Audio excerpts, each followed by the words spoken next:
I am Gaelis, I am a prophet of God. This intellectual property is protected by the United Nations Declaration of Human Rights and belongs to the domain of the divine state. Og hérðan frá allt á íslensku. Ég Guðjón Hemberg. Ég heiti Guðjón Hemberg. Ég Guðjón Hemberg. Ég ætla að fá mig kaffi. Fyrir þá sem hafa tekið eftir, já, ég í þetta skiptið endanlega hættur á Facebook. Og byrjaði að ritskoða mig aftur. Og þetta svona haughúsi, ég kæri mig ekki að vera. Það vita það allir. Ég bara verið eitthvað háður í. En ég á Twitter með 9 follower í gær. Ég koma og fara, fjöldin. Ég líka á Parler. Þannig að ég svo sem ekkert farin að netinu, sko. En þetta vídeó upplestur á ritgerðinni löngu sem heitir Humanista dulspeki.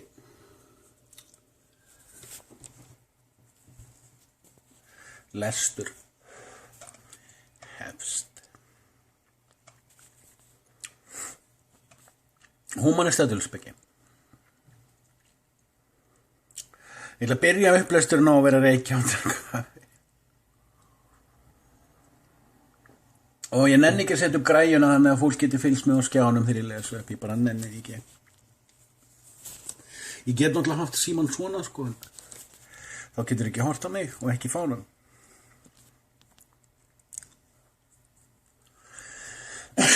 Afsakið. Í dag föstudagurinn 3. júlí. Lestur hefst. Humanista dulspeki. Breyta súminu en aðeins.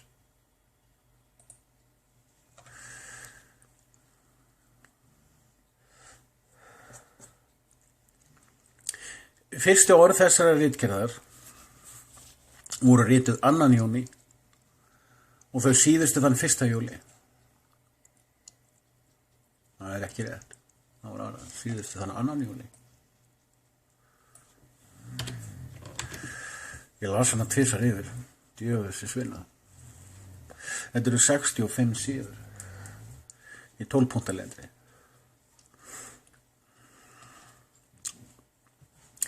Lestur hefst að 9. Eins og heyri, ég svona bara í kvíði fyrir. Ok, Humanista dulspeki. Ég heiti Guðjón Hemberg. Í dag föstudagurinn 3. júlí 2020. Fyrstu orð þessari ritgerðar voru rituð 2. júní og þau síðustu þann 2. júlí. Í fyrstu ætlaði ég að rita leiðtogaval og frumspeki, en ákvað ég gæti ekki leyft með það nema fyrst að gera eins konar yfirlit um hvernig heimsmyndin birtist í COVID-sturluninni. Ég þyrfti með öðrum orðum að rökstyðja orðið sturlun. Ég bjóst við að klára dæmið á 2 síðum, en það tók mánuð og nokkra tugi síðan. Ef þetta of yfirgripsmikið og flókið, þá verður svo að vera. Tilgangurinn var velviljaður. Júlí 2020, Guðjón Hemberg.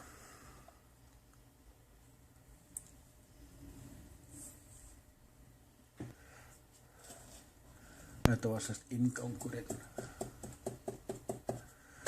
Það var fyrsti kaflinn, hann helmingur ritgerðarinnar.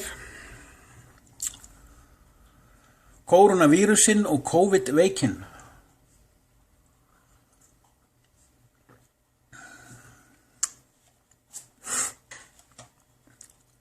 Við fyrstu fréttir af COVID-veikinni sá maður enga ástæðu til að efast að veikinn væri til. Þegar rætt var hvaða vírus lægi að baki hennar, sá maður heldur enga ástæðu til að efast. Þegar veikinn breyttist í fyrirsögnum meginmiðla, mainstream media, í farsótt,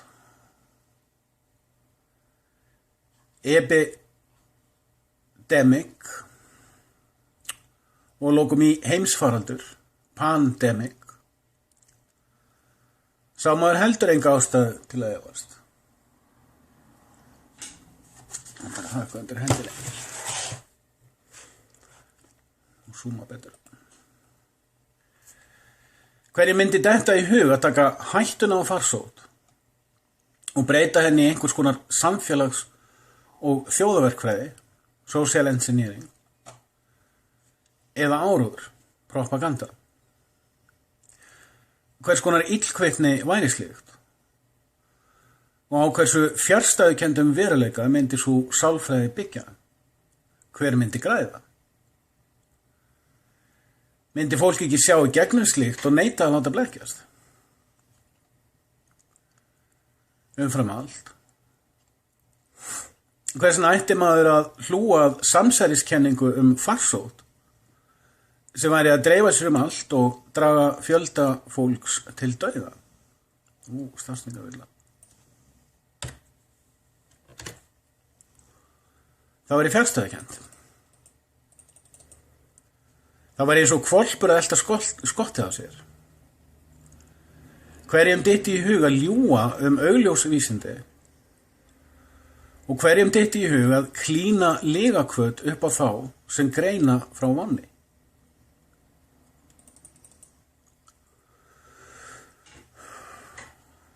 Við höfum vanist þeirri trúarhugsun að vísindin séu heiðarleg og þau leitist við að staðfesta með mælingum og athugunum hvað það er sem hreyfir nálina á mælinum. Allan heim eru gefin út tímarit fyrir jafningjarýnd, peer-reviewed vísindi, athuganir, kenningar, útskýringar og niðurstöður. Það hlýtur að vera erfitt að nota svo vandlega reynt efni til að ljúga upp í opið geðið á athugulu fólki.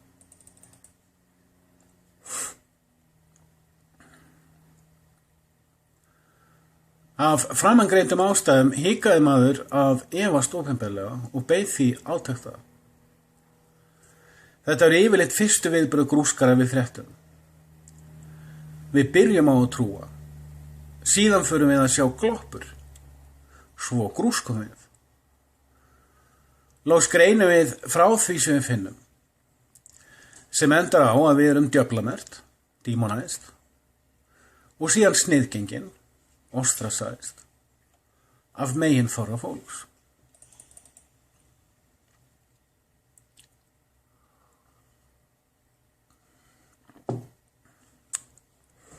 Á meðan hikinu stóð,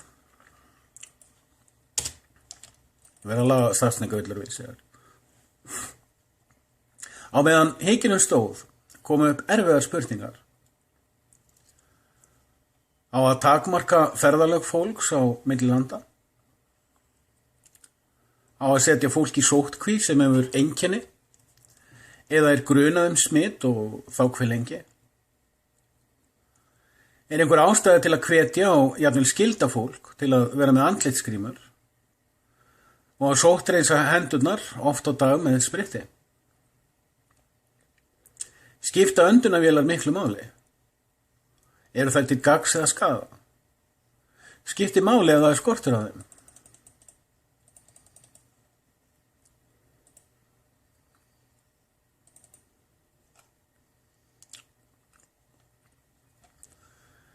Fyrirsagnir fjölmiðla, yfirlýsingar stjórnmálamanna og tilvitnanir í vísindamenn í læknisfræði voru allar einróma en ekki alveg ljóst hvað þeir vísuðu til. Reglulega voru flennistórar fyrirsagnir yfirfulla spítala og jafnvel myndskeiðabrót. Þá komu stórar yfirlýsingar skimun og einkenni. Verulega svartsýnar spár komu frá sérfræðingum smithættu og alvarleika sjúkdómsins. Mest smit, ofboðslega mikið smitandi. Kraftaði.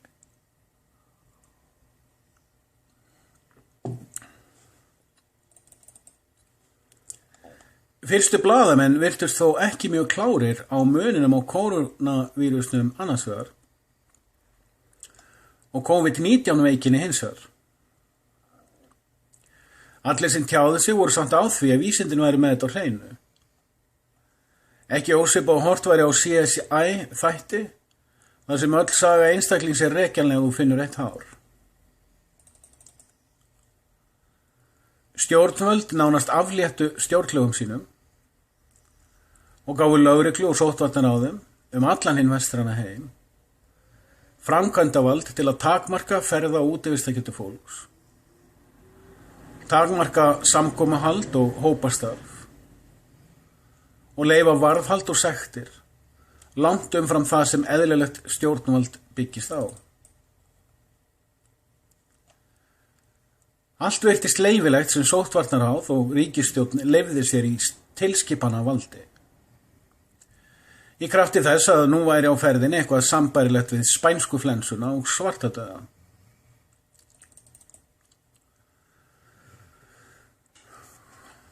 Innanum voru djarfar yfirlýsingar dauðsföll sem farin voru að teljast hér og þar. Sérstaklega vöktu lönd á borð við Kína og Ítalíu athygli og fljótlega upp úr því Bandaríkin. Lítið var rýnt í önnur lönd umfram fyrirsagnir frá Project Syndicate, maskínu George Soros, og enginn að benda á hversu áhugavert það væri út af fyrir sig. Fáir Íslendingar vita hvaða maskína Project Syndicate þó flestar erlendar fréttir hérlendis komið frá þeirri samhljóms smiðju. Þegar þetta ritað enginn að benda á að helmingur skráðra COVID-dauðsfalla í heiminum eru frá 3 höfuðóvinum kínversks kommunisma.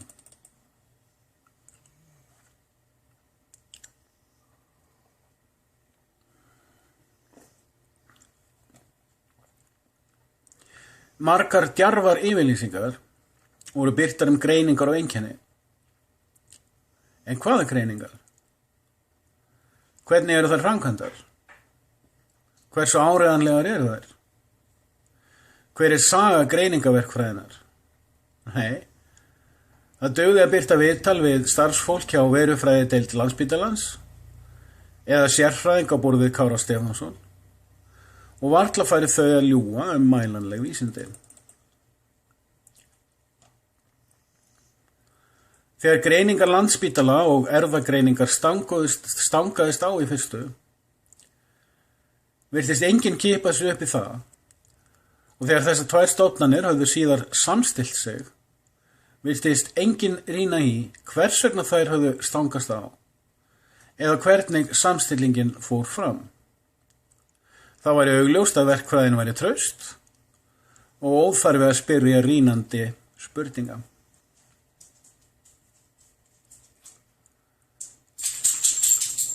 Ekkert var spurt hvernig veikin væri greind eða hvað vírusinn væri eða saga þeirra vísinda sem snúa beinlínis að fjölskyldu koronavírusins. En hún afar stór og líklega einn mest rannsakaði vírusakúltúr læknisfræðinnar. Meginstraums vísindamenn kölluðu þó koronavírusinn nýjan eða novel og létu eins og hann væri þruma úr heiðskíru lofti. Margir vísindamenn segja þó að koronavírusinn eða mótefni gegn honum finnist nú þegar í flestu fólki sem ætti að vekja margar spurningar. En þetta hvergi rætt í meginstraums fjölmiðlum og almenningur veit ekkert þetta.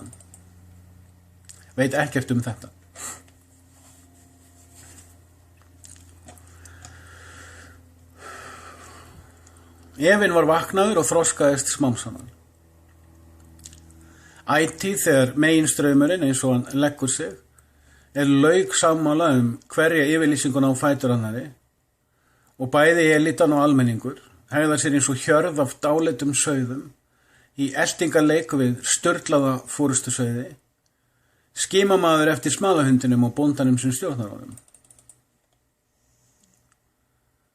Heilbreið skynsemi, common sense, ekki alltaf áreiðanlegur mælikvarði, enda getur samfélagsverkfræði auðveldlega unnið með hana og spilað á tilfinningar, hindurvitni og mýtur. Hver sá sem rýnir í veit að andlitsgrímur eru engin vernd gegn flensuvírus og að ofnotkun þeirra er beinlínis hættuleg, að óhóflegur handþvottur með spritti er varasamur.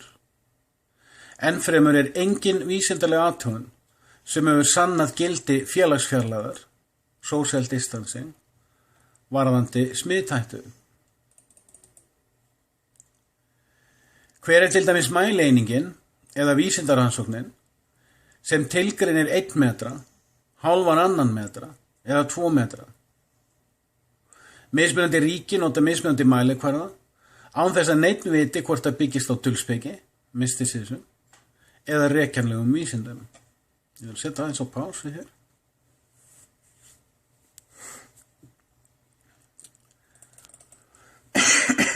Afsakið. Aftur pása. Læknavísindin vita með vissu að öndunarvélar eru hættulegar drápsvélar og einungis notaðar sem síðasta hálmstrá dauðvona fólks. Sé heilbrigt fólk sett í slíkar vélar, eykst dánarhætta þess 17 til 20%. Enginn þeirra vísindamanna sem tekin voru viðtöl við bentu á þessi atriði og enginn blaðamaður fjallaði þau. Þvert á móti var öndunarvéla áróðri haldið að almenningi eins og í dulspekilegri hjátrú. Efinn var vaknaður og neitaði að sefast. Gat verið að samsæri væri í gangi. Það er mjög erfitt að skipuleggja svo víðtækt samsæri, en það er auðvelt að framkvæma aðgerð sem byggist á heimsmynd. Jafnvel þó hún gæti verið raung. Og það væri auð rakið því ef sá sem verður fyrir áróðrunum trúir nægilega vel á sambærilega heimsmynd og treystir sér ekki til hlutbundinnar rýni, þá lætur hann undan. Þetta er mælanlegt og vel þekkt.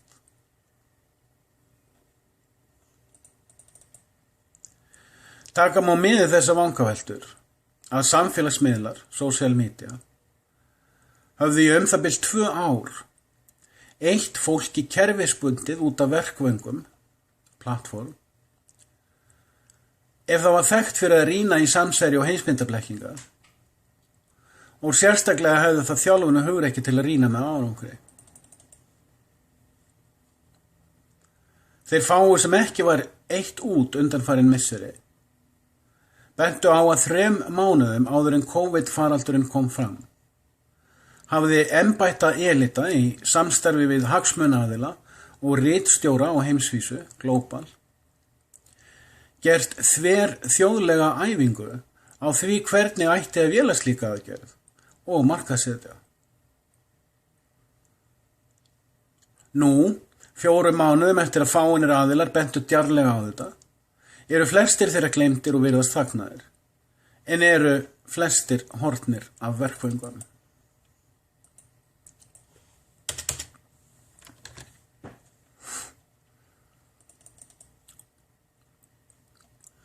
Fjölmiðlar eiga að halda stjórnvöldum á mottunni og Hollywood viðheldur þeirri blekkingu að þeir sinni því.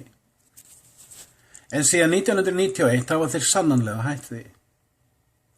Enginn þeirra spyr ágengra spurninga þær mildu athugasemdir sem þegar er tæft á. Það eitt út af fyrir sig hlýtur að vera umhugsunarefni. Það næsta sem vakti mig til umhugsunar er spænska veikin og svartidauði. Það hversu duglegir fjölmiðlar voru að tala þær farsóttir, frekar naðrar nærtakari, er í mínum huga rautt flagg. Ég kem betur af því síðar. Þetta klikkar af því að ég highlighta það sem ég er að lesa hverju sinni og heyrist í músinni. Þannig að ef þú ert að hlusta á þess að horfa á, gæti það verið pirrandi. Be annoyed, be annoyed. I am annoyed and you should not be anything less. Lestur heldur áfram. Hér fæddist því stóriðin og það var rétt það leyti sem samkomubanni var skellt á Íslendinga og útgöngubanni á Ítalíu og Spánverja. Hver tölfræði heimsfaraldara? Hvað vísinda dulspeki? Science mysticism. Í fyrsta lagi voru áberandi yfirlýsingar frá fólki innan elitunar, sérstaklega hjá ýmsu fjölmiðlafólki, að gefa í skyn að sjúkdómurinn eða smitið gæti hafa eða hljóti að hafa borist frá leðurblökum eða hundakjöti af opnum markaði í Wuhan í Kína og þannig farið af stað. Þetta hreinræktuð hjátrúar dulspeki og engin vísindi. Smitrakningar og sjúklingur 0 eru einnig hreinræktuð dulspeki en handhægt áhaldstól. Þá kom glæsileg yfirlýsing frá vísindamanni á sviði erfðafræði. Þess efnis að til væru 570 stökkbreytt afbrigði af kórónuvírusnum sem skyndilega hafi komið fram. Aftur minni á orðið vísindadulspeki.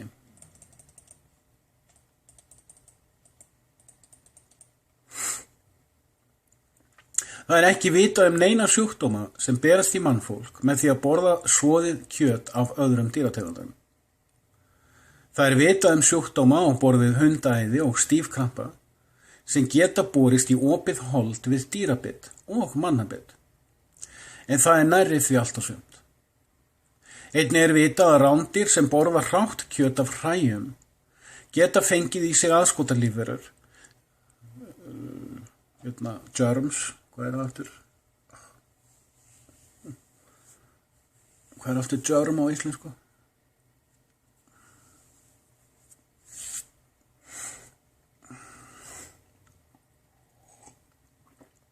Geta fengið í sig aðskotarlífverur sem geta valdið krömpum og langvinnum sársaukafullum vöðvabólgum. Og í flestum tilfellum sem sjúkdómar berast með hrákjöti eða biti uppruni þeirra í hræáti, en 90% fæðu rándýra eru hræ.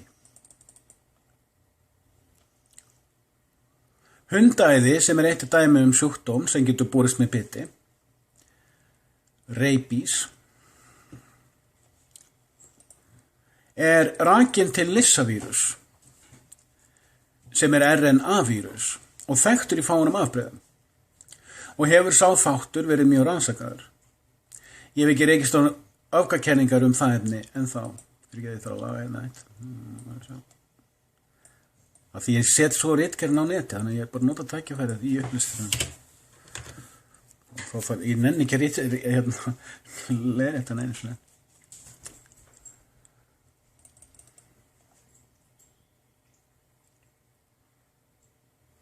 Já, sem spásu. Þú líki þeirra orðin svo germ. Ég veit alveg hvað íslenska orða það bara akkurat núna. Ég með svona lítið orðasvartól sem eins og allir hlustendur mínir vita.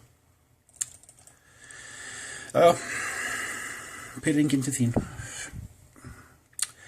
Á vef landlæknis minnst á hundaæði án þess að segja neitt veiru né vírusafræði hans. Og þar staðhæft í hugmyndalegum trassaskap, intellectual sloppiness, að hann komi sennilega úr leðurblökum. Rýnt 2020-06-28. 28. júní. Þú smitast ekki af gubbupest ef hundurinn þinn með gubbupest. Ég hef oft umgengist kindur sem voru með flensukvef og engin manneskja á bænum fékk flensukvef. Né þeir sem önnuðust þær skepnur og man ég ekki heldur til að nein kvefsótt hafi smitast innan kindahópsins. Í það minnst ekki sem faraldur. Það yfirleitt talið að sjúkdómar ferðist ekki á milli dýrategunda án drastískra aðferða, svo sem með biti eða hræáti og flensur fara ennfremur mjög í manngreinarálit. Sumir líffræðivísindamenn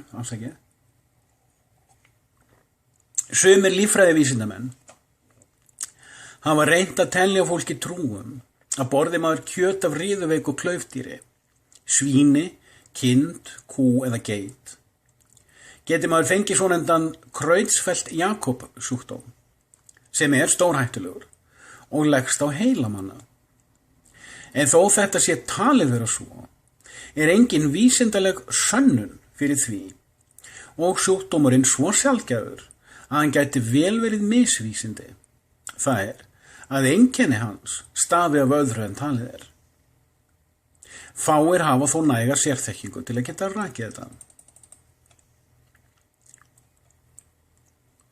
Hér má til gamans benda á að fjöldi vísindamanna hafa bent á að hugsanlega séu 8 af hverjum 10 Alzheimers tilfellum ranglega greind og auðlæknanlega. En þeir eru kyrfilega þaggaðir ásamt rannsóknum þeirra.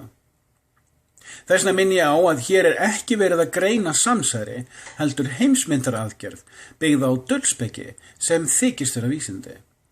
Því dulspeki ávallt huglægt, subjective, mat og hikar ekki við að breiða yfir og fela óþægilega en hlutbundna, objective greiningu.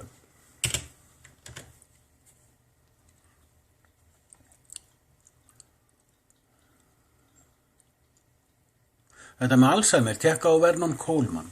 Vernon Coleman, hann hefur fjallað henni. Margt fólk horfir mikið á skáldsöguvísindi á borð við CSI eða þá DNA-greiningarnar í The Blacklist eða sambærilega. Það man einungis yfirborðskendar yfirlýsingar sósíalískra kennara úr barnaskóla og gleypir við grunnhyggnum blaðagreinum meginstreyms fjölmiðla. Þetta fólk veit ekki hvað orsakavaldar eru, né hvort eða hvernig þeir séu rekjanlegir, né heldur hvort þeir séu það yfirleitt. Slíkum dugar að heyra orðið vírus, rétt eins og miðaldafólki dugði að heyra orðið djöfull eða dímon.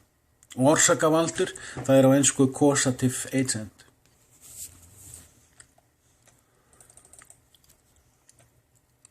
Þetta fólk velti lítið fyrir sér eðli ónæmiskerfis, sjálfsheilun einstaklinga eða samhengi hraustlegrar hugsunar og hrustleika líkamanns eða öfgalausum hollustaháttum í næringu í jafnvægi við gott hlutfall af hreyfingu og andlegri og líkamlegri hvíld. Það treystir bara búranum með prófgráðana.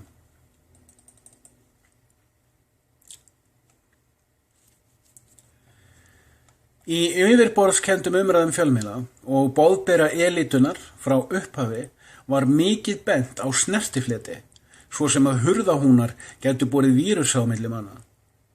Að manneskja sem snertir húnin og væri smituð gæti skilið vírusin eftir á húninum og hann lifaðar tímanum saman þar til næsta manneskja snerti húnin. Þetta hreinræktuð dulspeki og misvísindi. Fólk í þjónustustörfum hvatt til að nota einnota latexhanska við vinnu sína. Þó svo að engin vísindi staðfesti að þeir breyti einhverju almenna smithættu. Fólk skermað af með gagnslausum plexiskermum og engin bendir á fáránleika þess. Ef maður segir við afgreiðslumann, hér kominn plastskermur, svarað með augnagoti og svipgrettu sem segir allt sem segja þarf. Þó allir viti að þetta fáránleg ráðstöfun, þá vita samt allir að þetta á að vera svona, sem eitt hryllilegasta oxymoron samfélagsfræðinar. Ég fann ekki íslenska þýðingu á oxymoron. Já, bara skólaorðabók, ensk íslensk skólaorðabók. Hint. Það ekki til einasta sönnun innan líffræðinar stökkbreytingu á lífverukúltúr. Það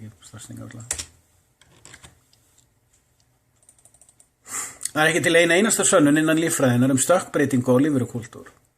Ekki innan dýrategunda, ekki innan veirufræðinar, afsakið, ég hef örugglega verið að flýta mér. Ég byrja aftur. Það ekki til einasta sönnun innan líffræðinar stökkbreytingu á lífverukúltúr. Ekki innan dýrategunda, ekki innan veirufræðinar og ekki innan vírusafræðinar, ekki ein. Og hér birtist vísinda dulspekin aftur. Það eru til dæmi stökkbreytta einstaklinga og eru þeir í 99% tilfella óhæfir innan náttúrunnar og fleyta nær aldrei vansköpun sinni áfram með erfðum, nema í undantekningartilfellum þar sem stökkbreytingin er hluti hæfis og breytir ekki lífveru kúltúrnum sjálfum. Hundur sem fæðist með beyglað skott er ólíklegur til að geta afkvæmi með beyglað skott, en hundur sem fæðist með litaafbrigði getur fleytt því áfram og þann hæfileika má nota til að ná fram ræktunarmarkmiðum. En það tekur yfirleitt margar kynslóðir og skipulögð vinnubrögð. Lesandinn hefur aldrei séð stökkbreyttan kúltúr, en hugsanlega vanskapaðan einstakling. Til gamans má draga fram sögu af frönskum hjónum sem lentu í því fyrir 15 árum að nýfætt barn þeirra var þeldautt. Eiginmaðurinn var þess fullviss að kona hans hefði haldið fram í honum með svertingja. Nánari athugun leiddi í ljós að langamma hennar hafði verið þeldauð. Spurningun er þó ósvarað athugunum.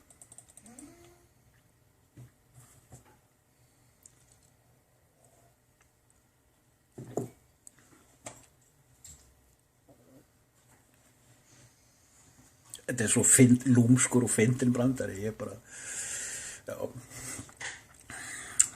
þannig hann er, já, athugul, ég fatt hann. Hugsanlega eru til einhver afbökuð og afmörkuð lítilsháttar frávik frá fullyrðingu minni stökkbreytingar. Hugsanlega, en þau eru afar fá, mjög mikið rýnd og mjög skiptar skoðanir Niðurstaðan er þó yfirleitt sú að stökkbreyttur kúltúr er ekki til. Darwinisminn náttúruval og stökkbreytingar er á síðustu áratugum margafsannaður sem gild útskýring á uppruna tegundana. Þó sú túlkunar heimsmynd sé enn viðtekin innan grunnskólana og hjá sósíalískum háskóladeildum og enn talinn helgur sannleikur hjá blaðamönnum og stjórnmálamönnum.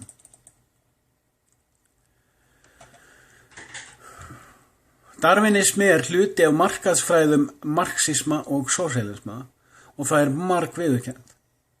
Auðvitað veldur þessi fullyrðing félagslegum deilum, en það kemst fólk upp með að viðhalda hugmyndafræðilegri heimsmynd. En þegar sú heimsmynd er notuð til að afbaka vísindalegar staðreyndir og hafi maður lesið nóg líffræði og mismunandi viðhorf innan hennar til að vita þessi einföldu deilumál, þá sér maður þegar stjórnkerfið og fjölmiðlakerfið eru fullyrðar hluti sem ekki standast og vísinda sósíalistar að samþykkja þær fullyrðingar.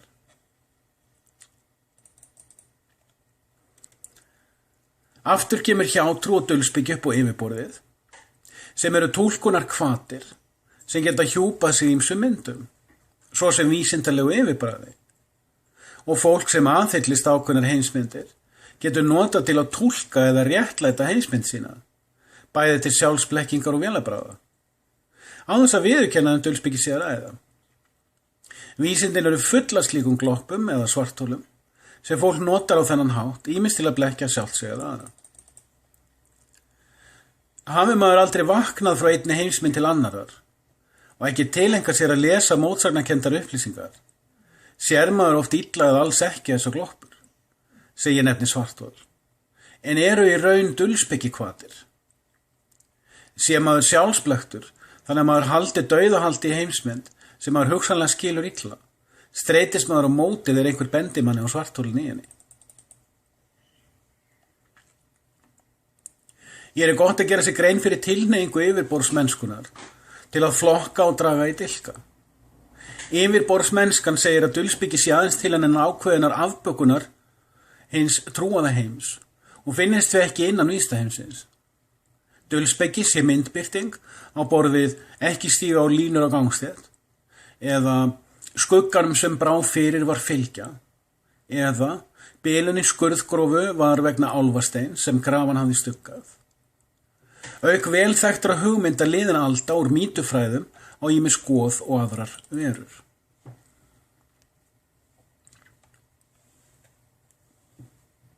Tekk á sunnu. Hann á upp á alls kúristanum sínum. hún var eitthvað að kvarta. Hún svo vókal. Væluskjóða. Frekja. Nei, hún góð. Nei, ekkert frek. Ákveðin. Pása. Mér langar síkó.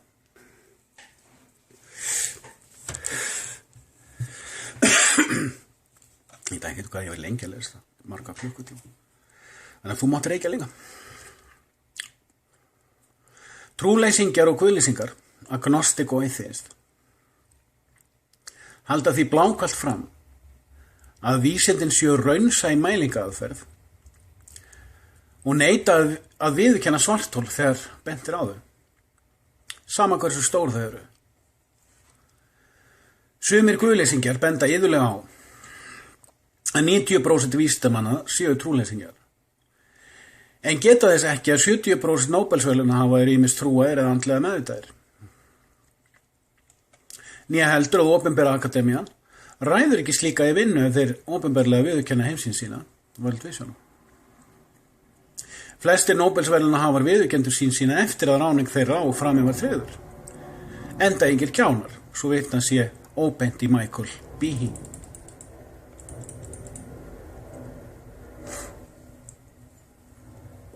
Og ef þú veist eitthvað náttúruvísindi, þá veistu hver Michael Behe er.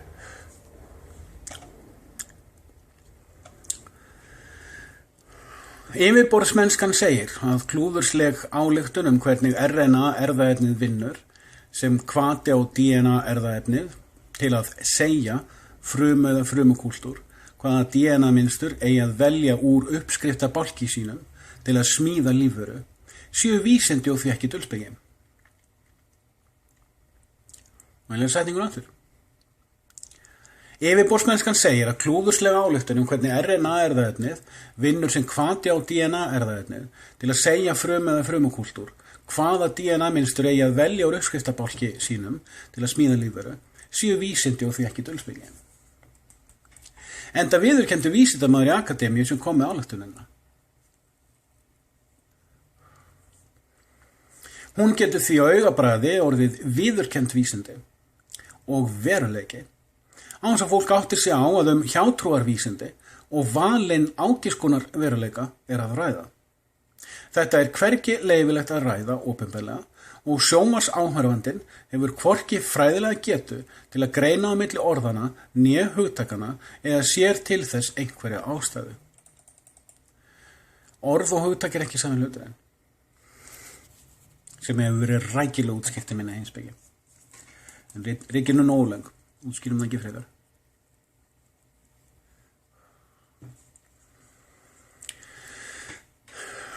Yfirlýsing stökkbreytt afbrigði vírusins stenst ekki og er með öllu ósannanleg. Það að einhver uppgötar á morgun 100 nýja vírusa merkir ekki að þeirra við stökkbreyst á einni nóttu. Það merkir að í gær vissi hann ekki að til væru fleiri afbrigði. Hins vegar, ef það hendar yfirmanni fyrirtækis sem veltir milljörðum við genaransóknir eða 20 milljarða við framleiðslu lyfja og bóluefna og ef blaðamenn og stjórnmálamenn vita ekki hvað þeir eru að klíma við, hvað þá almenningur, þá er hægt að halda alls kyns vitleysu fram. Veistu hversu margar hundagreinar eru til innan hundategundarinnar? Síðast þegar ég athugaði voru þær 140, en eru líklega mun fleiri. Allar eru þær sama tegundin. Engin þeirra er stökkbreytt og allar geta þær getið afkvæmið saman og allar með 100% sama genamengi.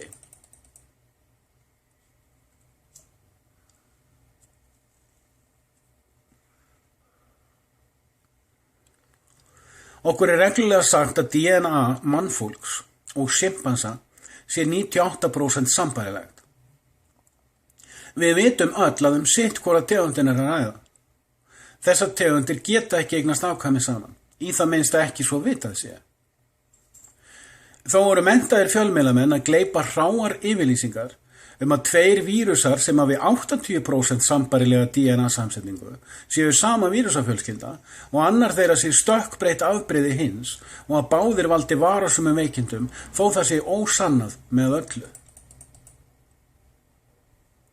En minni á hugtakið vísinda dulspeki og að þó vísindamaður, almennur borgari, eða blaðamaður hafi hina á þessa menntun og þó hann sé ekki meðlimur í dulspyggifélagi, geta þeir allir verið sameiginlega sannfærður að eitthvað svarthol sé veruleiki, þó þeir sjáu það ekki gegnum atviksröndina, Event Horizon, sem hjúpar það. Fæstir þeir að vita hvað atviksrönd er.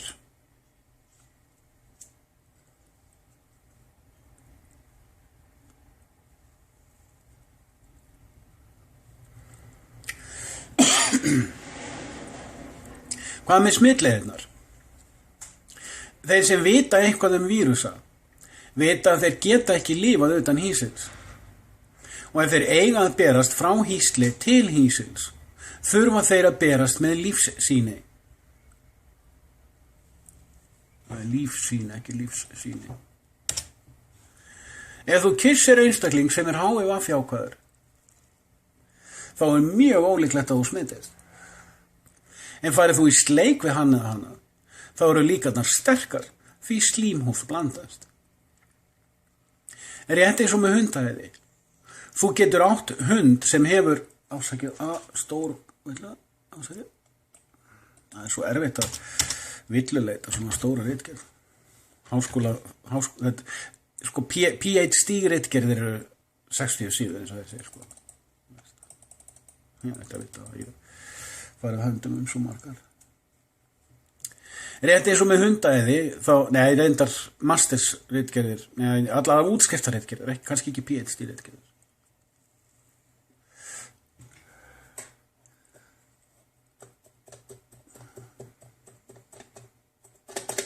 Be annoyed. Be aggravated. Be aggravated. Be aggravated. Æja. Rétt eins og með hundaæði. Þú getur átt hund sem hefur lissavírus. En meðan hann býtur þig ekki, er þér óhætt. En ef hann sleikir á þig munnvikin, aukast líkurnar. Sérstaklega ef þú sleikir út eftir á. Taktu eftir, hefur vírusinn, er ekki það sama og er haldinn veikinni.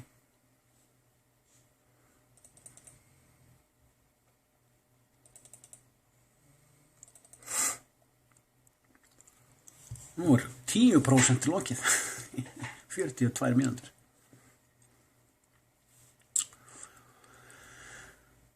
Alla þessa þætti má vissulega deila. Þúsundir vísindafólks eru mér ósammála, sem segir bæði mér og þér að þetta fólk trúir einhverju. En ertu vissum, og eru þau alveg viss, hvort að þau noti mælanlegan veruleika eða trúi vísindadulspeki? Er okkur sagt frá þeim þúsundum vísindafólks sem eru greininguminni sammála? Augljóst er að fjölmiðla, stjórnmála og vísindaheimurinn virðist mótþróalaust vera sammála og án allra rökræðna, og það ætti að vera rautt flagg fyrir suma. Sérstaklega fólk átta sig á sálfræði sósíalismans og þekkir munin á samhljóm, konsensus, og samstillingu, coordination. Í þessu samhengi mæli ég gjarnan með skrifum manna á borð við David Berlinski, Michael Behe og Stephen Meyer. Ekki til að sanna neitt, heldur benda á góðan byrjandakúrs fyrir fólk sem vill lesa ábyrgt vísindaefni sem er jaðrað innan sósíalískrar rétthugsunar.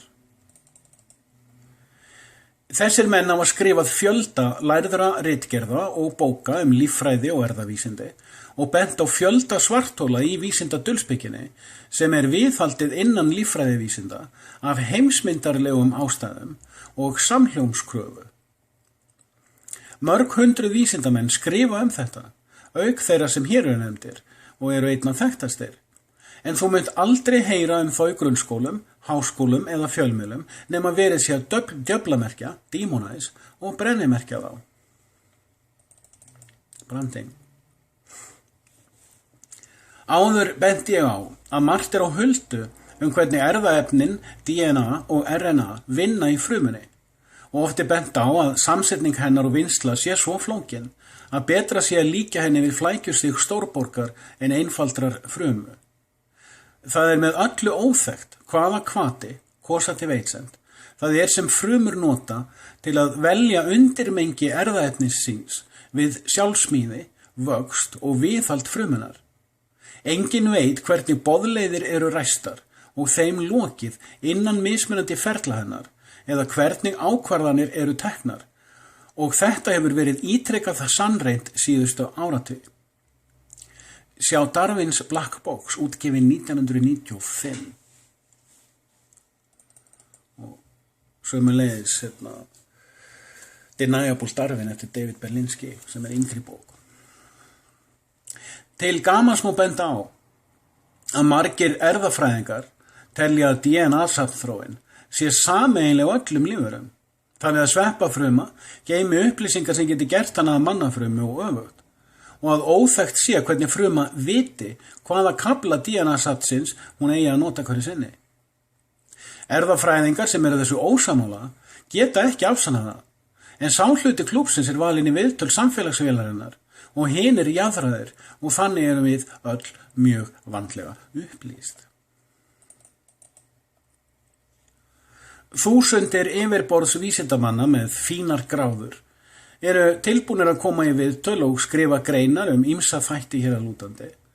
En þekki maður svarthólin í þeim fræðum sem þeim voru kennd í skóla, sérst þegar þeir fleita sömu svarthólum áfram gagnrýnilaust. Nær enginn ber sig eftir að rýna í þessa fleti og rithöfundar á borð við þá sem áður voru nefndir skrifa flókið og leiðinlegt efni en ekki skemmtilegt efni á borð við CSI eða The Blacklist. Þannig getur fólk sjálft séð að sömubókarfræðin sem við erum alin upp við eru ekki endilega rétt. En ég geri mér ljóst að þau eru ekki endilega röng. Það til hellingur af öðru efni á svo til öllum fræðasviðum, sumt ábyrgt og annað yfirlýsingagjald. Þegar hér komið, áætlar fólk frekar en að draga ályktanir, assume versus deduce. Við sem erum jaðarfólk og efumst rétttrúnaðinn, erum ekki endilega á þeirri skoðun að rétttrúnaðurinn sé alrangur eða að jaðarsýnir og jaðarfræði séu alrétt. Heldur að skógurinn sé stærri en eitt tré segir til um.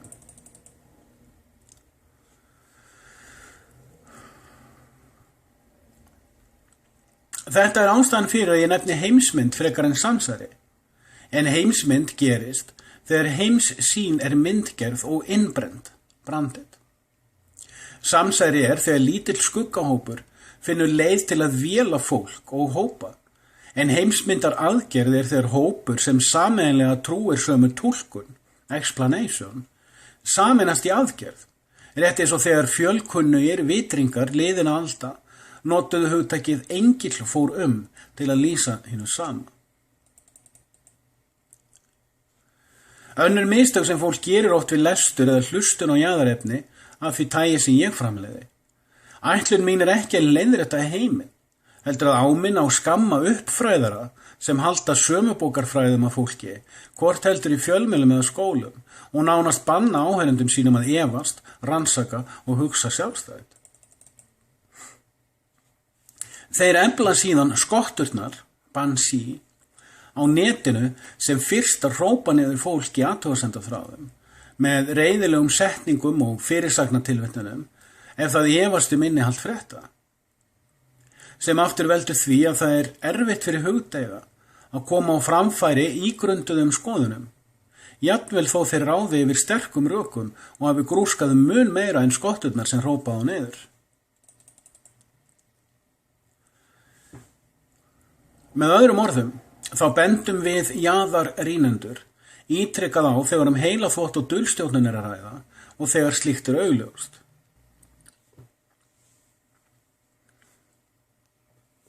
Breytti lýsinguna þess að svona. Ég í skugga og hún rakaður.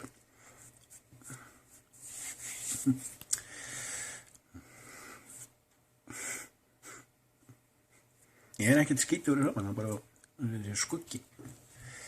Þetta er skuggaverk. Með öðrum orðum þá bendum við jaðarrýnendur ítrekkað á þegar heilaþvott og dulstjórnun er að ræða og þegar slíkt er augljóst. Við erum ekki að jagast hvað sé rétt eða rangt þegar allt er talið saman. heldur benda á að meginstraumurinn velur gagnrýnislaust fyrirsagnavísindi og allir vitavísindi og telur ekki saman nein rök sem rugga þeim bát og þetta það sem við bendum á. Við teljum okkur upplýst eftir skólagönguna en erum uppfrædd. En það sjáum við ekki lengur þegar hugtakið vísindi notað þar sem verkfræði á betur við.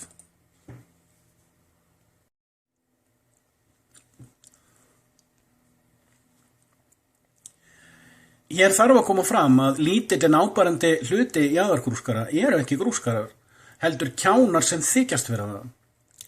Og reglulega koma fram fyrirsagnir innan meginstraumsins sem benda á þessa yfirlýsingaglöðu og oft dónalegu gervigrúskara til að benda á hversu öfgafullur hópur við hins séu. Ekki ósvipað muninum á samsæra rýnendum og samsæra kenningasmiðum. Conspiracy analysts versus conspiracy theorists.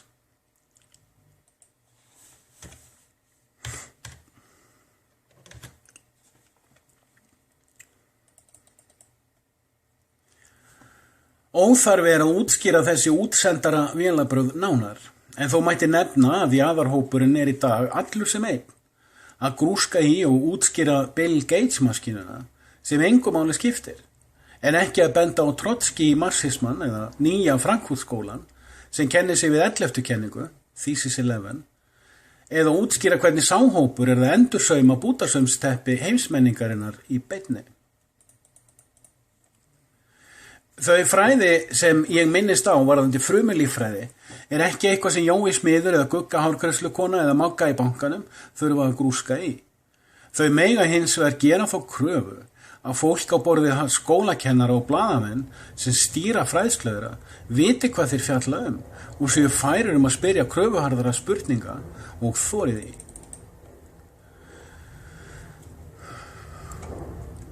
Umfram allt þurfa Jói, Gugga og Magga að vera færum að átta sig á þegar stjórnmálafólk gerir sjálft sig að fíblum. Mér þó sama hvað Siggi hefur þetta að segja, hann amast hvort við öllu. Þær spurningar sem hafa verið kóðaðar hér fjalla efni sem tekur skamma stund að afla sér upplýsinga með nútíma tækni. En engin blaðamaður og því sem næst engin stjórnmálamaður hefur vogað sér að spyrja opinberlega. Fáir hafa bent á dulsbyggina sem nær samstundis fór eins og eldur í sinu allan meginstrauminn.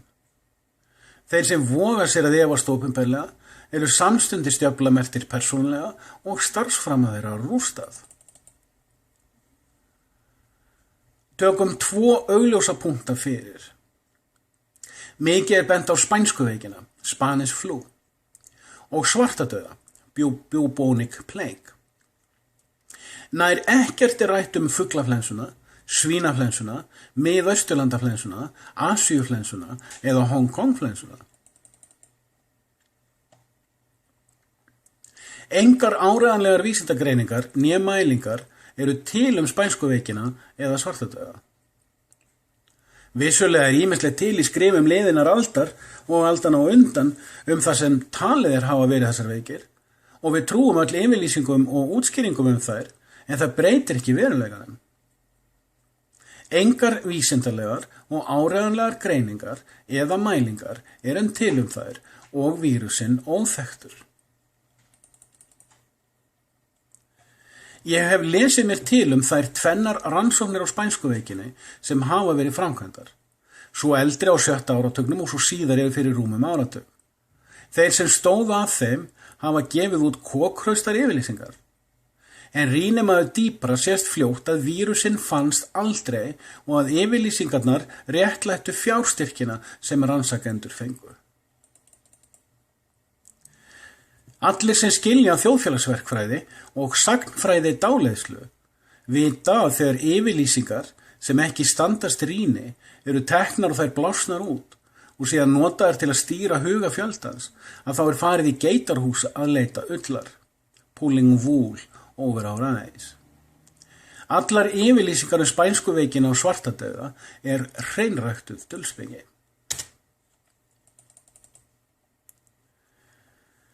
Asíuflensan 1968 og Hong Kong-flensan 1957 vel þekktar, Hellingur af upplýsingum eru til þær. Tölfræði smitdreifð, dauða hlutfall smitaðra, aldurs, kynja, kynþátta og samfélagsdreifingu til og vel rekjanleg. Eins með svínaflensuna, fuglaflensuna og miðausturlandaflensuna. Engir fjölmiðlar fóru ofan í þá tölfræði, engin vísindamaður minntist á þetta í viðtali.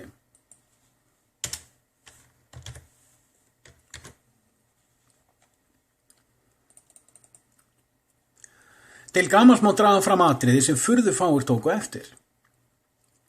Kári Stefánsson, æðsti prestur íslenskrar vísindadulspeki, leyfði sér 2 fullyrðingar í einu og sama viðtalinu.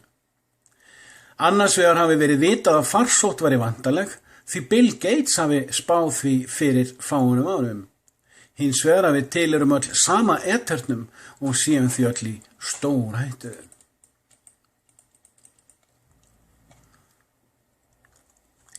Ég ætla ekki að gera svo lítið og lesa þannig að benda á hversu óvísindarlegar og vafasamar þessar yfirlýsingar eru eða dulspekina og dávaldi sem þær byggjast á. Væri lesandinn kjáni, væri hann núna að horfa á kastljós með hinum gáfnaljósunum.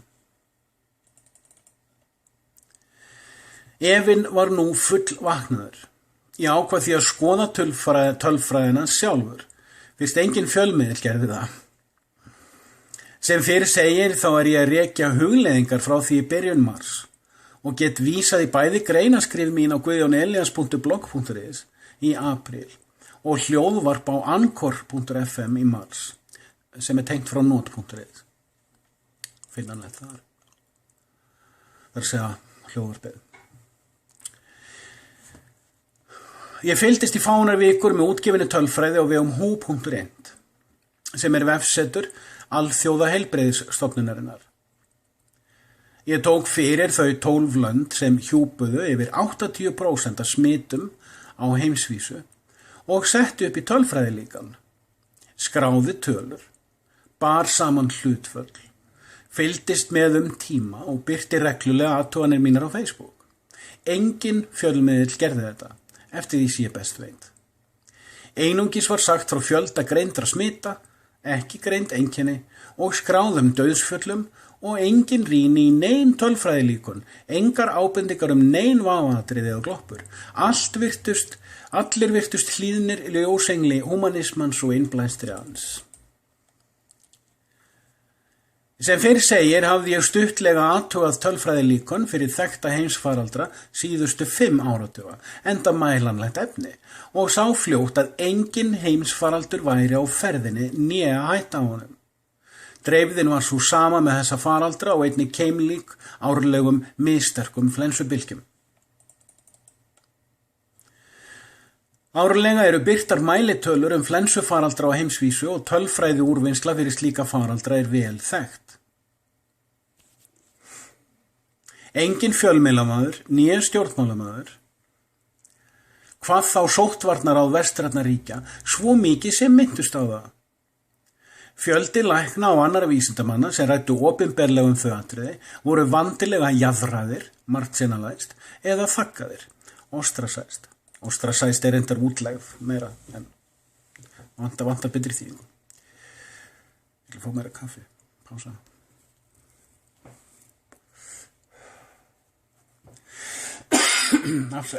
Hósta ég eftir mér.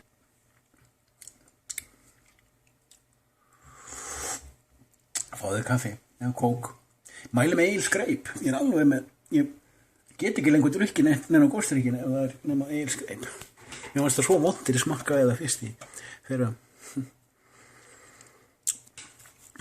afsækja. Efinn var nú rótfestur og ég fullviss að einhvers konar þjóðfélagsverkfræði væri á ferðinni. Ég hafði nú sjálfur rýnt í opinberu gögnin og því þurfti ekki frekari vitnana við og hóf því að fylgjast með verkfræðinni sjálfri. Margir í jaðarheimum erlendis bentu á sama tíma og samanburðartölur árlega flensufaraldra og allir þessir aðilar geta í dag birt 12 svo yfirlýsingar.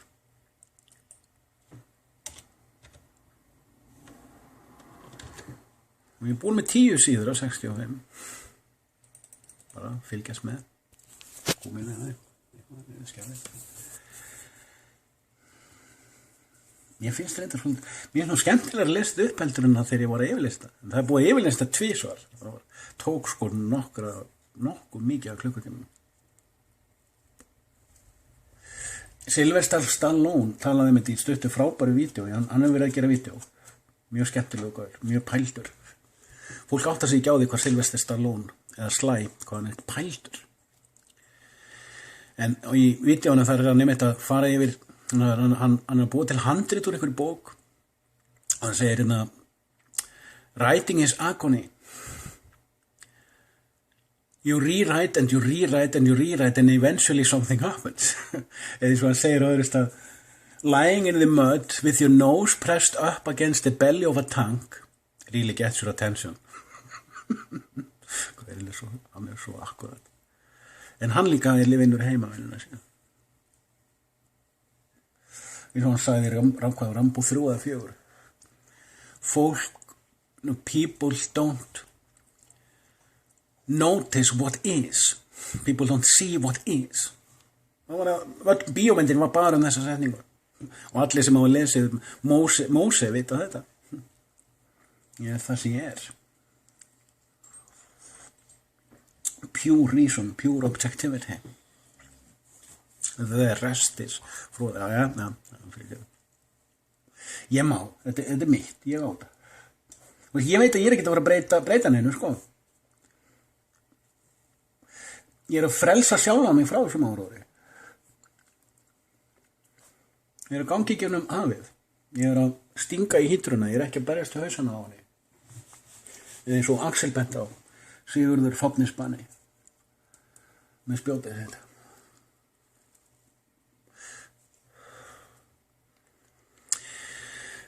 Les áfram. Eins og lesendur vita sem fylgst hafa með orðræðu minni síðustu árin, hef ég engan áhuga á því að sannfæra neitt neitt. Heldur leitast við að rannsaka til að skilja betur fyrir sjálfan mig og einnig til að geta gefið vitnisburð. Árin sem ég var meðlimur í Vottum Jehóva var það daglegt brauð að glottið kom út af því að það voru sumir öldungar innan vottana sem sögðu, þú átt ekki að segja vottur Jehóva, þú átt að segja vottur Jehóva. Og þeim tókst að sem telja margum trúum þetta á. Ég var einn af þeim. Og ég glott alltaf þegar ég lendi í því að ég segi Jehóva eða eitthvað, eða ég vottum Jehóva. Man ég eftir sko þjóðfélagsverkfræðinni. Fyrirgeðu, ég vil byrja aftur. Eins og lesendur vita sem fylgst hafa með orðræðu minni síðustu árin, hef ég engan áhuga því að sannfæra neitt neitt. Heldur leitast við að rannsaka til að skilja betur fyrir sjálfan mig og einnig til að geta gefið vitnisburð. Árin sem ég var meðlimur í Vottum Jehóva var það daglegt brauð að hitta fólk sem hélt því fram að það væri kristið og hefði lesið Biblíuna, en hafnaði þrákelknislega þegar Biblían sjálf sannaði hugmyndir þess eigin trú. Meginstraumurinn er ekkert betri þegar kemur að raunhyggju. Huglæg rök og dulspeki virðist alltaf verða fyrir valinu umfram raunhyggju. Objective reason. Ég veit því fyrirfram að það væri tilgangslust að reyna að sannfæra neitt neitt.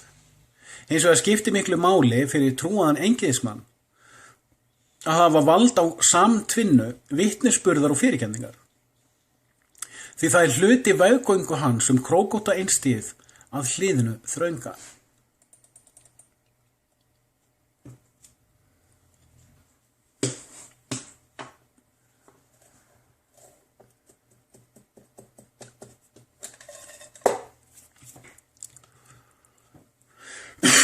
Afsakið. Ég minni á að tölfræði rannsókn mín snerist útgefna tölfræði. Ekkert mat lagði ég á hvort sú tölfræði væri rétt skráð.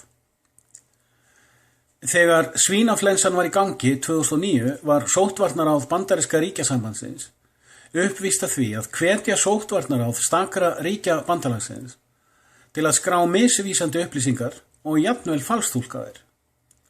Engin tilhneiging var hjá meginstraumnum til að minnast á frábæra rannsókn Cheryl Atkinson þetta, en hún flettist snilldarlega ofan á þessari spillingu á sínum tíma og hún fylgist enn vandlega með misvísandi upplýsingum hinn svonefnda faraldur og greinir frá. Ég minnist hér á Cheryl því engin leið að brennimerkja hana sem samsæraða kenningasmið og hún sannanlega vandvirkur, viðurkenndur og heiðarlegur blaðamaður sem starfað hefur árabil innan meginstraumsins, en hún hefur eftir framangreinda umfjöllun verið jöðruð þó það hafi aðeins tekist að hluta.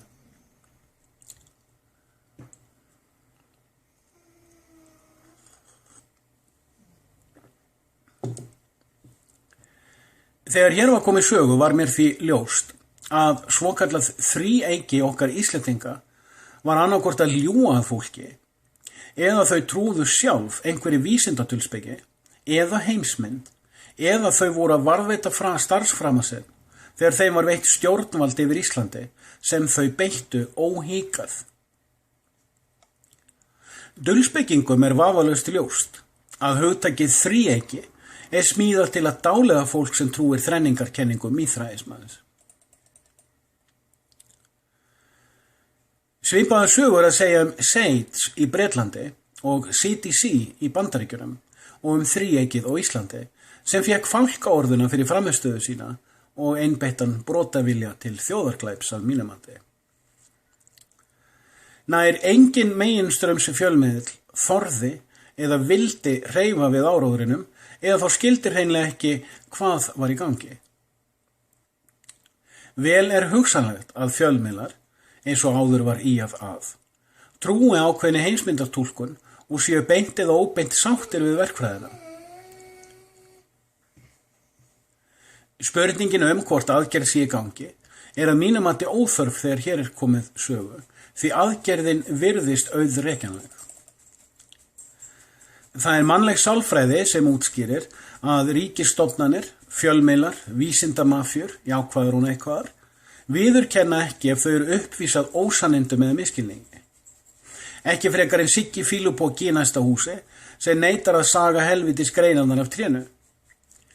Þegar efinn vaknaður og rótfestur, breytist hvernig maður rýnir. Auðvitað lendir maður í þeirri hættu að sjálfsblekkjast upp frá því. Það var fullljóst í upphafi, þó enginn vildi benda á, að aðilar á borð við Neil Ferguson hjá Imperial College og starfsbræður hans sem voru upphafsmenn að svartsýnum spám og viðurkenndir faraldrafræðingar, credited epidemiologists, voru ekki starfi sínu vaxnir, eða þeir voru að viðhalda einhvers konar heimsmyndar áróðri. Fræði og embættismenn á borð við Fauci í Bandaríkjunum og Ferguson og Cummings í Bretlandi notaðir til að sannfæra okkur vísindi sem langt frá því að vera sönnuð eða borðleggjandi.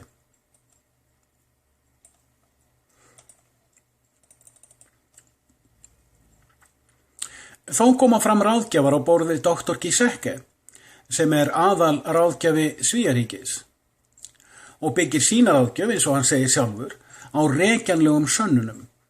Ferguson og aðrir vísindasósíalistar byggja á tölvulíkunum, en Ferguson hefur gefið út forritskóta sína opinberlega og starffræðingar sem rýnt hafa í þá kóta segja að þeir séu mjög vafasamir og sumir tekið dýpra í árinni.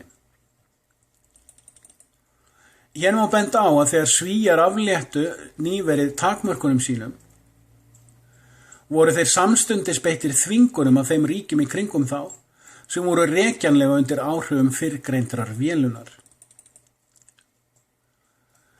Fólk þekkir ekki orðið ríkissmiðja, statecraft, en mér virðist að vitundarverkfræðin sem þessi ritgerð útskýrir sé notuð núna til yfirtöku á ríkissmiðjum vestrænna þjóðríkja, nation states.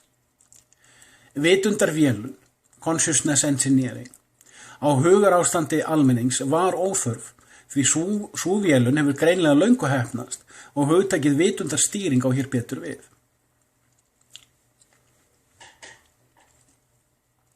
Ég lesa setning aftur. Það málskrein, efnisskrein. Hún svolítið kompakt.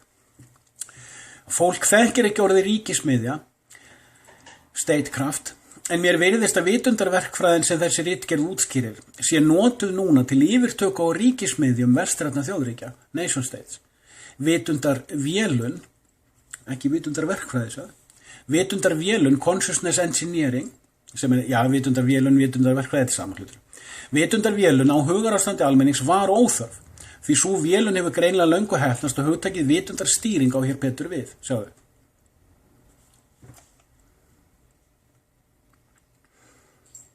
Ok, ég þarf að útskýra þetta. Hérna ég í rauninni að benda á, þetta sem sagt dialectic philosophy. Vitundarverkfræðin sem að ritgerðin útskýra er notuð til yfirtöku ríkismiðjunum, en vitundarvélunin eða vitundarverkfræðin á hugarástand almennings hefur löngu verið tilbúin. Og því séu kannski eðlilegt að segja að það væri þá kannski eðlilegra fyrir mig að frekarna að segja consciousness engineering eða vitundarvélun, og væri kannski eðlilegra fyrir mig að segja vitundarstýring á vélun sem þegar er komið inn, svo. Fyrir þá sem vilja kafa. Lestur heldur áfram. Mér virðist almenningur ekki vera almennt meðvitaður að það hefur verið stefna marxismans í rúma öld að leggja þjóðríkin niður og yfirtaka heimsmenninguna með ógegnsæjum og vandlega miðstýrðum alþjóðastofnunum sem séu undir sovjísku valdi.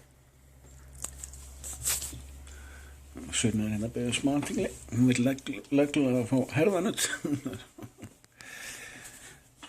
Sósíalistar sem ég ræði við og eru meðvitaður þetta eru almennt sáttir við þá stefnu og sjá ekki hætturnar sem ber að varast. Ég minni á að hugtakið sovjast marxistavald er hugmyndafræðin sem Sovétríkin byggðust á, en fáir vitaði skilja hvernig það vald var útskýrt og skipulagt. Og hérna á ég við til útskýringar að Sovétríkin, þegar ég tala Sovét, þá ég ekki að tala Sovét til þess að líka eftir gömlu Sovétríkjunum, heldur ég benda á Sovjetið á Vesturlöndum og Sovjetið í Sovétríkjunum var byggt á sovjískri hugmyndafræði. Þetta ofur djúpt, sko. Sé betur rýnt í vélabröðin, sjáum við hvernig fólk á borð við Giesecke, sem beitir áreiðanlegum vísindum, vandlega jaðrað og ýtt í undirdjúpin, meðan hinum teflt fram og almenningur sér því einungi sína markaðssettu. Ég nefndi í byrjun að ég trúði fyrstu fréttum og hikaði við að rýna dýpra. Það eins með almenning, hann treystir fréttum og ákveður að sleppa því alveg að rýna og áður en hann veit af það orðið of seint. SAGE-hópurinn í Bretlandi sem veitir breska ríkinu ráðgjöf í farsóttamálum gefur út greinasafn undir auðkenninu Thesis 11 sem eru tillögur að þjóðfélagsverkfræði sem á ensku nefnist post-phenomenology og móður heimspeki marxískrar verkfræði sem betur þekkt undir heitinu transhumanism.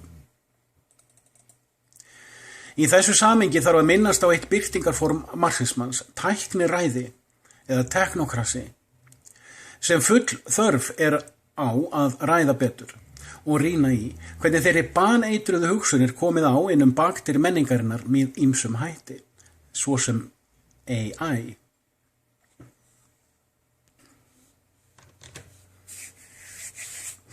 En AI stendur fyrir Artificial Intelligence.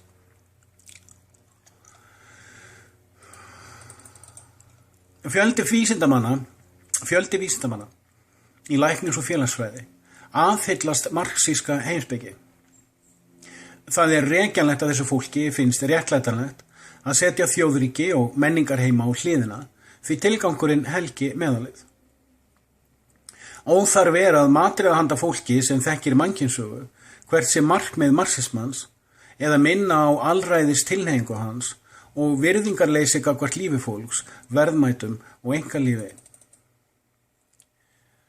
Ef fjölmiðlar sem segja okkur að komin séu farsótt og ritstjórar eða blaðamenn þessara miðla aðhyllast samtímis marxíska heimsmynd, ólíklegt að þeir viðurkenni fyrir almúganum ef vísindamennir sem þeir velja að vitna í aðhyllast sömu heimsmynd. Ef þeir sem stýra ef þeir sem stýra samfélagsmiðlum aðhyllast einnig marxíska heimsmynd, þá ólíklegt að þeir hjálpi okkur að koma á framfæri öðrum sannindum en þeim sem þeir hafa allir sammælst í félagslegum samhljóm. Neil Ferguson, sem einn talsmanna þessa fólks, var einnig talsmaður þess að útrýma það bil 8 milljón klaufdýrum á Englandi, sömuleiðis á grundvelli vafasams reiknilíkans og rústa þar með lífsafkomu 20.000 bænda. Þetta var gert vegna hæpinna yfirlýsinga gin- og klaufaveiki og enn hæpnari kenninga Creutzfeldt-Jakob sjúkdóminn. Enn í dag þetta í minnum haft á Bretlandseyjum og gerðar hafa verið heimildamindir þann klaufaskap og eyðileggingu sem Ferguson og aðrir marxískir ráðgjafar bera ábyrgð á. Ítrekað hefur komið fram að engin vísindafræðileg greining réttlætti eyðilegginguna. Engin innan stjórnkerfa, fjölmiðla eða akademíu bentu á þessar rekjanlegu þætti þegar ákveðið var að fara eftir tilmælum þessara sömu ráðgjafa nú í vetur og rústa vestrænum efna og menningu. Fjölmiðlar gleyptu staðhæfingar marxískra sérfræðinga hráar, spurðu engra óþægilegra spurninga og hleyptu áfram mjög varhugaverðum spuna. Marxísk heimspeki og samfélagsverkfræði útdregin, abstrakt og hatursfull hugmyndafræði sem stenst ekki veruleikann. Þetta er margreitt fyrir ég. Ég stundum fer af stað, þá ég verð æstur. Ég hef tilfinningar.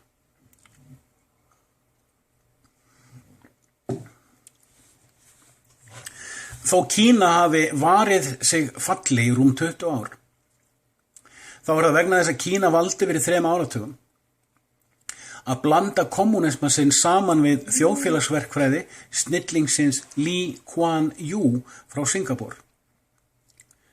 Hann hafði áður beint synkretisma, sömu ættar og Mussolini, Franco og Hitler, notuðu til að rífa upp efnahag Ítalíu, Spánar og Þýskalands snemma á 20. öldinni. Og þannig snúa Singapúr frá því að vera léttvægt borgríki upp í að vera ein af stórborgum heimsins í vísindum og efnahagsmálum. Kína samtímans þannig stýrt með blöndu af fasisma og marxisma og alþekkt að rétt trúnaðar marxistar, orthodox marxists, þar fangelsaðir fyrir skrif sín og ábendingar. Það má því spyrja sig hversu lengi brauðfætur þeirra muni halda, sérstaklega þegar við sjáum afleiðingar vestræns lýðræðismarxisma á heimsmenninguna nú í vetur og sumar. Það bæta því vetur og sumar.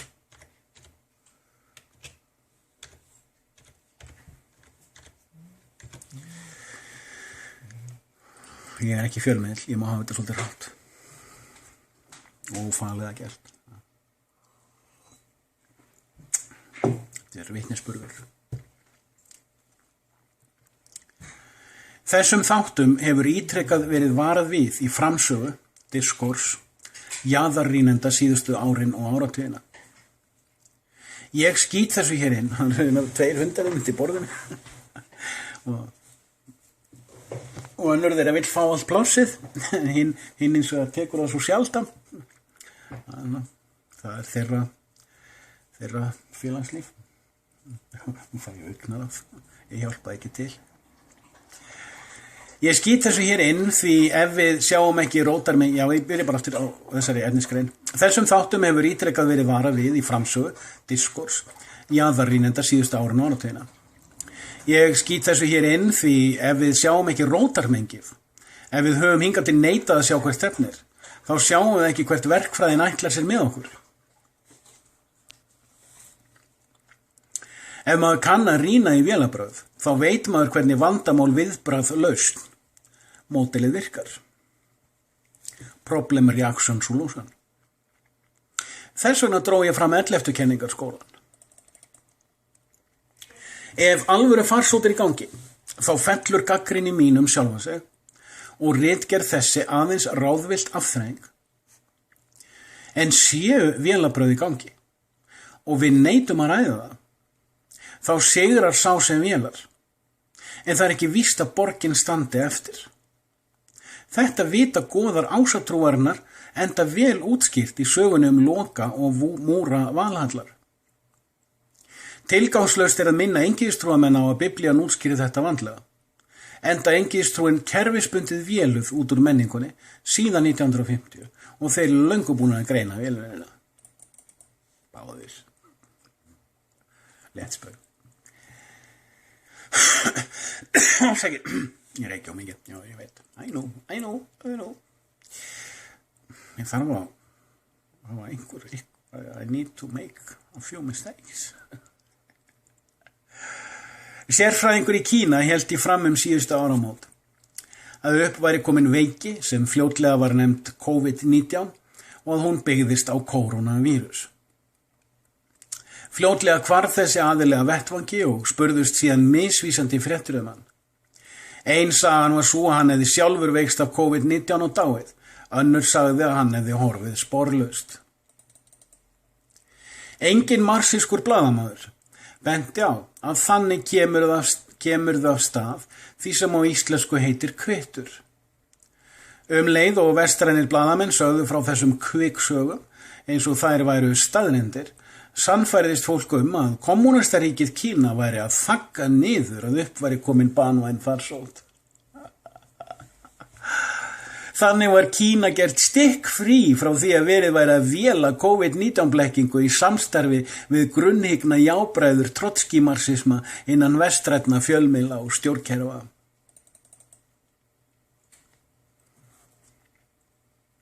Þetta músageldra.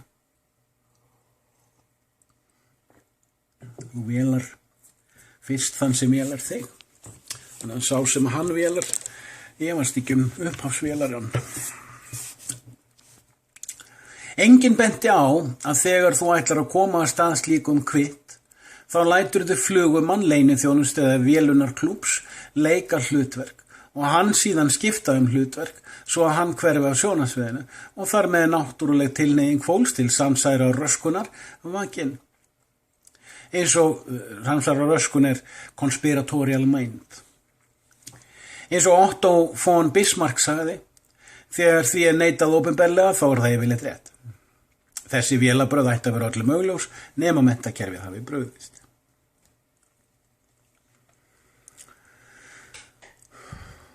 Því sem næst samstundis hófu vestrænir fjölmiðlar að birta viðtöl við bólusetningasölumanninn Bill Gates.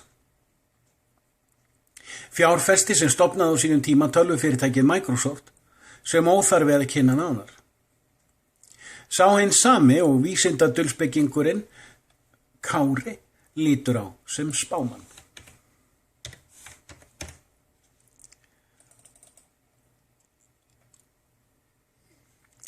Gates, sem aðlaður af Bretadrottningu, hefur á síðustu 15 árum orðið vel þekktur fyrir fjárfestingar í erfðabreyttum matvælum, höfundarréttarvörðu útsæði, Monsanto, og ábatasömum bólusetningaverkefnum í þriðja heiminum í nafni manngæsku, philanthropy. Fáir rýna í og útskýra hversu miklum auði hann rakar saman í skjóli þessara verkefna handa sjálfum sér og tengdum aðilum. Gates iðulega kynntur sem góðgerða sinnaður mannvinur, philanthropist. Mér finnst alltaf spaugilegt að sjá enska orðið philanthropy, því það svo augljósa verkfræðin á baku hugtækið og yfirlætis hroki húmanismans. Enn spaugilegra að enginn lær máls á því.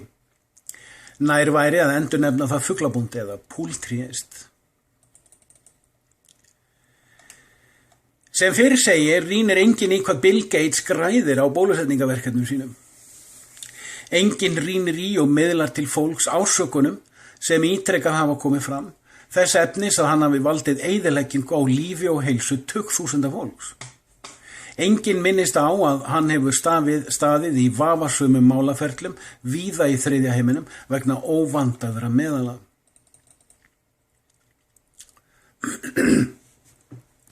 Enginn bendir á að bólusetning fyrirbyggir ekki faraldur sem þegar er farin af stað. Afsakið það. Enskt orðaval. Ensk setningaskipan. Ég veit ég skrifa mörg orð með enskum setningur. Það er bara, ég nota ensku svo mikið, ég rugla oft röðin orð og ég veit að þetta er orðið með svona landlægt vandamál á Íslandi líka, hjá fleirum. Við erum fannir að skrifa íslenskan texta með enskum setningaskipan. Það er náttúrulega intellectual sloppiness eða hugarfarsleg úr trassaskapur. Afsakið, nei ekki við þetta, ég svo, já maður verður að feila í sumum, einhverju. Ég byrja aftur á þessar efnisgrein. Ég komin á 13. síða 65, þetta gengur vel. Enginn bendir á að bólusetning fyrirbyggir ekki faraldur sem þegar er farin af stað og að það tekur mörg ár að þróa bóluefni. Enginn minnir á að stór faraldrar hafa nær aldrei endurtekið sig, það er af sama vírus. Ég minni á skyldleika simpansa og manna. Sami vírus er 100% eins og að 80% eins bóluefni er gagnslaust. Enginn ræðir þessi augljósu atriði í dulspegistýrðum samtíma okkar sem telur sig vísindarlegan og upplýstan. Enginn fjölmiðill hefur nokkru sinni dregið vel fram í sviðsljósið. Á síðustu árum hafa bólusetningar notið sífellt meiri gagnrýni og vísindarlegra efasemda. Þá sjaldan sem sú umræða er dregin fram, en hún er umfangsmikil erlendis, er einungis bent á öfgafullan og yfirlýsingaglaðan minnihluta í þeim umræðuhóp, en ekki bent á þrotlausa rannsóknarvinnu vísindafólks og leikmanna sem hafa unnið traustvekjandi rannsóknarvinnu málefnið. Fjöldi málaferla eru til, skrásett og rýnd, þar sem fólk reynir að sækja bætur eftir að bólusetningar rústuðu heilsu þess og í mörgum löndum eru framleiðendur bóluefna samt stikk frí frá slíkum málaferlum og enginn fær leyfi til að rýna í grunnum vísindi bóluefna. Almenningur hefur ekki minnstu hugmynd grunn þessara vísinda, hvernig bóluefni verða til, hvað þá framleiðsluna, en trúir illa útskýrðum fullyrðingum grunnskóluna Louis Pasteur.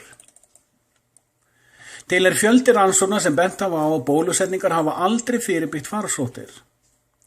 Þegar þetta er dregið fram bendir fólk stundum á lömunaveiki, pólió,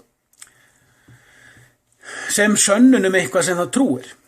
En auðvelt er að sýna fram á hún stafaði af eiturefnum sem notuð voru við matvælaframleiðslu og að veikin hvarf leið og hætt var notkun þessara efna. Flestir sjúkdómar sem sagt er að hafi horfið með notkun bóluefna hurfu samtímis því að vatnslagnir, handsápa og ísskápar urðu almannaeign og þetta helst í hendur í þriðja heiminum. En þeir sem útskýra slíkt eru vandlega djöflamertir. Til gamans má skjóta því hér inn að áður þeir trúðu læknar á kvikasilfursgufur í lækningaskyni og rústuðu þannig lífi og heilsu hundruða þúsunda, enda kvikasilfur, merkjúri, baneitrað. Í samtímanum er kvikasilfur og ál í flestum bóluefnum, þó vita flestir sem eru æstir í að láta sprauta sig að ofnotkun áls er stundum tengt við Alzheimer.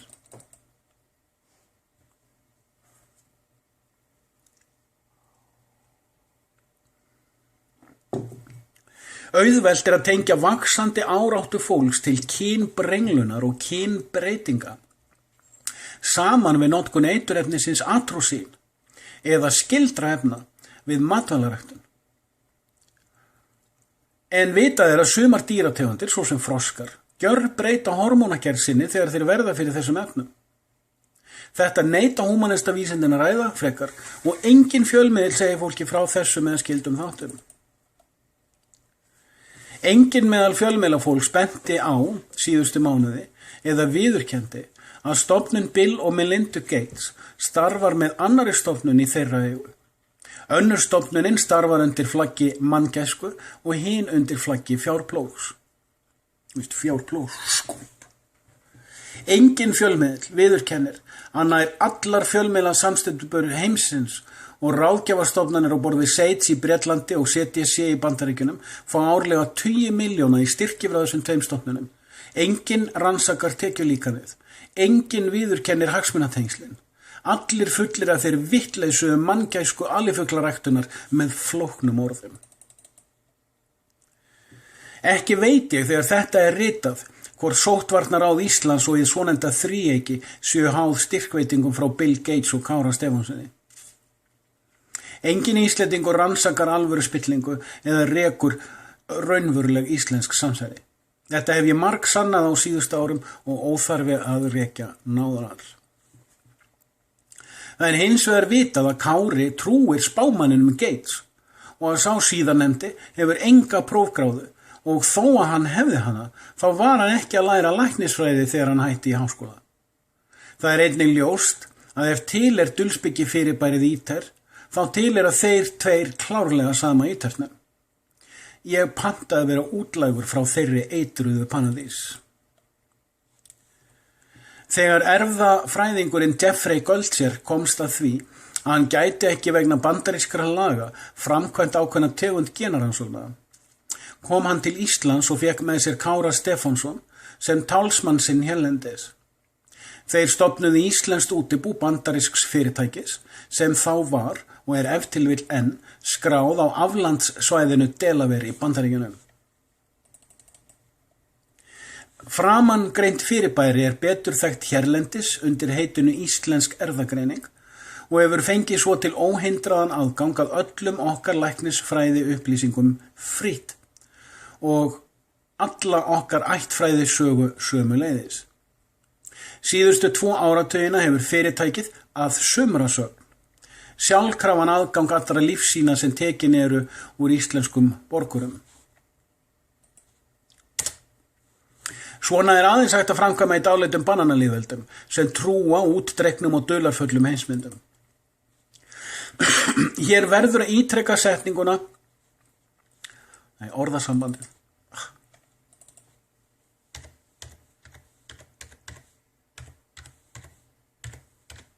Þetta er lagalegu fyrirværi.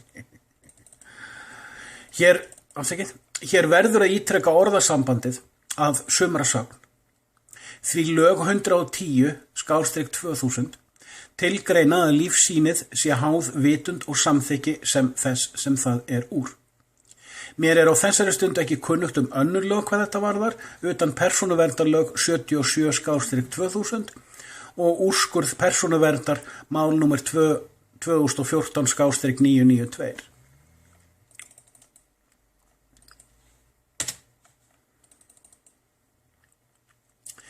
Þegar ég veiktist af lungnabólgu sumarið 2017 var tekin úr mér blóðdropi við læknisskoðun og lífsýnisblóðdropinn skráður. Þó ljóst væri eftir læknisskoðun að ég væri með lungnabólgu, sem er auðvelt hvaða lækni sem er að greina, þá var samt réttlætt með einhverju kvaki að taka þyrfti lífsýni. Ég var þá of veikur til að rekja það ítarlega en ég spurði hjúkrunarfræðing hvort lífsýnið færi í genaskráningu og þá hvort það gerði sjálfkrafa. Hjúkrunarfræðingur svaraði báðum atriðum neitandi, en þetta er ritað eftir minni.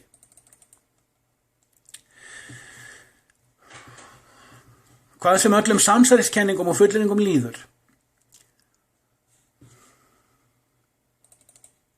Nota bene, ég hef einhvern tímann skrifað heilbrigðisráðuneytinu þetta með fyrirspurn til þess að fá þetta skýrt.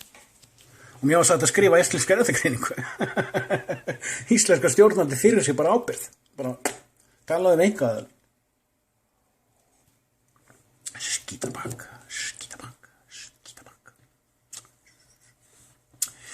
Hvað sem öllum samsæriskenningum og fullyrðingum líður, hefur mér vitanlega engin fjölmiðill á Íslandi rakið svona hluti.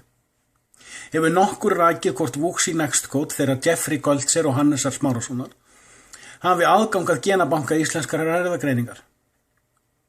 Til gamans má rekja að fyrirtækið hefur meðal annars skrifstofu í Shanghai í Kína. Ég veit að fjölmiðlar hérlendis viðurkenna, og það kom fram í grein í vetur, að bandaríska fyrirtækið AMGN er móðurfyrirtæki íslenskar erfðagreiningar og að AMGN vinnur allar tölfræði upp úr genasafni okkar í samstarfi við hugbúnaði fyrirtæki sem stofnað var af Microsoft.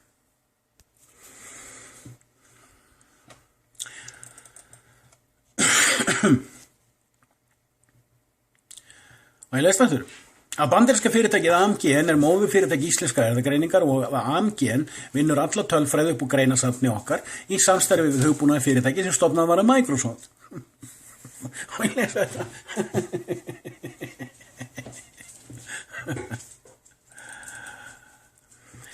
Þetta eru náttúrulega allt saman mannvinir með allt uppi á borðinu og íslenskir borgarar vita með vissu að ekkert vafasamt sé þarna á ferðinni. Enda eins gott, því annars eru þeir borgarar djöflamertir sem samsæra kenningasmiðir og enginn myndi eftir það hlusta á þá vegna öfgakendra staðhafinga plexigler. Eins og fyrr segir, þá trúði ég í upphafi meginstraumsfjölmiðlum sem héldu því fram að upp væri komin farsótt.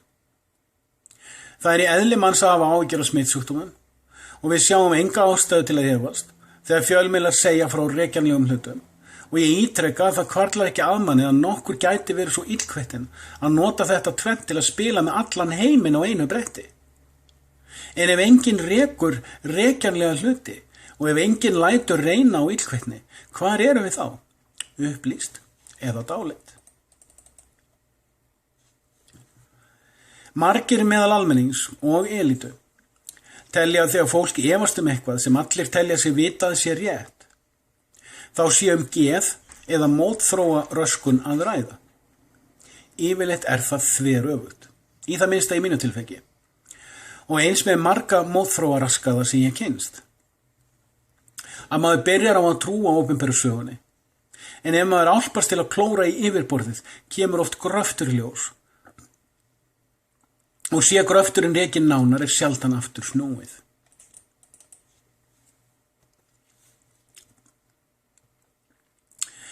Fyrstu stóru yfirlýsingar og hugleiðingar meginstraumsins snerust hvort loka ætti landinu eða ekki, einnig hvort takmarka ætti samkomugetu eða ekki. Fljótt á litið hugsaði maður með sér að líklega væri það rétt. Þegar maður hugsaði það nánar, vöknuðu efasemdir. Hafa landamæralokanir og samkomu takmarkanir nokkru sinni stöðvað útbreiðslu smitsjúkdóms? Hvergi rætt. Hvergi vísaði neina vísitalega rannsókn á því. Augljóst væri að ef landinu væri lokað myndi allur ferðamannaðinaður landsins hrynja á svipstundu. Allt frá stærsta flugfélagi okkar til smæstu gistiheimila. Þá myndi það stórskaða jaðartengda starfsemi og líklega hafa ófyrirséð dómínóáhrif. Það hlaut einnig að vera augljóst að væri sett samkomubann myndi allt geðraskað fólk samstundis sett á heljar þröm í bókstaflegri merkingu. Það ætti að vera óþarfi að rekja hversu mörg fyrirtæki myndu í þúsundatali missa allan sinn rekstrargrundvöll ef strangt hópbann 20 eða 50 manna yrði sett á þau.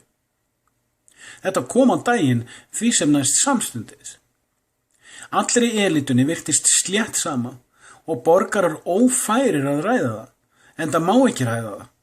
Vírusinn er dulspekidímoninn sem ekki má ræða. Í fyrstu voru margir vísindamenn, stjórnmálamenn og blaðaritstjórar með á framangreindum nótum.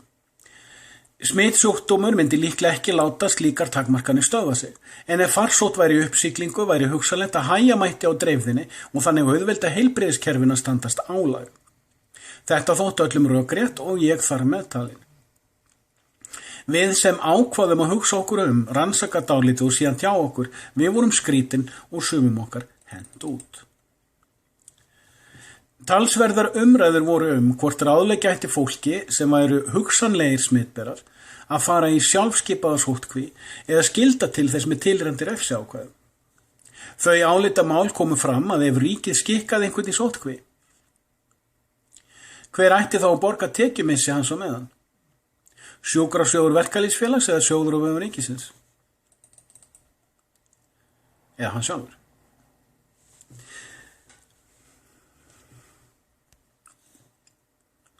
Fljótlega snerist þetta upp í umræðum samkomubann. Ef ekki mætti koma saman í 20 eða 50 manna hópum, ætti þá að loka fyrirtækjum sem hefðu svo stóra starfshópa eða ætti að skikka þau í umgengnis- og samskiptatakmarkanir. Ef fyrirtæki yrðu skikkuð til lokana, hver ætti þá að greiða skaðan og með hvað hætti? Allar þessar spurningar eiga rétt á sér ef alvöru farsótt að ræða. En það atriði hvarf fljótt í skuggann. Allir voru strax sannfærður að farsótt væri á ferðinni og meiri hluti fólks virðist enn sannfærður þegar þetta ritað.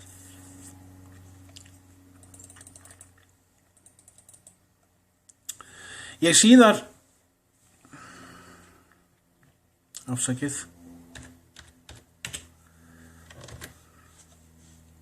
ég kannski átti að yfirlesta í þriðja skipti.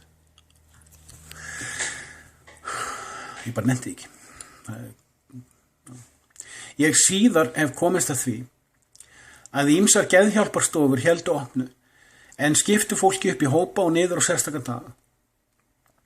Það breytir ekki því að til dæmis ferðaiðnað Íslands var rústað á fáeinum dögum og þó verið sé að opna fyrir komur ferðamanna hinn svokallaða skimun í Leifsstöð augljós sönnun þess að marxískum valdamönnum stjórnsýslu og stjórnmála slétt sama eyðileggingar áhrifin af dáleiðslu þeirra og vísindadulspengi. Næst verður líklega skimað eftir stökkbreyttum lissavírus sem smitast við kossaflens.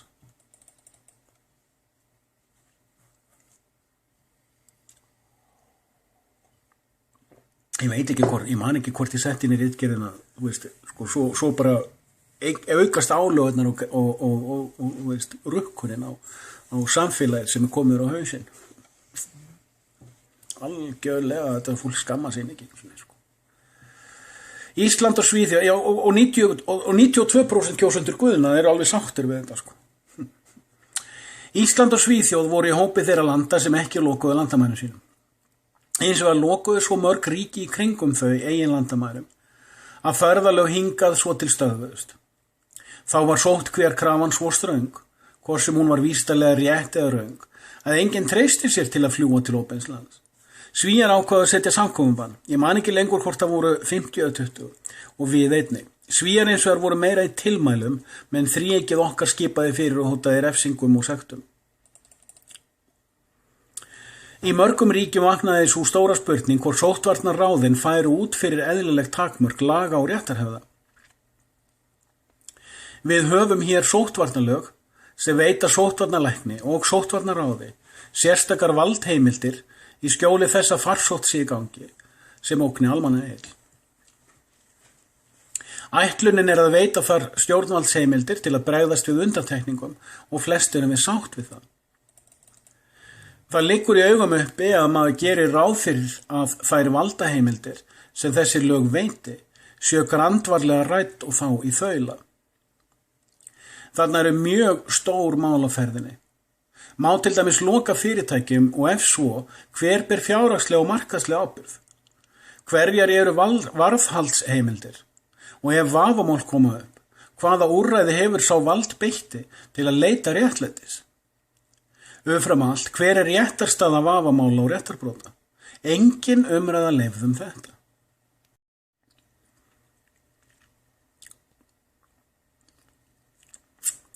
Síðustu 15 árin hefur lifandi lögskýring orðið sífellt meir ráðandi á Vesturlöndum. En það fínt orð fyrir stalinísk sýndarréttaröld, þar sem ásökun í takt við félagslegan eða pólitískan samhljóm dugar þegar dómarinn í sama samhljóms íter. Hvet ég fólk til að lesa í þessu samhengi útskýringar Sigríðar Á. Andersen og umfram allt fyrirlestra og viðtöl við Antonín Scalia. Þá til í myndskeiðasafni mínu rúmlega 2 tíma greining frá því ár á hinu svokallaða þrískipta valdi lýðveldisins sem tengist þessu atriði. David Scott hjá UK Column benti nýlega á mjög góðan lögskýringapunkt þessu tengdu. Vestrænt lagasamfélag byggist á því að lög séu sett til að auðvelda frjálsu fólki að eiga samfélag og þegar upp komi deilumál að fá úr því skorið hvar draga skuli línurnar. Margt sem nú sé gert í nafni sóttvarnaráða séu tilskipanir, takmarkanir og refsiheimildir sem afmái ábyrga laga og dómshefð Vesturlanda. Lesandinn sér vonandi að þó raunhyggja, reason, virðist vera í útlegð hjá meginþorra fólks, þá hún rótföst undir stormviðri rökrétts sósíalisma.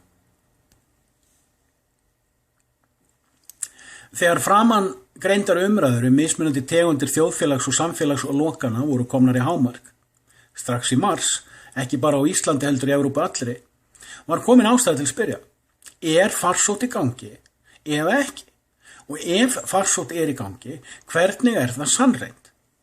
Ef engin farsótt er í gangi, hverjum er þá svo umhugað að hún sé samt markaðsett og innbrend og að tilskipanir sóttvarnaráða geti pressað niður innri samfélögin og fryst þjóðfélögin vikum saman langt umfram eðlilega eða rekjanlega farsóttaþróun?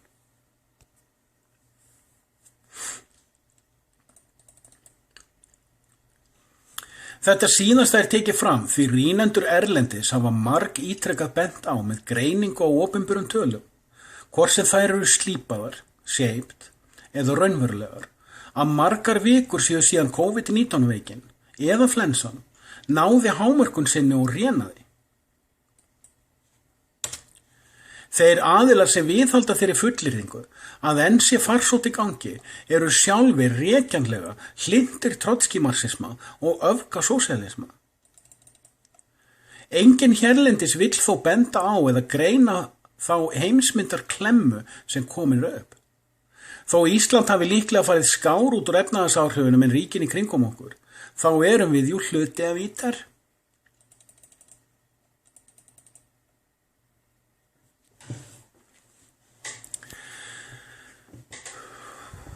Óþarfi er að fara í gegnum það sjónarspil sem skyndispítalinn var í Wuhan í Kína eða hversu óeðlileg farsóttin þar var, enda hvarf hún jafn snögglega og hún birtist.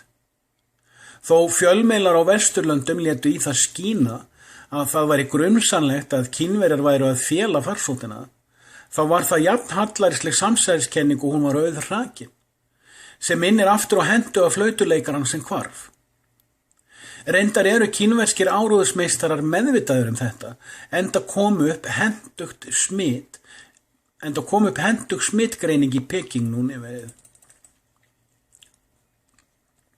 Stóra spurningin sem engin fjölmiðlamaður eða stjórnmálamaður spyr og talsmenn læknavísindanna virðast álíta óþarfa er þessi: hvenær er farsótt svo alvarleg að réttlætanlegt sé að frysta smá og stór efnahag heillar þjóðar og jafnvel heillar heimsálfu og það gagnrýnislaust? Ennfremur, sé farsótt í gangi og jafnvel þó hún gæti verið alvarleg, er það réttlætanlegt að frysta allt þjóðfélagið og jafnvel kollvarpa því? Meginstraumurinn hefur ekki svarað neinni spurningu af þessu tagi og ekki leyft á sig spurð. Þöggunin á jaðarfólki sem ber fram agaðar spurningar þetta með vísun í gögn og félagsfræði er ennfremur að mínu mati frekar hallærisleg. Augljóst var strax í upphafi að ferða, nálgunar og samkomubann myndi rústa smáefnahag samfélagana. Þegar meginstraums elítan ræður efnahagsmál er yfirleitt rætt banka, álver, stálver og annan stórefnahag. Sjaldan er bent á og almenningur orðinn ónæmur fyrir að þessi hluti efnahagslífsins ræðist þriðjungur efnahagslífs þjóðanna. Smáefnahagslíf sem ég nefni þorpsmarkaðinn eru 2/3 hlutar efnahags þjóðríkja. Auðrækið er hvað átt er við. Þó stór efnahagur hali mikið inn fyrir þjóðfélögin, þá er það daglegt líf, þorpa og samfélaga ásamt þeirri þjónustu og smá uppbyggingu sem því fylgir, sem er hið raunverulega efnahagslíf. Stór efnahagslífið er efnahagslíf þjóðfélagana eða ríkjana en þau hvíla ofan á samfélagunum.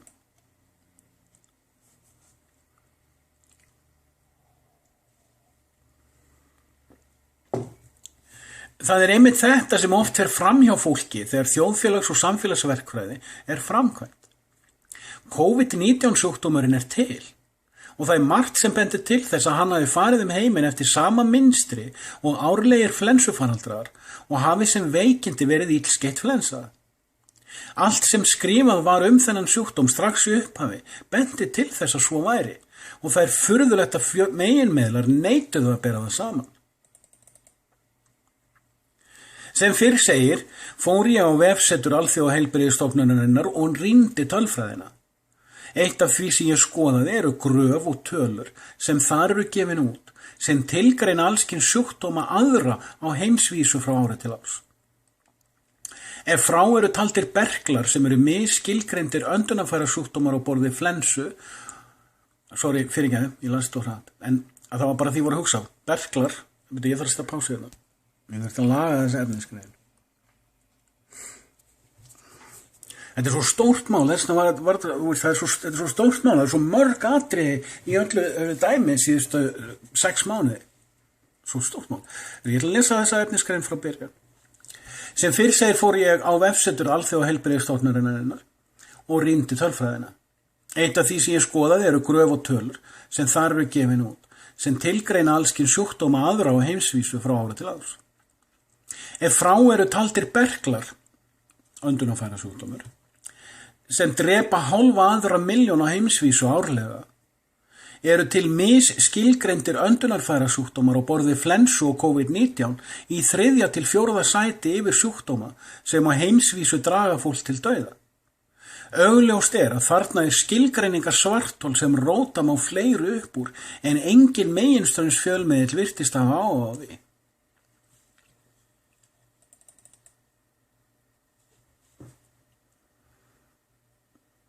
Einföldun, 3/4 dauðsfalla á heimsvísu eru öndunarfæra sjúkdómar og þeir eru þó nokkrir, en þeir eru allir svo líkir. Ég vil ná í smók. Leiðrétting, ekki 3/4 heldur í 3. sæti. Dauðsfalla ástæður á heimsvísu eru dauðsfalla ástæður á öndunarfæra sjúkdómar eru í 3. sæti yfir dauðsfalla ástæður á heimsvísu ár hvert og það eru margir sjúkdómar og mjög líkir. Svo það er mjög auðvelt ef þú ætlar að uppdikta. Það er svo auðvelt, þannig að það er á hverjum mánuði fullt af sjúkdómum í kúltúrunum. Ef það er, ég er ekki að segja þessi, ég er ekki að segja þessi samsæri, ég er búin að útskýra, þetta er náttúrulega löngriðgerð, fyrirgefðu. Lestur heldur áfram, þetta er svo flókin þessi efnisgrein sem ég var að lesa, þetta er sumt að þessu. Ok, bara afsakið. Hvernig á maður átt að sjá á öllu saman? Þetta er svo flókið, þetta er svo djúpt, þetta er allt svo absúrt, þetta er svo absörd. Fjarstæðukennd. Annað gerist á sama tíma. Lestur hefst. Annað gerist á sama tíma. Allir þeir aðilar sem mest hafa farið hamförum síðasta áratuginn í áróðri hamfara hlýnunar snar þögnuðu eins og leikstjóri hefði blásið í flautu. Stöku sinnum prófuðu þeir félagsvötnin með því að benda á síkin í Feneyjum eða gervitunglamyndir af iðnaðarsvæðum eins og verið væri að athuga hvernig almenningur brygðist við. Margir í grasrót og jaðarmiðlun voru fljótir að benda á að greinileg tenging væri hér í véluninni, svo flestar þessar athuganir voru fljótar að skríða aftur undir stein. Rétt eins og almenningur ætti ekki að tengja augljósa punkta. Allir áróðursaðilar loftslags sósíalismans voru sammála að COVID-19 væri stórhættuleg og augljós farsótt og sjálfsagt væri að frysta þjóður og heimsálfur af þeim sökum.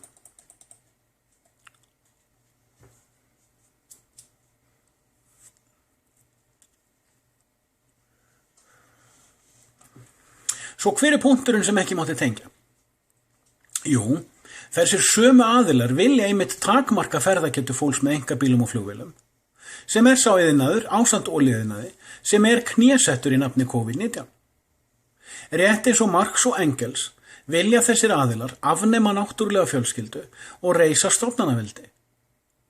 Trotski og Stalin vildu báðir sama heimsmarxisma en þeir deildu smávegis aðferðina. Já, smávegis.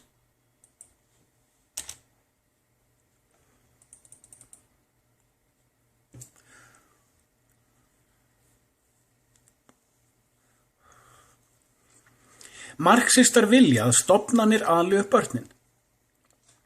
Að enginn geti rekið smáfyrirtæki án þess að glíma við fjall af reglugerðum.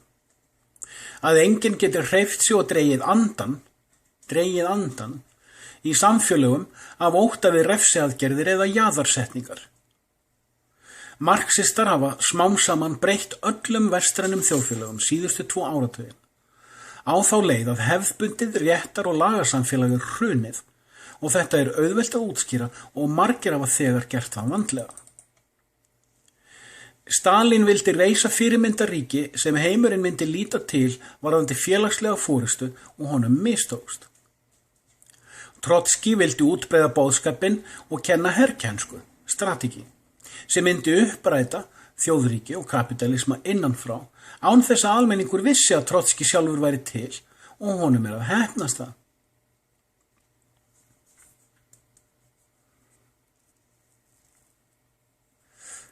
Landsdómur er marxísk verkfræði, aukið flækjustig. Þegar konur fór út á vinnumarkaðinn þá var það svo dýrt að það var ekki hægt að snúa því tilbaka og var svo dýrt að lifa. Meikar ekki sens, þetta er verkfræði. Lestu bara Das Kapital, lestu bara Karl Marx. Afsakið. Varðandi réttar- og lagasamfélag skal rifjuð upp sú þrískipting valds sem vestræn þjóðfélög hafa tileinkað sér upp úr 1690 sem er svohljóðandi. Ríkisstjórn skal kosin til að framkvæma lög. Þjóðþing eða ríkisþing skal kosið til að ræða og setja lög og skulu þau byggð á frumspeki sem varin sé í stjórnarskrá, Constitution. Dómsvald skal kosið eða skipað til að skera úr deilumál varðandi framkvæmd og útfærslu laga. Svo og þegar aðilar samfélaga sem frjálsir íbúar tróða hver öðrum tær svo skera þar úrum. Síðast en ekki síst að borgari ríkis geti sótt rétt sinn þegar stofnanir þess tróða þeim tær. Frumspeki stjórnarskrár eða konungsvalds skuli tilgreina rétt ríkisins og skyldur, svo og afmarka takmörk þess gagnvart borgaranum eða rétt borgarans gagnvart ríkinu.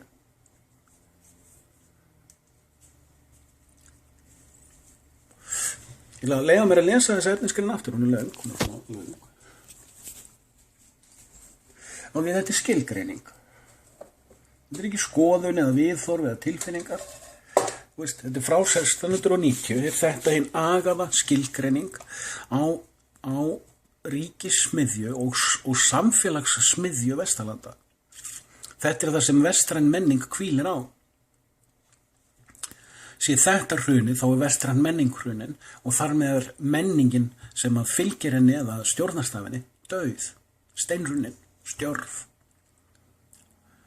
fyrt, alienated, sem er marxískt hugtak. Les aftur þessa efnisgrein. Ríkisstjórn skal kosin til að framkvæma lög. Þjóðþing og ríkisþing skal kosið til að ræða og setja lög og skulu þau byggð á frumspeki sem varin sé í stjórnarskrá, Constitution. Dómsvald skal kosið eða skipað til að skera úr deilumál varðandi framkvæmd og útfærslu laga, svo þegar aðilar samfélaga sem frjálsir íbúar tróða hver öðrum tær svo skera þar úrum. Síðan ekki síst að borgari ríkis geti sótt rétt sinn þegar stofnanir þess tróða þeim tær.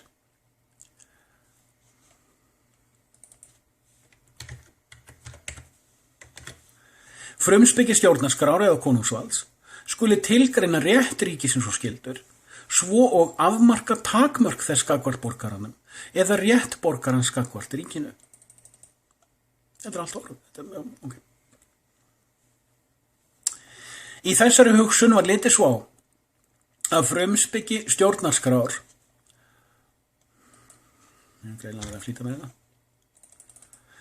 Í þessari hugsun var lítið svo á að frumspeki stjórnarskrár afmarkaði þrískiptinguna og grunnflöt ríkisins, að lög væru almennar siðferðisreglur og dómarar Það er greiðlega að hlýta með. Og dómara myndu skera úr vafamáli túlkun laga, borgurum til heilla, og að of mikil fínstilling með reglugerðum yrði of takmarkandi á eðlilega menningarþróun. Þetta er nú hrunið. Þrískipting valds er nær alfarið komin í dag til nefnda, álitshópa, þrýstihópa, lobbyista og úrskurðarvalds sjálfstæðra stofnana. Dómsvald samtímans reyndu að sækja réttin gagnvart barnaránsnefnd. Dómsvald samtímans orðið meira til skrauts og oftar en ekki hegða vestrænir dómstólar sér meira eins og samhljómskór marxista eða stalínísk sýndarréttaröld, frekar en sem ábyrgir lagadómar. Frumspeki stjórnar skrána ýmist höfðað vettugi eða þess krafist að hún sé stílfærð í hag alþjóðastofnana og samhljóms, meðan fáir borgarar hafa getu til að rýna í frumspekina þrátt fyrir svonefndu menntakerfi. Og veist hvernig verið er að breyta stjórnarskrána á Íslandi núna í gegnum samráðsgátt kommunista. Og þetta er hvað 3. eða 4. tilraun síðustu 10 ár. 92% gáfnuljósa vita þetta ásamt honum Guðna sínum sem er samhljóma Katrínu. Þetta er ekki ritgerð, þetta er innskot. Og verður að draga línuna einhvers staðar. Fáir, afsakið, ég er á síðu 19, þannig ég er búin með cirka þriðjung, tæpan. Fáir virðast hafa valda á merkingarfræði, hugtakarrýni eða sögu hugsunar. Hvað þá áhrifum slíks á einstaklingslif? Fáir virðast hafa, já, til að fara í annan gír, sko. Maður á að lesa í fyrsta gír. Svo rantar maður í 3. gír, sko. Fáir virðast hafa vald á merkingarfræði, hugtakarrýni eða sögu hugsunar. Hvað þá áhrifum slíks á einstaklingslíf, samfélag eða þjóðfélag. Tilfinningastormar og fyrirsagnafræði tröllríður vitund flestra. Menntun virðist eiga meira skylt við innprentun og dáleiðslu en upplýsingu og yfirvegaða ögun. Á Íslandi hefur þrískipting valds ekki verið til síðan 1662. Þó lýðveldið frá 1944 hafi viðhaldið þeirri sjálfsblekkingu að hérlendis ríki þrískipting, þá er það þvættingur. Og sem fyrr segir, þá rakti ég þetta nýlega og útskýrði vandlega í bæði skrifuðu og upplesnu efni. Sjálfstæðar stofnanir ráða nú öllu hérlendis og er reglugerðar fjallið ekki aðeins ókleift, heldur vafasamt að fuglinn fljúgandi komist þar yfir. Þá er nokkuð ljóst að Trotski marxistar allan heim vilja færa þetta vald frá þjóðríkjum til alþjóðastofnana, samanber grein 111 í stjórnarskrártillögunum frá 2011-2012.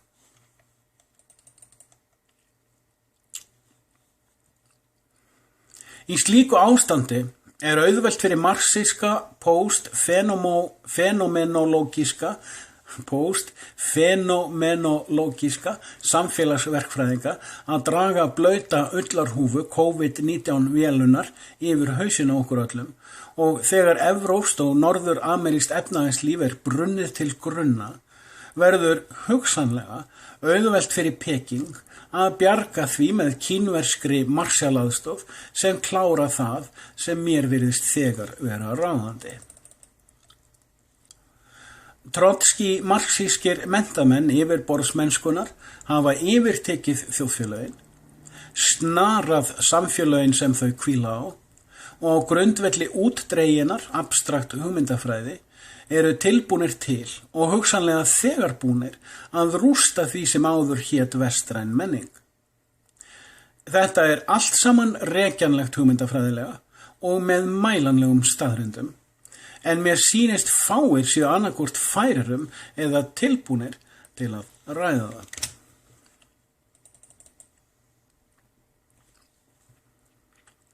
Sem fyrr segir var strax í upphafi óljóst hvort farsótt væri að ræða. Veikin er til, en greining hennar er hæpin.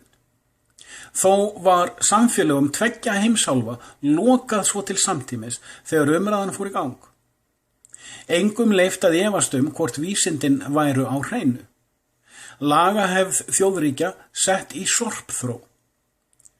Ekki einu sinni þjóðþingum leyft að koma saman og ræða málin og þeir sem reyndu að benda á það, svo sem Rand Paul og Thomas Massie í Bandaríkjunum, djöflamertir í spað.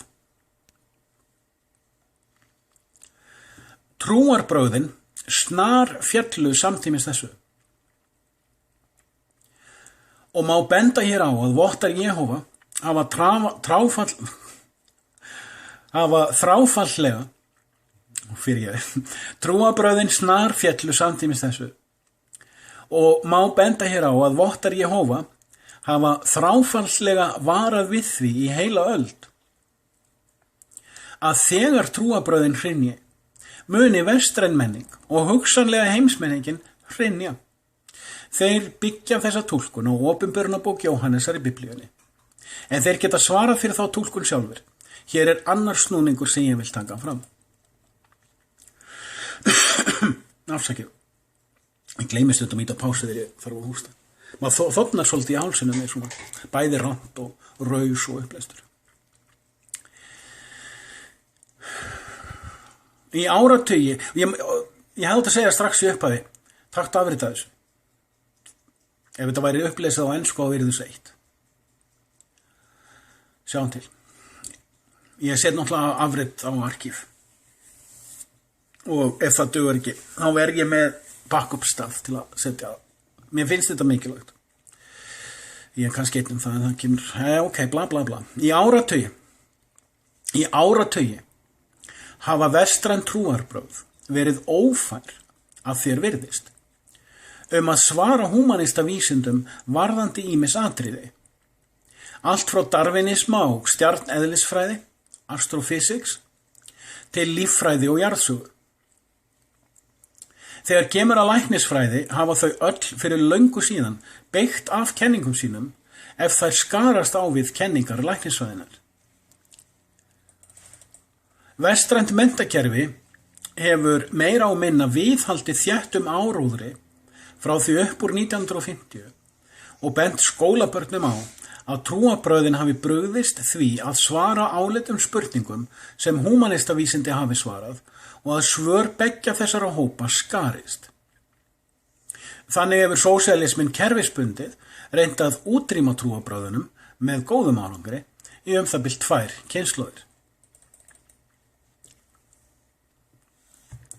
Ég er trúaður eins og allir vita, svo ég hef mikinn áhuga á þessum þáttum. Ég hef þess vegna lesið mér til mörg vísindi, bæði af áhuga á vísindaþekkingu, en einnig til að athuga hvort trú mín sé sturlun eða traust heimsýn. Ég veit með vissu að blóðgjafir drepa jafn marga og okkur er sagt að þær bjargi. Lesandinn finnur ekkert þetta á vefnum, nema vita hvar skuli leita. En vilji hann sannreina þessa fullyrðingu, getur hann gert það sama og ég gerði, farið á bókasafn og gransað. Ein fullyrðing húmanista og sérstaklega guðleysingja er sú að trúað fólk lesa ekki vísindi. Það er rangt. Ef eitthvað er, þá lesa trúaðir meira í vísindum en húmanistar. Marxisminn uppnefnir trúarbrögðin ópíum fólksins, sem er einnig rangt. Trúað fólk leggur á sig mikla vinnu til að þjálfa huga sinn, aga tilfinningar sínar, slípa skynjun sína og ástunda hollustuhætti. Marxismi er sjálfur ópíum grunnhyggina og hatursfullra, menntaðra sem ómenntaðra. Hann dregur fólki í dilka tilfinningasemi og óverulegra tiktúra, afmáir algjörlega fyrirgefningu og uppreist æru hvar sem því er viðkomið og eftirlætur skattstofum, sjálfstæðum stofnunum og stjórnvaldsnefndum ríkisins að rýja fólkin að skinninu leið og hann upprætir einkalíf og fjölskyldur. Komist öfgasósíalismin upp með það, drepur hann miskunnarlaust þá sem ekki bugta sig fyrir honum í einu og öllu. allt í nafni útdregina hugmynda sem ekki standast raunveruleika eða raunhyggju. Sú vísindi sem kennd eru í grunnskólum og akademíu húmanismans eru ekki eins endanleg og almenningi sagt. Frekar en að telja upp lista yfir mörg hundruð fullyrðingar vísindana sem eru yfirfullar af svarthólum, læt ég nægja framangreinda staðhæfingu blóðgjafir.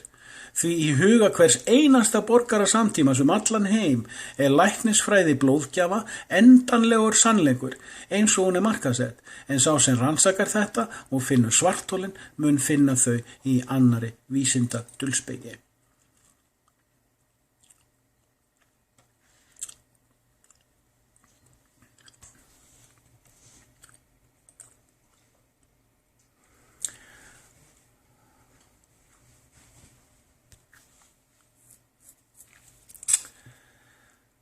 Blóðgjafir, líffæraflutningar, líffærarán og bólusetningar eru allar sami glæpurinn gegn Guði og lögum eingyðistrúarinnar og hreinræktaðir húmanista galdrar, humanist sorcery.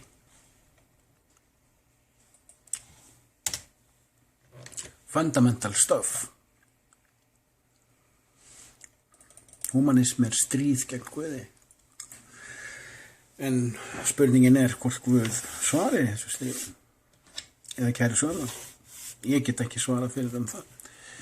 Ég hef ekki skoðun á því. Okkur sagt í barnaskóla og við trúum að Louis Pasteur hafi sannað óhrekjanlega hluti leið og hann lagði grunninn að veirufræði. Svo ekki. Frekari rýni mun leiða í ljós að megnið af kennslu hans virðist vera blanda af sýndarmennsku og hugverkastuldi og dagbækur hans hafa leitt í ljós að honum mistókst ítrekað að sannreyna kenningar sínar. Við erum sálfræðilega ófær að rugga bátum viðtekinnar hugsunar og það félagslega mjög erfitt. Við gugnum fljótt þegar kemur að jafningja þrýstingi meðal almennings eða jafningja rýni innan vísindana. Við sjáum ekki alltaf að brautryðjendurnir sem vitnað í komust upp með vísindadulspeki og síðari fræðingar sem byggðu á vinnu þeirra gerðust viljandi eða óviljandi sekir að trúa og viðhalda dulspekinni. Einstaklingar meðal almennings hafa sjaldan tækifæri til að bera sig eftir því að grúska nánar. Og ef þeir finna út einhver svarthol, þá komast þeir ekki fram hjá samsæriskenningastimplum og djöflamerkingum. Vísindamaðurinn eða stjórnmálamadurinn eða fjölmiðlamaðurinn hlýtur að vita meira þessi atriði hvort þið Við erum löngu búin að missa sjónar á að þó meginströms kverulant sé í sjálfstæðisflokknum eða samfylkingunni, þá gæti hann trúað á heimsmynd Marx og Trotski, þó búningurinn og framsagan sýni það ekki, nema maður sjálfur hafi kynnt sér hugmyndafræðina og þekkja hana.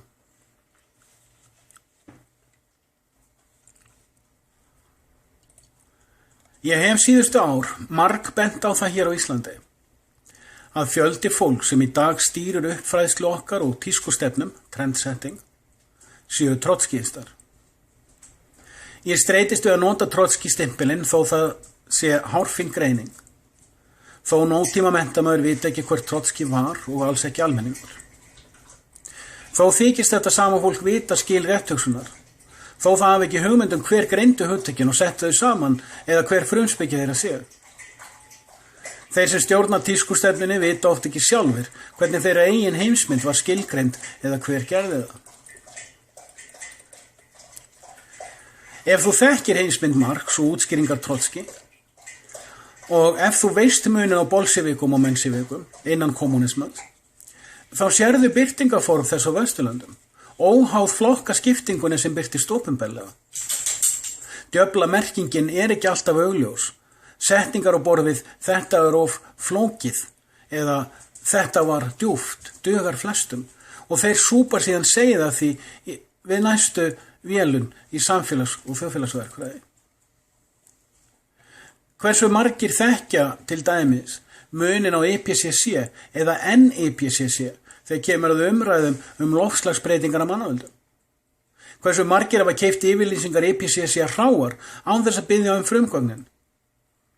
Hvar eru mælingarnar á hitastigbreytingum? Hvar eru smíðastaðlarnir fyrir mælitækin?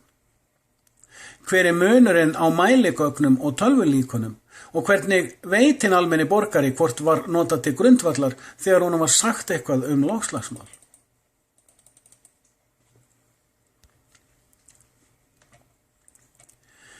Hvar eru mælitöflunar fyrir sjávarris? Eða þá dulspekina súrnun sjávar? Já, súrnun sjávar er dulspeki. Því raunvísindi hafa margsannað að sjórinn getur ekki súrnað eins og húmanistavísindin fullyrða. Patrick Moore, sem skrifaði auðleysna grein þetta á almannamáli, hefur verið vandlega djöflamertur og jaðraður, en enginn getur hrakið hann efnislega.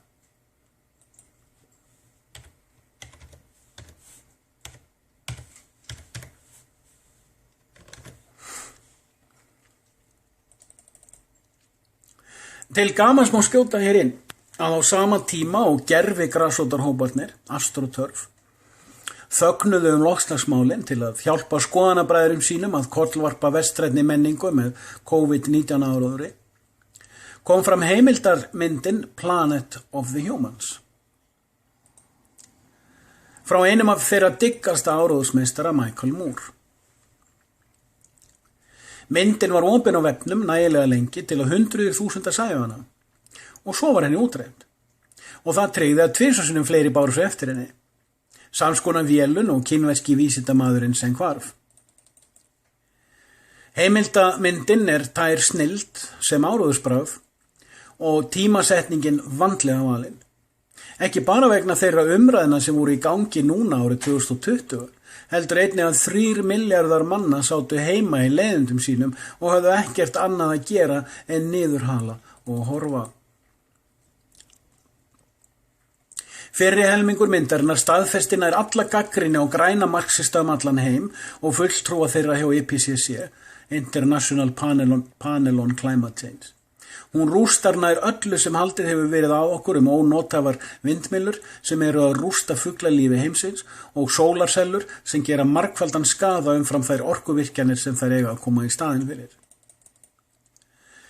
Margir á Vesturlöndum vita að Trotskí-sinnaðir marxistar í skrifræði, bjúrókrasi og áróðursmiðlun rústuðu stálframleiðslu í Ruhr, Sheffield og Pittsburgh. Síðan flutti stáliðnaðurinn til kommúnista Kína sem aftur seldi okkur vindmyllur og sólarsellur í staðinn með dyggri aðstoð útdreinar hugmyndafræði vestræna marxista.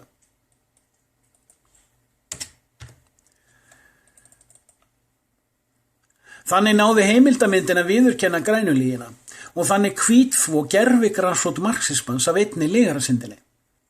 Síðari helmingur myndarinnar gat því sannfært ístöðulausa sem trúðu að loksins væri komin fram heiðarleiki hjá sósíalistum.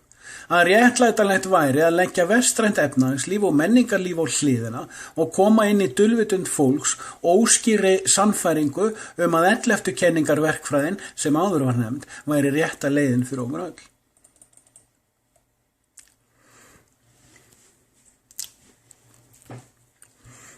Síðan í helmingu myndarinnar sem byggður á Thesis 11, en ef þú veist ekki hvað það er, þá bara, já, hann var að segja satt hina lína. Þetta er svo fyndið. Þetta er svo fucking fyndið. Sorglega fyndið. Loka fyndið. Tengjum hrunið 2008 hérinn. Múrar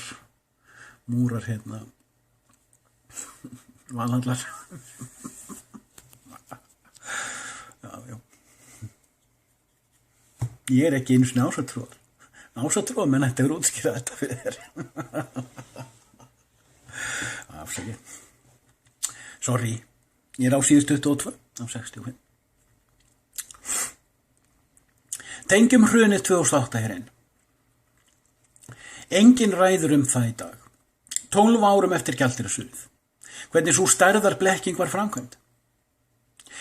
Hrunið var ein snilldarmesta aðgerð sem framkvæmt hefur verið og hún tengist bæði loftslagslíginni og COVID-19 véluninni. Bankarnir sem fóru fram úr sjálfum sér við lánveitingar fóru eftir ráðleggingum Kínesian menntaðra hagfræðinga sem störfuðu í greiningardeildum þeirra. Bankar fóru einnig eftir þeim reglugerðum sem Trotski sinnaðir stjórnmálamenn og skriffinnar settu þeim. Lánalínurnar sem lokuðu var ekki lokað af rökréttum ástæðum, heldur heimsmyndarlegum ákvörðunum sem voru samstilltar.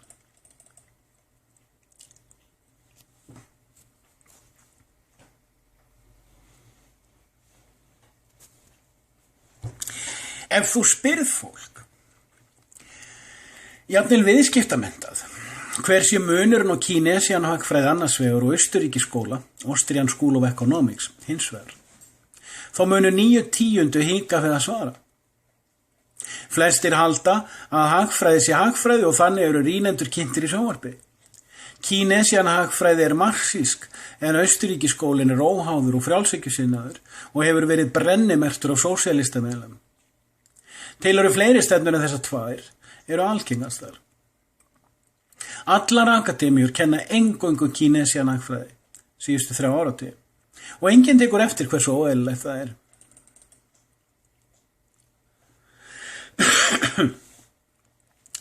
Það er auðrækið til dæmis hvernig hinn svonefnda húsabóla í Bandaríkjunum var beinlínis runnin undan rifjum 2 marxista í Bandaríkjunum og hvernig bönkum þar í landi var nánast smalað inn í bóluna.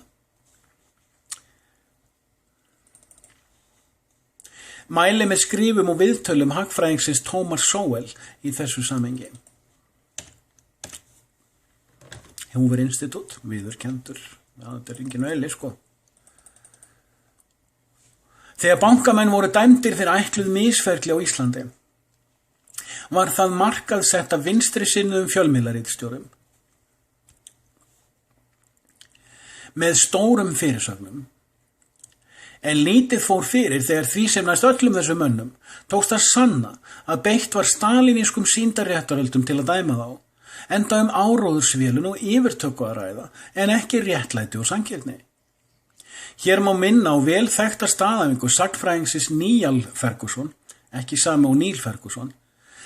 Allir bankarnir sem hrundu höfðu farið að lögum eða reglum stjórnvaldsstofnana.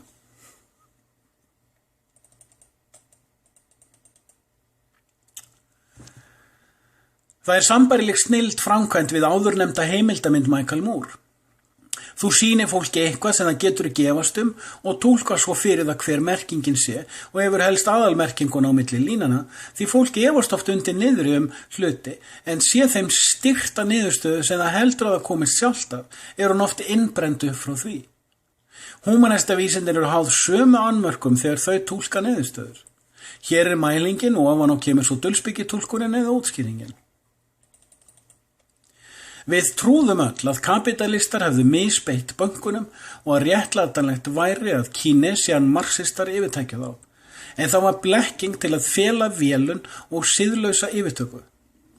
Afleiðingin er stærsta bóla allara tíma 12 árum síðar, sem haldiði niðri með neikvæðum vöxtum og hálffrosnum verðbréfamarkaði og nú eru innistæður smáefnahagsins þannig tæmdar.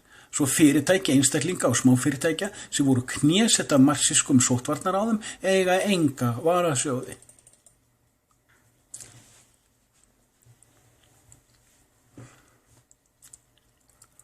Við höfum öll verið alin uppi þann áróður á lengstaftur. Við trúðum öll að kapitalistar hefðu misbeitt bönkunum og réttlætanlegt væri að Kinesian marxistar yfirtækju þá, en það var blekking til að fela vélun og siðlausa yfirtöku. Afleiðingin er stærsta bóla allra tíma 12 árum síðar sem haldiði niðri með neikvæðum vöxtum og hálffrosnum verðbréfamarkaði og nú eru innistæður smáefnahagsins þannig tæmdar svo fyrirtæki, einstaklinga og smáfyrirtækja sem voru knésetta marxískum sóttvarnaráðum eiga enga varasjóði.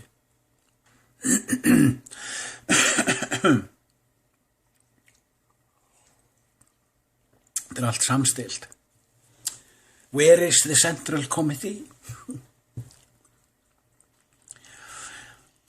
Við höfum öll verið alin uppi þann áróður í barnaskóla, í akademíu, af blaðafólki og af Hollywood, að kapitalismin sé rót hins illa og að bankarnir og stáleiðjan sem löngu flutt til Kína séu aðal kapitalistamafían.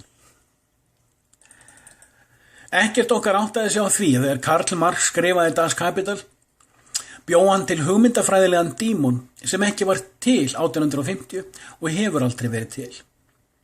Á þeim tíma var engin kapitalísk mafía til og hún varð aldrei til. Auðvelt að sýna fram á að þegar fjölmiðlar skrifa illa einhverja kapitalista aldrei bent á kapitalista á borð við Buffett, Soros og Gates sem fjármagna sósíalískar hreyfingar og áróðursfélagar. Þetta auðrekjanlegt.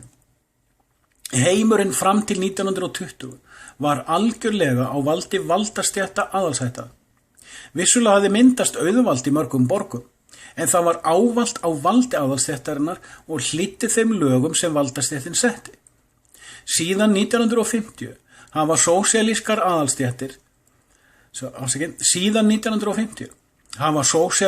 aðalsættir tekið við valdasprótunum, yfirtekið hið svokallaða auðvald og fjölmiðlar þeirra birta síðan falska mynd af nýpíramídanum, enda rekja þeir aldrei nýju ættir sósíalistaríkisins sem fæddist án þess að við áttuðum okkur á því.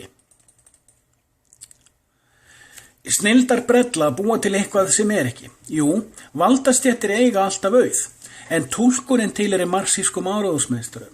Rétt eins og með vísindin hefur útskýringum trúarbragðanna einnig brugðist bogalistin með þessum þætti. Trúað fólk tileinkaði sér ekki leiðsögn Biblíunnar að grúska betur og læra að þekkja vélarbrögð heilaþvottarins og kafa dýpra. Heldur valdi þessi stað að treysta útskýringum prestana í blindni og tók ekki eftir þegar prestarnir breyttust í húmanista. Ég var að lesa hérna aðeins upp á nýtt.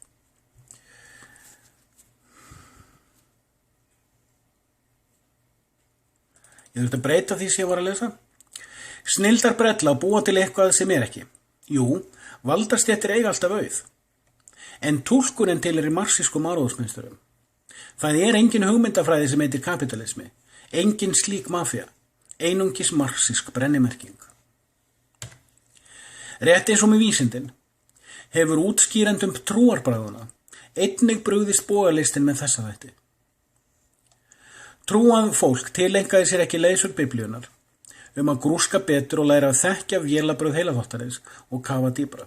Heldur valdi þessi stað að treysta útskýringum prestana í blindni og tók ekki eftir þegar prestarnir breyttust í húmanista. Hefðu trúarbrögðin unnið ábyrga heimavinnu og miðlaðinni vandlega, frekar hann að láta yfirborðs áróður húmanistavísindana slá rík í augun á sér, hefði nær allur áróður síðustu 2 alda misheppnaðist. En nei, leiðtogar trúarbragðanna í dag eru sjálfir sósíalistar og nær allir ófærir að svara áróðurinum með þéttum rökum og skýrum ábendingum.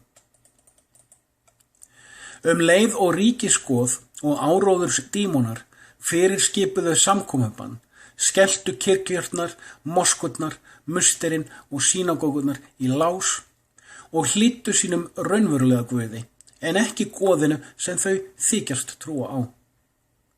Þeir fáu trúarleiðtogar og prestar sem reyndu að iðka samkomur voru settir í sektarrefsingu eða varðhald. Þar með var endanlega sannað að trúarbrögðin eru óvirk og andi þeirra máttlaus. En enginn ræðir það opinberlega. Þó nauðsynlegt að ræða þetta. Í það minnsta innan trúarbragðanna sjálfra ætli þau að ná eyrum sín skoðs, sé það yfir höfuð til. Hér reynir á heilindi trúaðra innan trúarhópana, en ég sé ekki einu sinni kommunistana sjálfa nota augljós tækifæri til að láta knéfylgja kviði.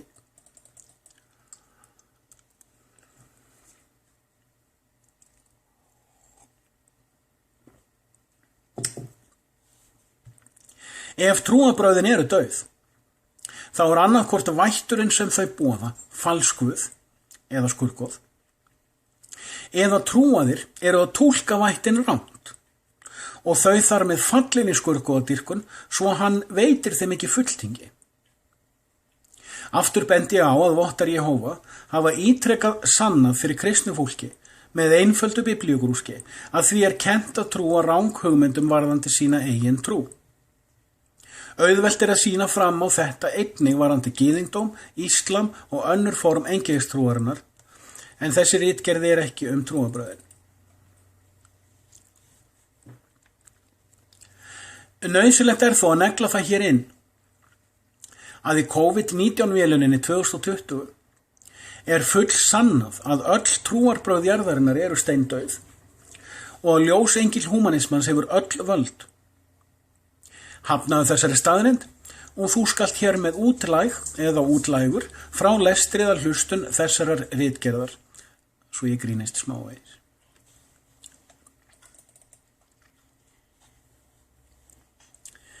Marxíska kínesian hagfræðin og Trotski sinnað skrifræði ásamt samhljóms fjölmiðlun hefur ekkert sagt okkur bankakerfi, gjaldeyrismarkaði eða verðbréfaviðskipti síðan þessi klíka yfirtók bankana árin 2008 til 2012. Hvað varð reynslu okkar á hruninu? Þeir sem sýndu okkur hrunið og síðan útskýrðu það, þögnuðu eins og blásið væri í flautu og við gleymdum að grúska. Enda upplýstum sannleikan varðandi það hvað gerðist.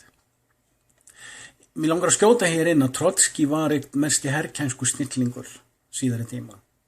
Hann skipulagði að rauði herinn sigraði borgarastríðið í Rússlandi, 5 ára langt borgarastríð.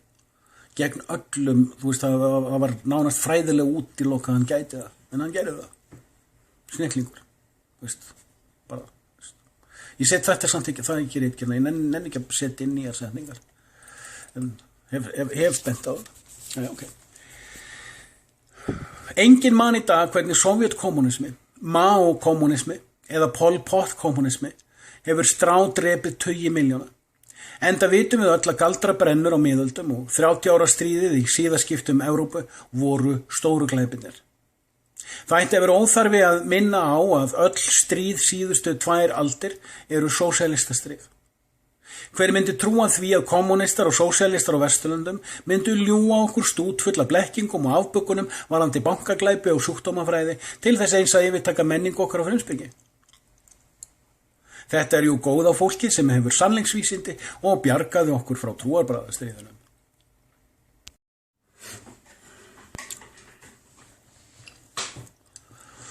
Ég gerði pása á lestrinum og skrappi sund og rakaði mig í leiðinni. Það ennþá sami dagur, sama dagsetning, sama skjal. Við erum komin á síðu 24 og lestur heldur áfram.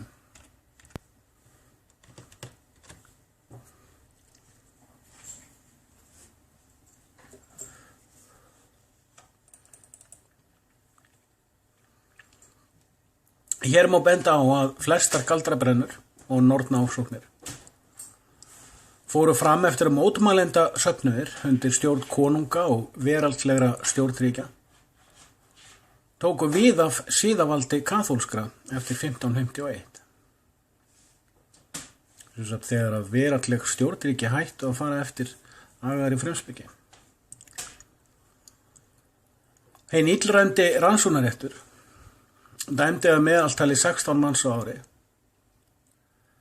meðan sósíalískir mótmælendakristnir og síðar kommunistar dæmdu mörg hundruð og síðar milljónir ef þeir yfirleitt höfðu fyrir því að gera lagadóma. Frá því í ársbyrjun 2018 hefur almennt verið litið svo á innan fjármálaheimsins að eitthvað óeðlilegt sé á ferðinni. Verðbréfamarkaðir eru orðnir svifaseinir og oft því slegið fram að þeir séu líkt og frosnir. Ítrekað hafa þeir riðað á barmi hruns, en því afstýrt á síðustu stundu án þess að áreiðanlegar greiningar komið fram hvernig kínesian hagfræðingar, marxismans, ná að halda aftur af hruninu.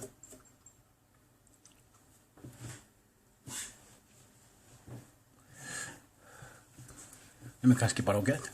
Kannski þetta bara kannski þetta bara fínt. Kannski þetta bara allt sem á rugl í mér.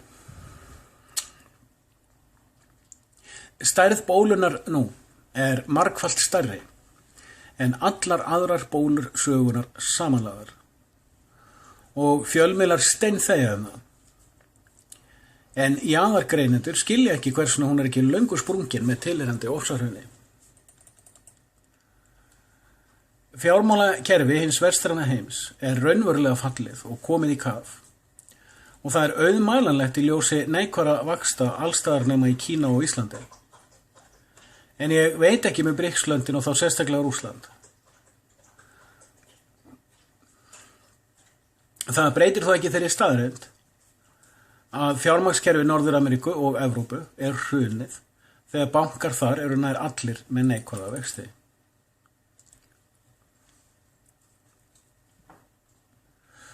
Og náttúrulega efnahagslífið allt. Það í frjálsu falli. Það bara hægt á einhvern veginn að fela það. Merkilegt að mínu mati að rétt eins og COVID-19 hefur rústað þorpsmarkaðnum, hafa neikvæðir vextir síðustu 2 árin á undan og rústað fjárhagsstyrk þessa sama þorpsmarkaðar. Það smáborgarinn sem hefur ekki aðeins tapað á þessari kínesian yfirtöku. Hann bjargarlaus nema sovjaska alræðisríkið gripi inn í og þó rússnesku Sovétríkin séu horfin. Þá veit fólk ekki hvernig þau voru skipulögð og sér ekki að sovjast skipulag ræður í dag yfir evrósku og norðuramerísku kerfunum sem aftur leiða heiminn í efnahags- og stjórnmálum. Henry Kissinger skrifaði áhugaverða bók undir heitinu World Order fyrir ekki löngu síðan, þar sem hann útskýrir hugtakið vestfalíska ríkjaskipinu. Margir sagnfræðingar og ríkissmiðjurýnendur taka undir með honum að síðan 1650 hefur ríkjakerfi heimsins fylgt hinu vestfalíska módeli.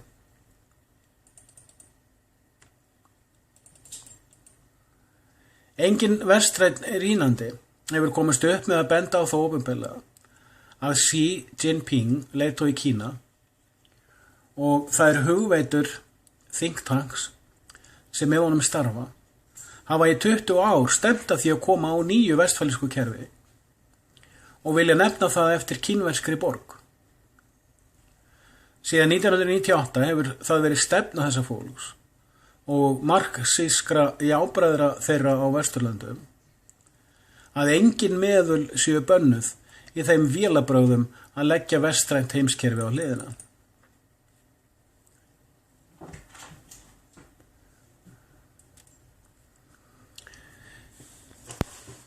Eins og fyrr segir, vita vestrænir borgarar ekki hvaða frumspeki þarna liggur til grundvallar og eru því hugmyndafræðilega ófærir að meta hvort hún setja góðs eða ills.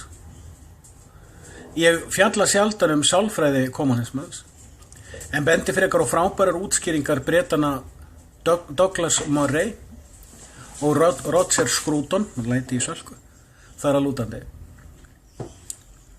Einnig má minnast hér á David Starkey og Peter Higsons fyrir aðrar greiningar sem beint og óbeint tengja stefnistökum mínum.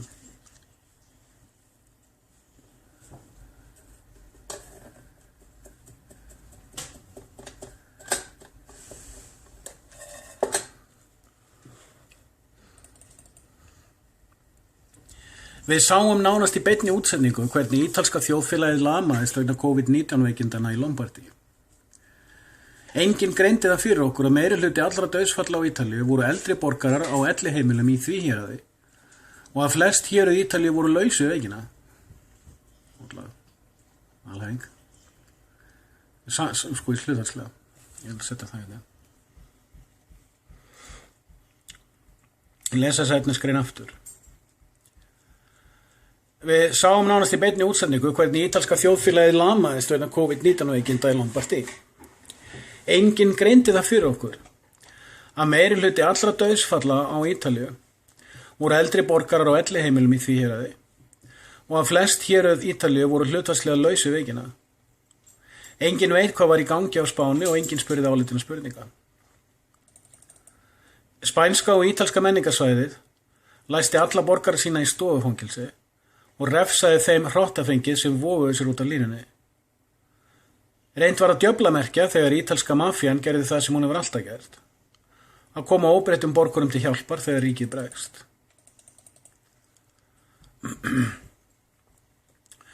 Sama leyti og okkur var sagt að stóri spítalar væru í viðbragðsstöðu, birtust þúsundir myndskeiða á samfélagsvefnum þar sem óbreyttir borgarar fóru að skoða þessa spítala og komust að raunum að þeir voru tómir.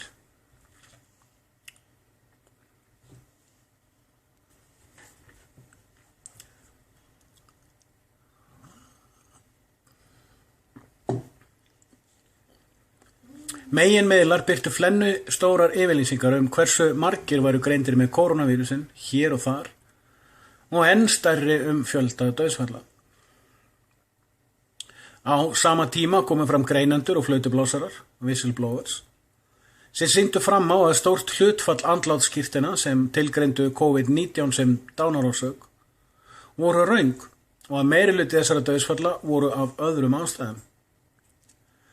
Erlendis fór fólk milljónum saman að gera grín með setningunni dó með COVID en ekki úr COVID og það var þagað á Íslandi. Fjöldi lækna kom fram á sama tíma á samfélagsvefjum og á eigin vettvangi með ítarlega yfirferð ákverju sýklakenningar, germ theory, og vírusakenningar, virus theory, humanista læknisfræðinar byggjast á. Margir þeirra sýndu kerfisbundið fram á að meirihluti yfirlýsinga væru misvísanir og dulspeki sem okkur voru gefnar af skriffinnum heilbrigðisstofnana ríkisins svo og útskýringar Gates og Rockefeller styrktra vísindamanna. Auðvitað þetta djúpt í árina tekið. En hvar greiningin? Umræðan, álitsgerðin, hlutbundna mælingin. Allt virðist sokkið í samhljóm og múgsefjum. Flest mótsvör eru á borð við greinargóða athugasemd frá nettrölli sem ég fékk eitthvað á netinu daginn sem ég skrifaði blogggreinum tengt efni. Ótrúlegt bull alltaf í þér á netinu. Ekki komið gott? Yfirleitt svara maður ekki tröllum, skottum og gáðnaljósum. En stundum þakkar maður fyrir kurteislegar og þroskaðar ábendingar vel uppalina barna sósíalismans sem eins og venjulega hjóla í mannin ef rökin þrýtur, enda kurteisi ekki kennt í humanistaskólum. Jafnvel Guðni forseti 90% notar þessa aðferð. Davíð, hefur þú enga sómakennd? Guðmundur, ertu stoltur af framkominni hér í kvöld?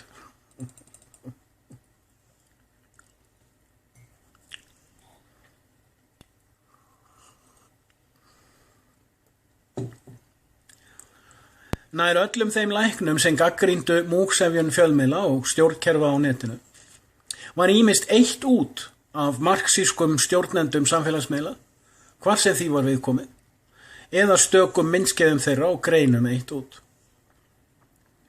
Það var þó ekki alltaf viðkomið og sum nöfn á borð við Andrew Kaufman, Judy Mikovits og Jennifer Daniels, auk annara smærri nafna á borð við Dan Eriksson og Artin Masihi, náðu að fljóta í gegnum nálarauga rannsóknarréttarins. Aðilar á borð við Hoover Institute, Real London, Ron Paul Institute for Peace and Prosperity og UK Column komist upp með að skjótast á milli stafs og hurðar og fjallaði málefni líðandi stundar, svo til daglega, og oft afburða snjallar greiningar.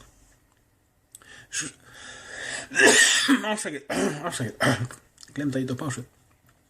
Sumir þessa aðila náðu smám saman að virka eins og vörður í þokunni fyrir tugþúsundir fólks, enda margir allan heim sem voru fljótt örvinglaðir og örvæntingarfullir af að horfa upp á þá fjölda dáleiðslu sem virtist hafa yfirtekið heimsbyggðina.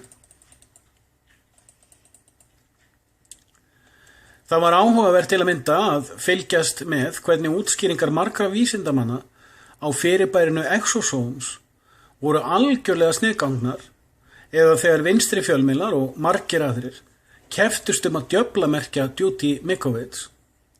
Þeir sem grúskuðu í því sem hún útskýrði og rökræddi sáu fljótt hversu hallærisleg sú djöflamerking var og því var fljótlega hætt að minnast á hana og þannig valið þessi stað að jaðarsetja og dulþakka, ostracize and marginalize í þeirri von að hún myndi hverfa inn í þokuna. Áhugaverðast í mínum huga þegar Andrew Kaufmann, læknir, greindi hvernig yfirlýsingar kórónavírusinn stóðust ekki það sem líffræði vísindi nefna á ensku Koch's postulates, sem grunnviðmiðun hvort vírusasýkingu sé að ræða. Einnig frábærar útskýringar hans á exosomes. Þá hefur hann bent á að það 3 til 4 jafningjarýndar vísindagreinar sem skilgreina COVID-19 sjúkdóminn. Það ekki skýrt fram að hann sé ekki banvæn. Ég ekki læknisfræði menntaður, en ég hef talsverða reynslu af heimspeki og menningarinni, sem gerir þá kröfu að maður greini hugtök fremur en setningar og kunni merkingarfræði frekar en millilínutúlkun. Það þarf enga raunvísindaþekkingu til að sjá að COVID-19 faraldurinn ekki til og að COVID-19 þjóðfélagsverkfræðin til, að hún auðrekjanleg og að fólk sem aðhyllist marxíska heimsmynd að sníða fótinn á okkur inn í klaufalegan glerskó sem mun á endanum gera nútíma menningu ókleift gang. Ég vil í þessu samhengi benda á að til á vefnum og í prentuðu efni fjöldi greininga á nær öllum þeim þáttum sem hér dregnir fram. Grein mín ekki ætluð til að sannfæra neitt neitt eða ljósta upp einhverju sem ekki nú þegar greint annars staðar. Eins og segir í inngangi að ræða viðbrögð við því sem okkur sýnt og einlæg tilraun til að skilja betur. Ég tók eftir því strax í mars að ég sjálfur fór að upplifa einbeitingarskort og einnig að fleiri upplifðu hið sama. Eftir því sem tíminn hefur liðið hefur mér reynst erfiðara að hafa yfirsýn í hugarþokunni sem við höfum verið leidd inn í. Grein þessi persónuleg viðleitni til að ná persónulegri yfirsýn og rata út úr þokunni. En dæmi til hvernig lokun sjúkrahúsa hefur aukið á dauðsföll öldunga og veiks fólks. Einnig hvernig COVID-19 á dánarvottorð virðast flest vera rekjanlegar rangfærslur. Lokun á íþróttastöðum, sundstöðum og geðrættarstöðum hefur rekið þúsundir og hugsanlega tugþúsundir út í örvæntingu jafnvel sjálfsögðu. Þetta eitthvað sem nútíma fjölmiðlun ætti að fjalla en forðast að minnast á. Ég reikna með að það sé augljóst að stundum hoppa ég á milli að tala það sem að gerast hér á Íslandi eða það sem að gerast allan heiminn. Ég ekki endilega að greina svo skýrt þarna á milli. Þetta svo, sami etrinn sko, sami etrinn.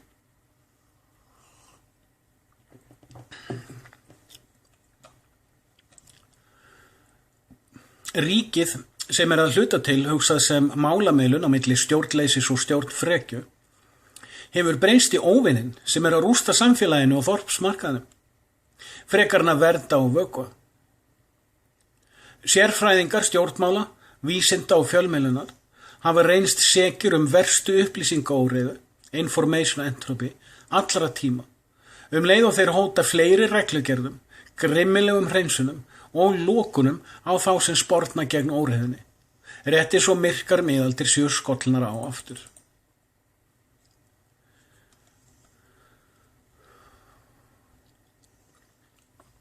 Við vitum öll að þegar maður veit ekki hvað í gangi og velur að trúa yfirborðs áróðrinum, þó ekki sínum að bara vegna þess að allir hinir spila með, þá veldur það dýpri óvissu og ístöðuleysi.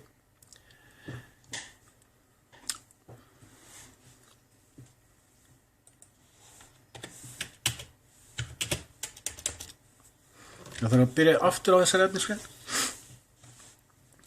Við vitum öll að þegar maður veit ekki hvað í gangi og velur að trúa yfirborðs áróðrinum, þó ekki sínum að bara vegna þess að allir hinir spila með, þá veldur það dýpri óvissu. Og ístöðuleysi eykst heldur en þegar maður veit ekki og viðurkennir að maður veit ekki.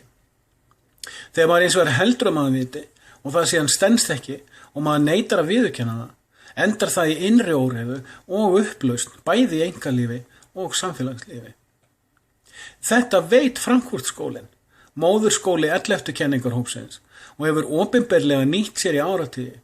Þó þorir fjölmiðla og stjórnmálaelitan ekki eða vill ekki ræða það.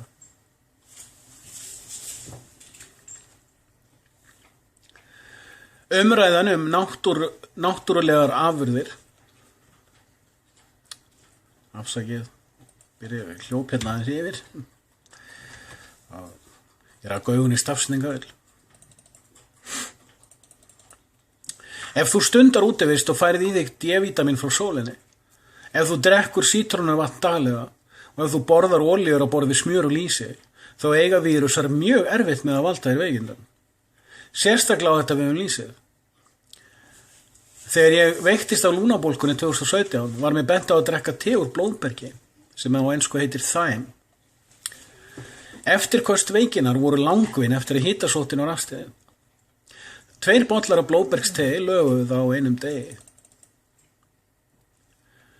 Umræðan náttúrulegar afurðir sem hjálpa okkur að verja sjúkdómum, að ekki sé minnst á hvernig ýmislegt getur hjálpa okkur að rísa hraður upp úr veikindum. Nei, það má hvergi ræða það. Áherslan skal vera á hvenær komi bóluefni, eins og það sé lausn á einhverju, þó engin áreiðanleg sönnun sé fyrir því. Hreinræktuð vísindadulspeki og hópsálar dáleiðislega. Hvergi má ræða kvikasilfur, merkjúrí og ál, aluminium, eða aðrar nanómálmeindir í algengum bóluefnum.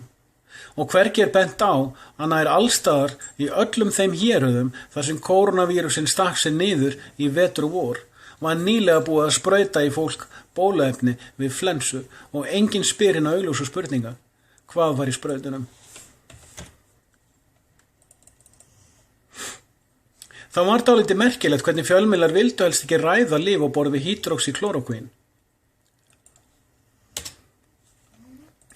sem margir bentu á að gætu haft fyrirbyggjandi áhrif til að stöðva veikina ef einhver greindist með smitt. Margt bendi til að þetta væri rétt, en fáir tóku eftir setningunni stöðva veikina ef maður greindist, sem ekki sama á lækna veikina þegar hún risin. Fólk les setningar en ekki orð, millilínutúlkun en ekki hugtök. Fáir tóku eftir örfáum tilkynningum sem slæddust í jaðarfréttir þess efnis að ódýr steralyf hafa bjargað ótöldum mannslífum á síðustu viku. Sjá í þessu samhengi Vernon Coleman. Hans umfjöllun, hann er læknismenntaður. Eða læknir.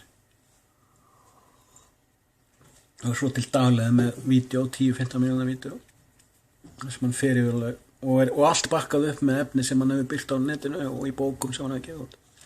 Og veist það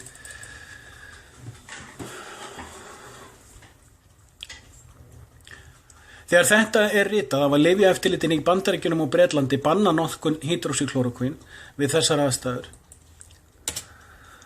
En það var leyft tíma. Íslendingar fengu nokkur þúsund skammta gefins. En það var augljóst við millilínutúlkun á fyrirsögnum og staðsetningum fréttana að fólk átti helst ekkert að hugleiða þetta lengra. Fyrirsagnir fjölmiðla erlendis reyndu ítrekað að djöflamerkja lyfið, ýmist með kjánalegum staðhæfingum yfirlýsingar Trump Bandaríkjaforseta þetta lyf eða klaufaskap einfeldnings einhvers staðar sem skaðaði sjálfan sig með inntöku á efni með líku nafni. Svo hvað er málið með þetta lyf? Þegar maður rýnir í þær jafningjaryndu greinar sem í lyfjaeftirlitin vísa til við ákvörðun sína að banna lyfið, sér maður strax að huglægt mat er að ræða, sem er umorðun fyrir pólitík og hagsmunabót. Það þarf mun meiri rannsóknir, mun lengri tíma og mun ítarlegri umræður til að komast að niðurstöðu. Lyfið er reyndar þrautprófað fyrir ákveðna sjúkdóma, en kórósavírusin er sagður vera nýr og COVID-veikin einnig. Svo hér þarf betri rannsóknir en þær sem vísaði til. Hvarflaði að nokkrum að lesa skýrslunar og benda á svarthol í þeim. Ekki almenningur og ekki fjölmiðlafólk og ekki stjórnvöld, enda vita þau öll sannleikann.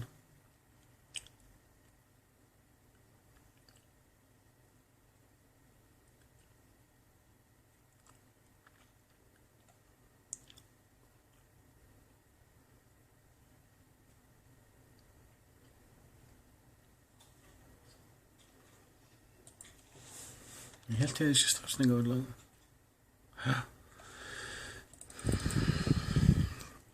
Í fyrstu veittu lyfjaeftirlitin með semingi leyfi fyrir notkun þessa vel þekkta leyfis og fjölmiðlar með semingi myndust á tilveru þess eins og áður var minnst á. En ef þeir gátu voru þeir fljótir að djöflamerkja eða varpa vafaljósi á lyfið. Leið og lyfjaeftirlitin gátu réttlætt það var lyfið bannað fyrir kórónumeðhöndlun sem ekki sama á COVID-meðhöndlun og óvísindaleg ákvörðunin sett upp í flennistóra fyrirsagnir en það var réttlætt með því að lyfið virðist ekki virka sem lækning þegar veikin komin af stað. Þó það geti hindrað að veikin fari af stað. Enginn virtist taka eftir þessu stóra smáatriði nema jaðarsettir læknar og gleggstur ínendur. Hér verði að skjóta inn, ég ætla ekki að skjóta því inn í greinina, en áðurnefnd Sjaril Atkinson birti grein þetta í dag sem var bara vá, þú veist. Ég segi og skrifa á faglegri yfirvegun, vá, Sjaril Atkinson snillingur. Þannig að þetta er svona, já. Maður getur endalaust tínt til, sko. Það er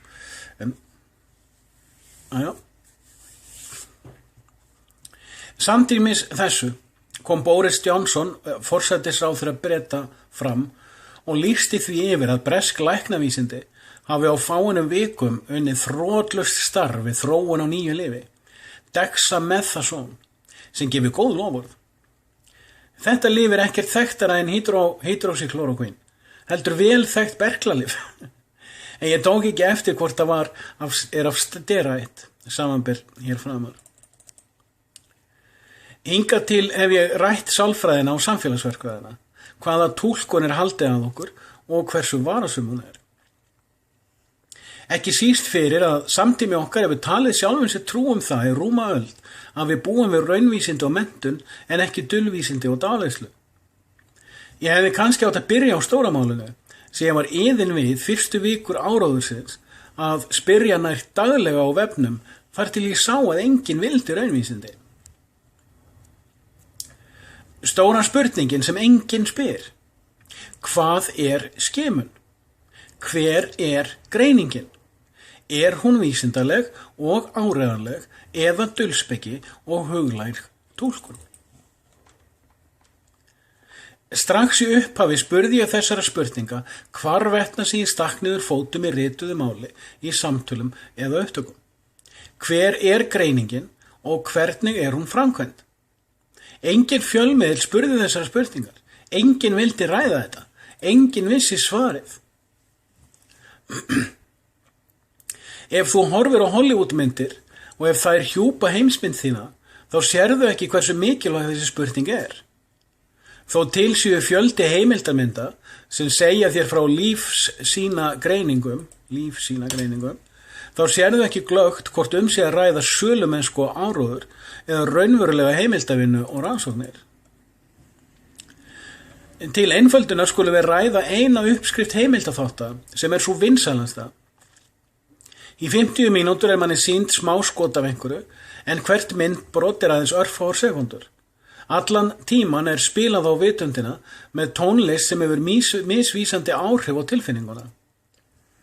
Inn á milli eru smáskot þar sem sérfræðingur með titil segir 2 setningar.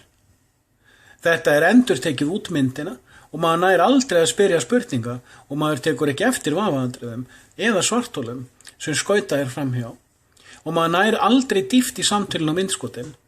En þegar þættin með loki maður skilin eftir með þá sannfæringu að maður hafi lært eitthvað.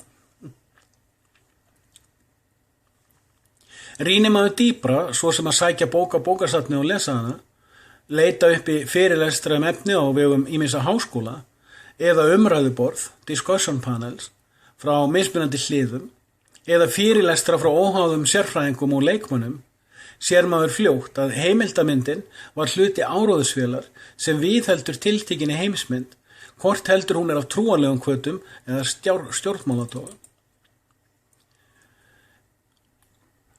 Þegar kemur að DNA og RNA fullyrðingum í fjölmiðlum, þá í nær öllum tilfellum að ræða fullyrðingar eitthvað sem erfitt að sanna en auðvelt að trúa og ég fullyrði að 99 af 100, ef ekki alltaf, að ræða sölumennsku og áróður.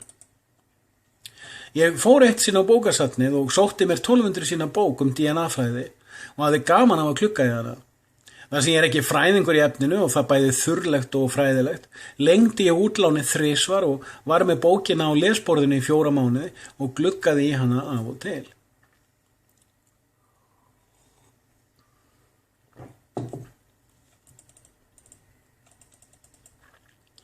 Ég sýndi bókina 1 eða 2 skipti í myndskeiðum og benti á hinn einfalt og augljósa þátt sem enginn ræddi. Hvernig lestu lífsýnið inn og greinir það? Hvar tölvutengið á lífsýninu? Hver aðferðin og hversu áreiðanlega sú verkfræði?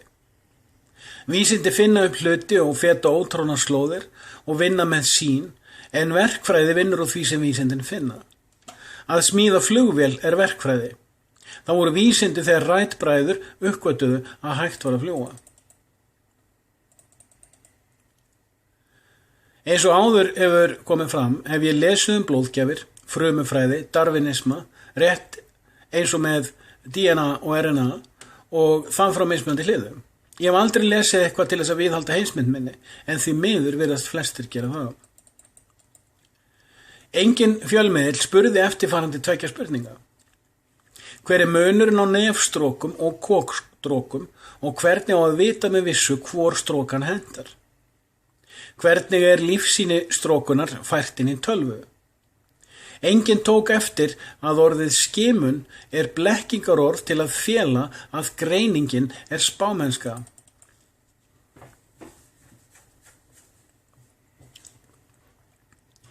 Ég gerði ítarlega leit í fjölmiðlafréttum til að gá hvort nokkur fjölmiðlamaður minntist á nokkuð þessara þátta og viti menn. Örfáir minntust á í framhjólaupi að það skipti máli við skimun hvort verið væri að leita vírusins sjálfs, smitt, eða mótefna, eftir að smitt hefur annarkvort skilað einkennum, veiki, eða einkennaleysi, veikindaleysi.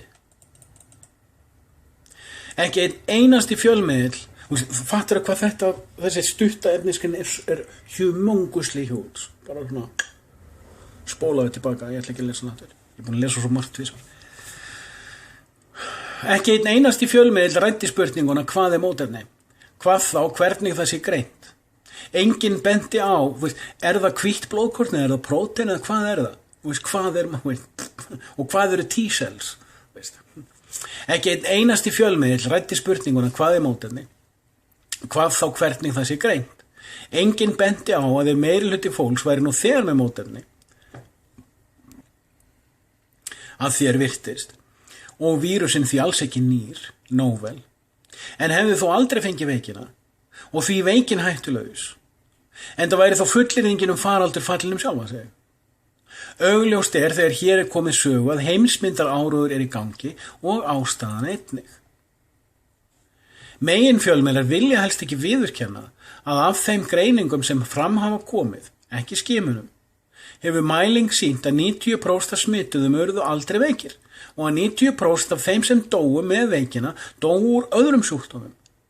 Þessir aðrir sjúkdómar voru alltaf sagðir undirliggjandi þegar það var öfugt. Enginn fjölmiðill svo mikið sem nefnir hversu lág dreifðin milli smits og veiki og milli veiki og andláts, eða milli smits og mismunandi aldurshópa og þjóðfélagsstærðar og allt það. Gerðu líkan, skora á þig, ég ætla ekki að sýna þig mín, nei, ég ætla bara að vera með fullyrðingar eins og hinnir. Hvað þá augljósar mistúlkanir, enginn fjölmiðill svo mikið sem nefnir hversu lág dreifðina milli smits og veiki og milli veiki og andláts. Hvað þá augljósar mistúlkanir og hugsanlegar falsanir á dánarvottorðum. Lagalega rétt, sko. Nýlega spurði mig maður sem var að ræða við mig ýmislegt, hvernig grúskarðu? Hann var hissa á ýmsu sem ég veit eða fullyrði ýmislegt. Ég sagði við hann að ég nota YouTube, en einnig að lesa fræðefni og hafði gaman af svipnum sem kom á hann. Rétt eins og þegar fjölmiðlamaður sagði eitt sinn við Axel Pétur, samsæring, að ekkert væri marktakandi á YouTube heimsbyggi. Ég bætti því við og sagði við mannin. Allir háskólar hafa YouTube-rás og það eru þúsundir umræðuborða, panels og fræðistofnana sem setja ítarlegt og vandað efni á vefinn. Ef maður leitar fræðiefnis frekar en eingöngu það sem fólk deilir eða algríminn framsetja, þá finnur maður ítarlegt efni. Hinn dáleiti hugur veltir þessu atriði aldrei fyrir sér.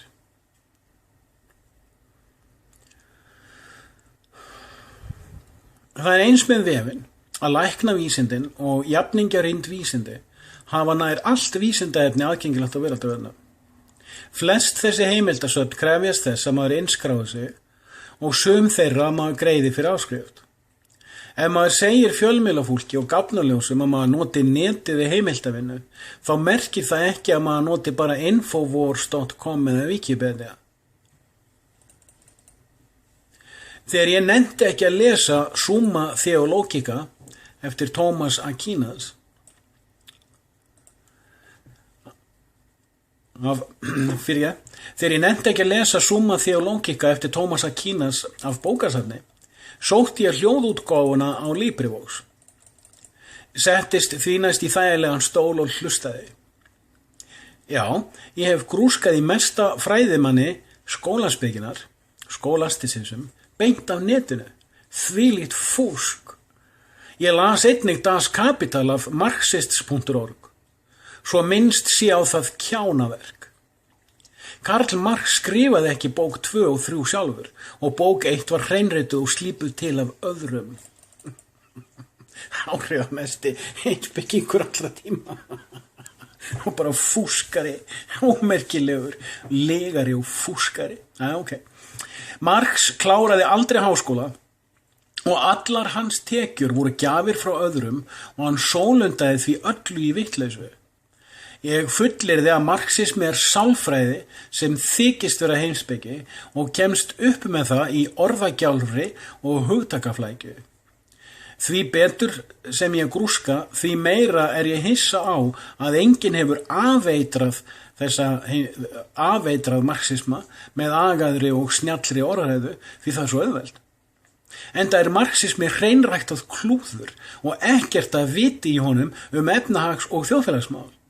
En hann hendar hatursfullum, yfirlýsingaglöðum fávitum til að sundra þjóðfélögum, drepa fólk eða vaða yfir það með heimskulegum reglugerðum og rányrkju.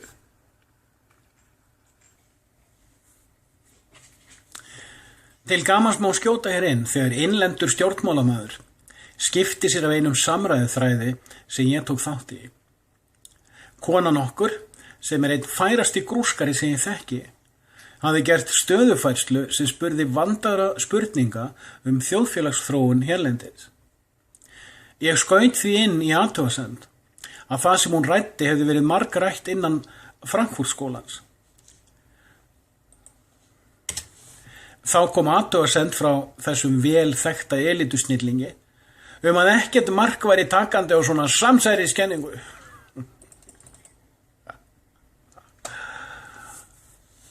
Ég svaraði því til að heimspekistefnan sem nefnd væri Frankfurtskólinn væri viðurkennd heimspekistefna innan marxískrar þjóðfélags- og samfélagsverkfræði og að heimspekingar sem væru kenndir við þessa stefnu væru allir viðurkenndir sem slíkir.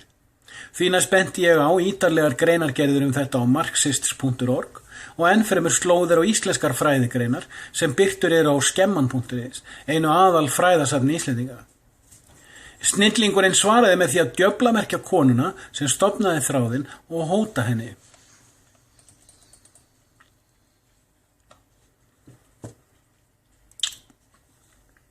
Íslenskur stjórnmálamaður. Hann færi örugglega 90% kosningu einhvern tímann í eitthvað. Sorry. Afsakið. Ég skal fókus á lesturinn. Bara þessi vondit, illi týpurinn, illi týpurinn, Þetta er hérna persónuleika fyrring. Áhrif á marxismanum. Hreinsun.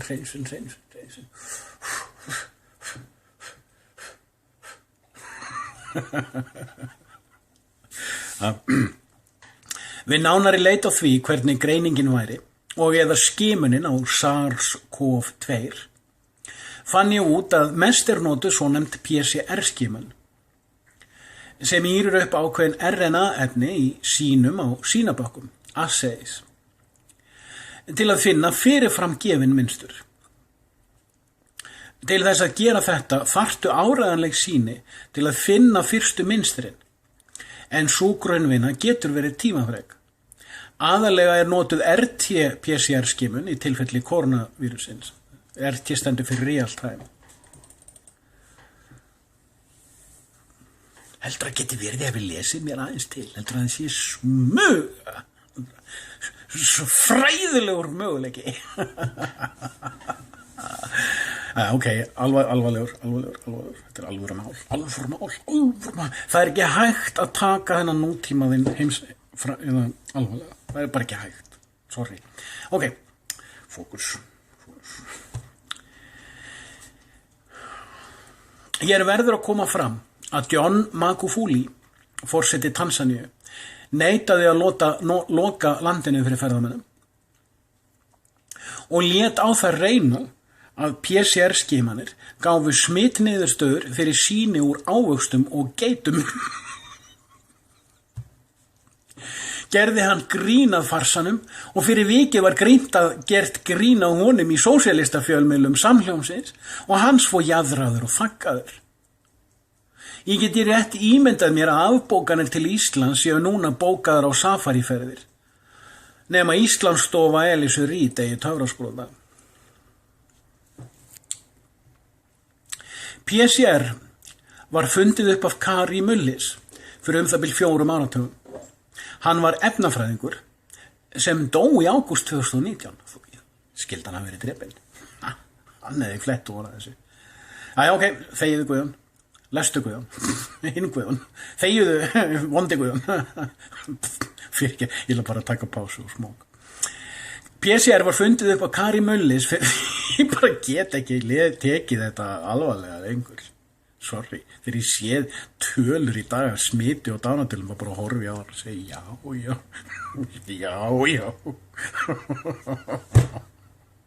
Sorry, fyrir ekki ég bara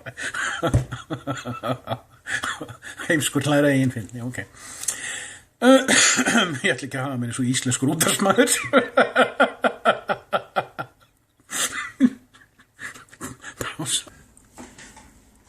Ég er þetta komið með tóbak og það er að reka hérna hlátur andan í burtu. PCR var fundið upp af Kari Mullis fyrir það bil 4 áratugum. Hann var efnafræðingur sem dó í ágúst 2019 sem vann við genafræði rannsóknir og hann fékk Nóbelsverðlaunin fyrir uppfinningu sína.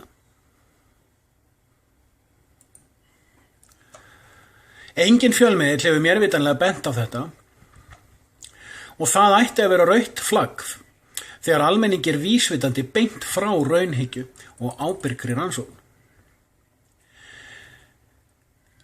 Kari Mullis var gagnrýnin á hvernig PCR-greiningin var notuð við skimanir eftir vírusum og þá sérstaklega fyrir HIV-vírusin. Hann sagði frá því einu viðtali og honum var góðlátlega ráðlagt að þegar hann myndi hætta fyrrnefndri gagnrýni, myndi hann fá Nóbelinn. Sumir myndi snúa þessu við og segja, þú fær Nóbelinn ef þú þegir, en það væri samsæriskenning.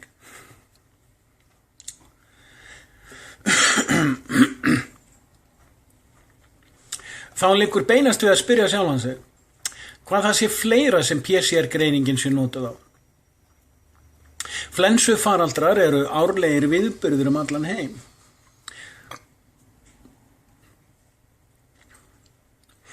Hafa alltaf verið það og eru misöflugir. Tölfræðin sem áður er nefnd nafngreinda faraldra er einnig til flensudreif og þunga.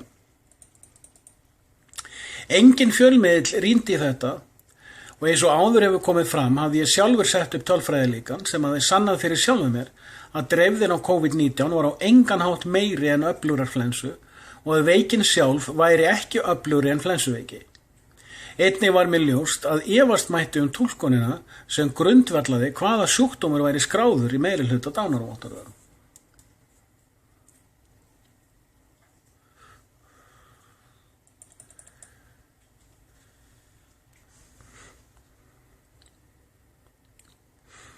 Hvað með PCR-greiningu á flensum árlega og hvaða vírusar eru það? Ég minni því á spurningu mína, hvað er mótefni og hvernig er það greint? Við nánara grúsk í áreiðanlegum miðlum læknaverkfræði komst ég á raunum að PCR-greiningin skilar að meðaltali 50 til 70% áreiðanleika í greiningum á flensu. Fyrir utan hvað þetta er stórt bil, þá er hærra hlutfallið nógu óáreiðanlegt til að gefa ómerka niðurstöðu. Þetta varpar efa á hverja einustu fullyrðingu fjölmiðla og stjórnmála smit og veiki frá upphafi fyrstu frétta kórónuvírusinn.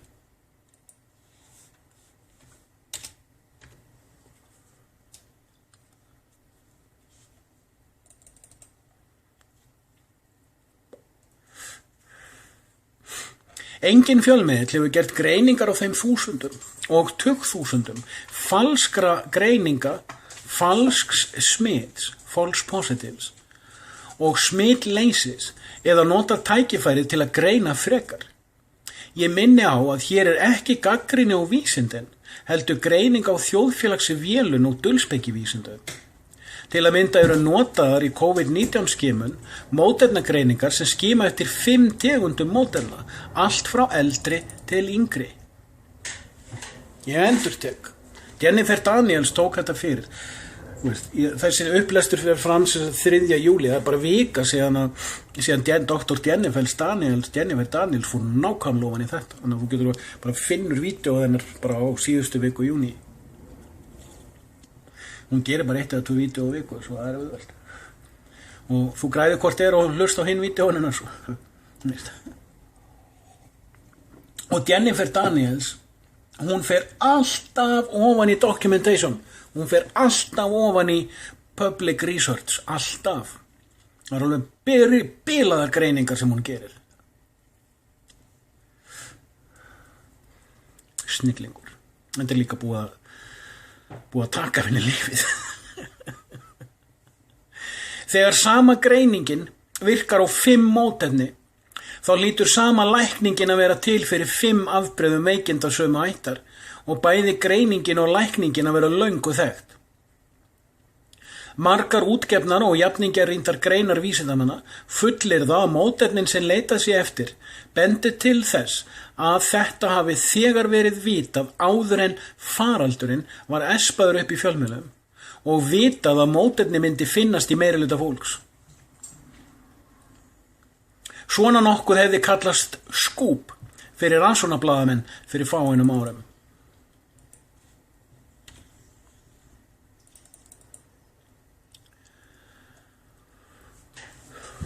Þegar þetta er ritað er ekki til einn einasti óháður rýnandi sem enn trúir fullyrðingu meginstraumsins. Fálkaorðan sem þríeykið fékk frá lígveldinu er kjánalegt grín. Þó eru vinstrisinnaðir stjórnmálamenn og stofnana læknisfræðingar að fullyrða allan heim að við séum að fá síðari bylgjuna og nú sé hálfleikur. Hálfleikur.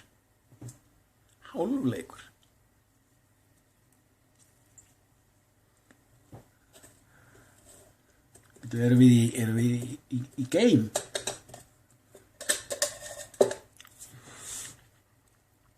Það er rétt að undanfarið ríkir hálfleikur.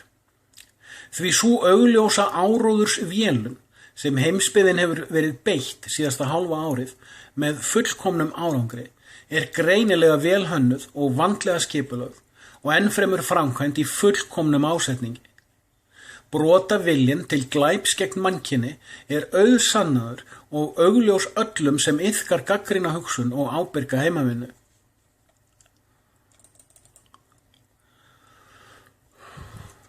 Á logostal.com birti ég nýlega greinina Defining a Crime Against Humanity Requires Deliberation. Á logostal.com skrifa ég bara á ensku. Þar sem ég fór í forsendur þess að hugtakið glæpur gegn mannkyni var skilgreindur lagalega. Benti þar á fáein dæmi þess að þeir sem skilgreindu hugtakið séu sjálfir margbrotlegir, en fyrst og fremst að í samanburði við umfang COVID-19 glæpsins eru allir eldri glæpir hjómið eitt. Enginn vill ræða þetta, hvorki í meginstraumi né jaðarstraumi. Hef ég þá rangt fyrir mér? Sé svo, þá biðst ég afsökunar á villu minni. Ég hef ekki leyst út lífin mín í 2 mánuði, enda þurfti að borga háa skatta fyrir að hafa hund. Án gríns. Nýlega hafa verið miklar fjölmiðladeilur í Bandaríkjunum varðandi hvort fleiri greiningar finni fleiri smit eða færri greiningar finni færri smit. Við gleymum ofta að fjölmiðla umræður, media discourse, eru ekki umræður, dialog fólks. Ekki samræður, sorry. Við gleymum ofta fjölmiðla umræður, media discourse, eru ekki samræður, dialog fólks, heldur framleitar framsögur, narrativ, fjölmiðlahópa. Og það alltaf einhver sem hefur hag af þeim þegar sannanlegt að þær eru ekki að varða veg almannaheilla. Séu öll vestræn þjóðfélög sett á hliðina vegna flensu og hún sé markaðsett út fyrir allan þjófabálk, með heimskulegum og illgjörnum blekkingum, þá glæp að ræða og sé glæpurinn rekjanlegur með undirskrift og skráðum yfirlýsingum gerenda og lýstur upp af ábyrgum vitnisburði lærðra og leikra gagnrýnenda, þá hægt að gera dómsuppgjör. Fram hafa komið greinar sem megin fjölmiðlar vilja helst ekki ræða, sem benda á að því fleiri greiningar og eða skimanir sem eru framkvæmdar, því fleiri smit finnist. Í öllum tilfellum verið að benda á að meðal fólks almennt mun meira af mótefnum gegn SARS-CoV-2, SARS-Coronavirus 2, en áður var talið. Hér má benda á að fyrstu vikurnar var orðið novel sett víða inn þegar vírusinn var nafngreindur, en síðar hefur það orð verið fjarlægt á þess að fólk tæki eftir því augljósa flaggi. Fólk gleymir í þessari umræðu að 99,9% þess fólks sem greinist með PCR-greiningunum virðast greinast með mótefni af því tagi sem gefur vísbendingar að þetta fólk hafi fyrir löngu fengið vírusinn og sigrast á honum með sínu eigin ónæmiskerfi. Fjöldi vísindamanna benda á þetta, en þeir eru allir settir á síðu 3, marginalized, eða gert lítið úr þeim með orðaflækjum, obfuscated, af blaðamönnum sem hafa litla eða enga læknisfræði þekkingu.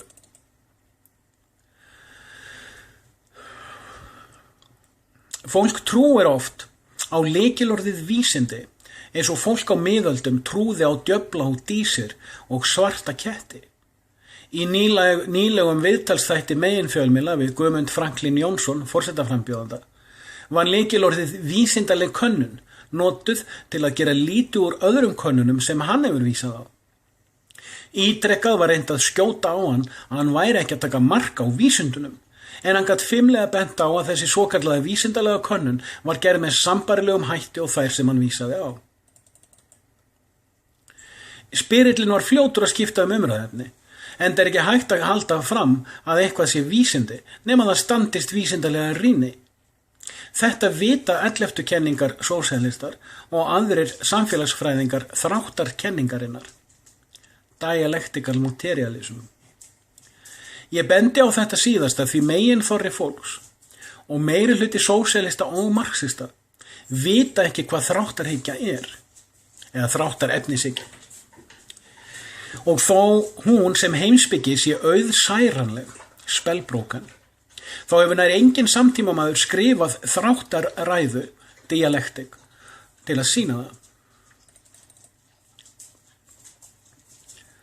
Hér má skjóta inn fyrir áhugasama að marxistinn Cornel West hefur skrifað áhugaverða rýni í hvernig nota megi 11. kenningu til að uppræta undirstóðir vestrænnar menningar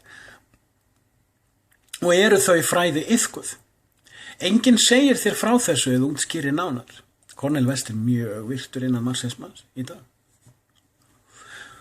Þú veist að hann var einn af aðalsbrautunum í Occupy Wall Street dáleiðslunni. prófessor og vísindamaður. Dialectic materialism fræðilega heitið fyrir marxisma og marxíska orðræðu.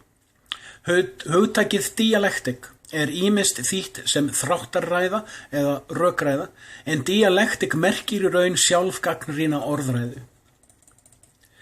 Sumt fólk sem fylgst hefur með orðræðu minni í gegnum árin hefur til dæmis tekið eftir að þegar ég í heimspekigírnum gerist ég nær undantekningarlaust ósamkvæmur sjálfum mér, en það eðli allrar heimspeki að rökræða við sjálfa sig. Sumir hafa sagt mér að ég skipti oft skoðun á flugi og ég svara þeim með, ég þróa skoðanir mínar fyrir opnum tjöldum. Fólk sem hefur vanist því að lesa heimspekirit, lesi raun pússaða efnið sem heimspekingurinn birtir eftir að hann hefur glímt við sjálfan sig í innri þráttum. Marx benti réttilega á að menning þarf að vera fær að þrátta sjálfa sig, en síðustu áratugina hefur svarræðan óvart eða viljandi strókast út eða týnst í þumbarahætti á Bessastöðum. Það var svona aukaorð, freistandi. Hann kemur grín púkin aftur. Mér persónulega finnst þráttarræða að þráttarhyggja ljótt orð og hef leitað betri íslenskunar á hugtakinu dialektik. En sú orðræða býður betri tíma. Eins með orðið abstrakt sem oft þýtt óhlutlagt, en það of líkt orðinu óhlutbundið, non-objective, og hlutbundið, objective. Abstrakt merkir þó einnig útdrátt, samanber að allar ritgerðir hafa útdrátt í upphafi, og því hef ég valið það orð. Fyrrnefnd umræða marxista Schmitt sem fyrr segir fáránleg, enda byggð á útdreginni heimsmynd, sem ekki stenst veruleikarinni. Ef þú ert með Schmitt, þá sýnir líkamleg verund þín eða líkamið þinn einkenni þess að hafa smitast, en ekki hvenær. Hafið þú Schmitt sem ekki sýna einkenni, algjörlega huglagt mataræða og slíkt getur ekki talist vísindalegt né veruleiki. Þess utan ekki sannað að einkennalaus einstaklingur smiti aðra sé hann hýsill fyrir veiru eða vírus. Rétt eins og með andlitsgrímur. Ef þær vernda þig, þá hefur þú ekkert að óttast frá grímulausum. Samt allurinn vestræni heimur að skylda þig til grímunotkunar, utan Íslands, því á Íslandi ekki rætt það og því það ekki til. Úr augsýn, úr hugsýn. Out of sight, out of mind. Ég hef helst fylgst með jaðarmiðlum og hugveitum í Bretlandi og Bandaríkjunum, þar sem ég get hlustað á og lesið ensku. Því miður veit ég aðeins ítölsk, spænsk, þýsk og frönsk málefni þegar ég sé minnst á þau á framangreindum veitum. Á ítalska þinginu hafa komið fram ábendingar að dánarvottorð séu alltaf 96% röng. Í Þýskalandi var þingmaður settur í járn fyrir fáeinum dögum og borinn út af þingi fyrir að nota bönnuð orð samkvæmt siðanefnd á borði þá sem Jóhanna Sigurðardóttir vill stofna hérlendis. Ráðgjafahóparnir sem stýra breska ígildi þríeykisins, það SAGE og Policy Exchange, gefa út doðranta af greinum þar sem lýst hvernig Bretlandi verði breytt í kommúnista ríki annað hvort í COVID-faraldrinum eða strax í kjölfarið. Á meðan íslenska þríeykið af aleflis rembingi að sannfæra Íslendinga aðra faraldursbylgju, sem hefur ítrekkað verið spáð af kommunískum áróðurs lúðrum á nokkura vísindalegra forsendna, tölur allan heim að staðfesta að frá mars til júní 2020 almennt lægri dánartíðni en árinu á undan. Þeir kommunistar sem vísa til á Bretlandseyjum hafa margir hverjir verið uppvísir að því að viðurkenna að ætlunin sé að knésetja Vesturlönd og engin Íslendingur áttar sig á tilveru Project Syndicate sem sigtar handa þeim erlenda rýni. Þetta allt saman samsæriskenning náttúrulega.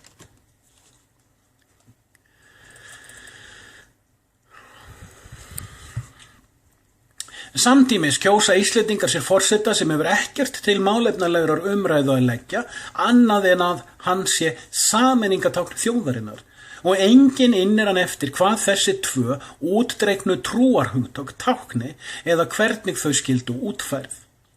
3 dögum síðar lýsir Stalinistastjórn Íslands því yfir að hún sé tilbúin að breyta stjórnarskráni án þess að þau 90% þjóðarinnar sem kusu búran á Bessastöðum hafi hugmynd hvað það merkir eða hvaða frumspeki nýja gildismat sé þar lagt til grundvallar. Hvað eru mörg þessara sjálfstaðfestu gáfnaljósa sem skilja 2 eftirfarandi staðhæfingar? 1. Löggjafarþing setur lög og veitir ríkisstjórninni skorður og aðhald til að framfylgja þeim, en hún verður síðan að standast rýni dómstóla fari hún út fyrir þann ramma. 2. Löggjafinn sjálfur þarf að vera innan ramma stjórnarskrár og trúr þeirri frumspeki sem hún sprettur upp úr. Punktur.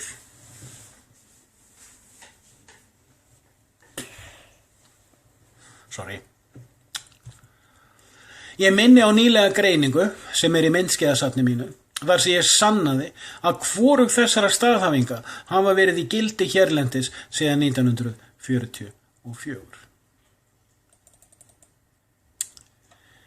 Facebook hefur iðulega meinað fólki að sjá myndskeið, myndbrot, fréttatengla og annað efni sem fólk deilir sín á milli, undir því yfirskyni að sjálfstæðir staðreindar rýnendur, independent fact checkers, hafi skilgreint téð efni sem falsfréttir. Enginn spyr hverjir þessir staðreindar rýnendur séu eða hver hagsmunatengst þeirra eru við aðila sem téð efni gagnrýnir og efast um. James Corbett búinn að því. Öllu kyngt athugasemdalaust af hinum upplýstu gáfnaljósum sem sé á ekkert athugavert við að saklaus flensufaraldur sé notaður af kommuníst tengdum aðilum til að rústa vestrænni menningu eins og ekkert sé. Fáeinum dögum áður en ég kláraði þessa ritgerð, sem tók mig mánuð að klambra saman, birtust greiningar frá Spáni sem upplýstu að kórónavírusinn hafði verið í frjálsu flæði innan Evrópu í heilt ár áður en kommunistaveikin var búin til í fyrirsögnum og falsgreiningum. Fake diagnosis. Enginn segir þér að COVID-19 veikin eða með 97,7% heilunar hlutfall. Recovery rate.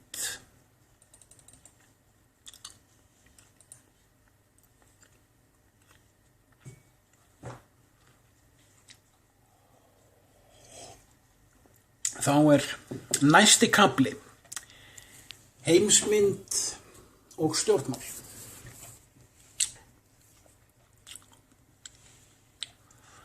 Þegar ég hóf opinberlega að rýna í menningamál á síðustu 10 árum, vissi ég ekki hversu margt ég átti ólært.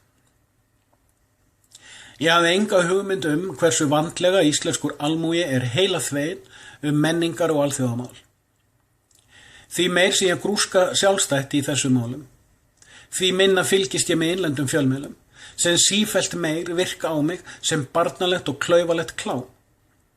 En klám merkir gróft og aulalegt klúður.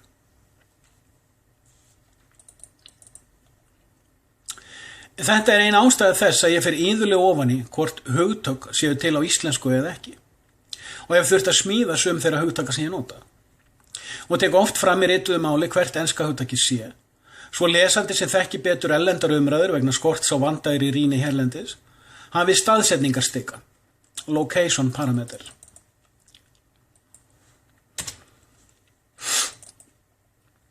Nokkur sjálfstæðismaður í samtímanum sem þekkir agaða íhaldsorðræðu Edmund Burke, ríkismiðju, statecraft, Disraeli og Bismarcks, eða agaða orðræðu Douglas Murray, Peter Hitchens og David Starkey, eða hvar þeim sé ábótavant.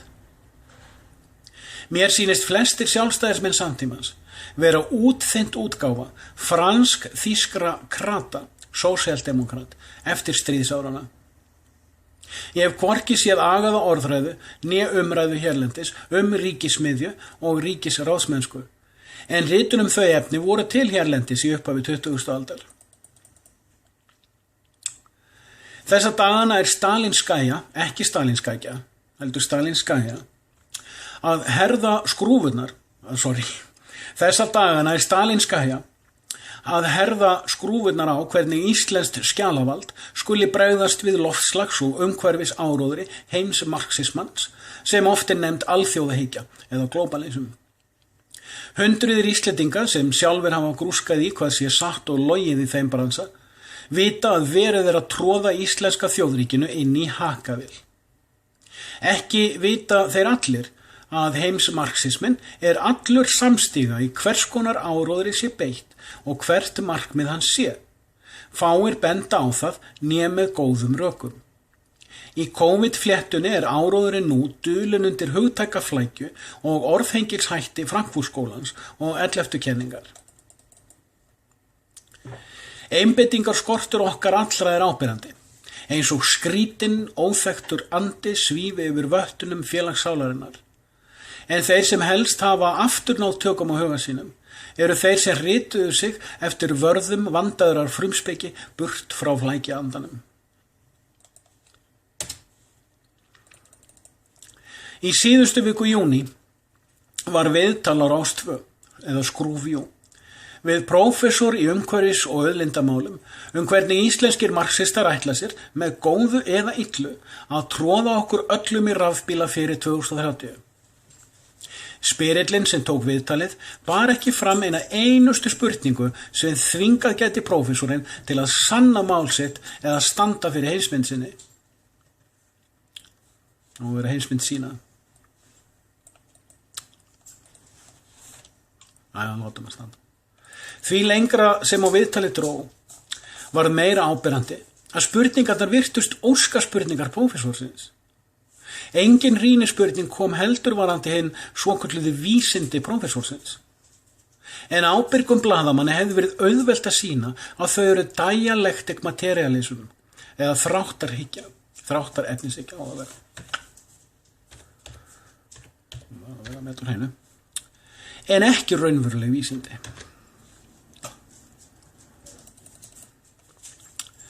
Síðasta hálfan annan áratuginn hafa vestrænir sósíalistar og marxistar komið stáliðnaði og öðrum þungaiðnaði frá Vesturlöndum yfir til fyrirmyndar ríkisins í Peking.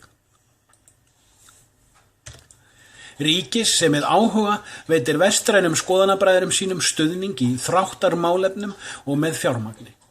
Mismunandi leiðir varðaðar en margir hafa vafalaust tekið eftir hvernig Peking hefur fjármagnað bandaríska sósíalista í gegnum Úkraínu og þeir á sama tíma fengi fjölmiðla til að espa upp útdregna rússagrillu.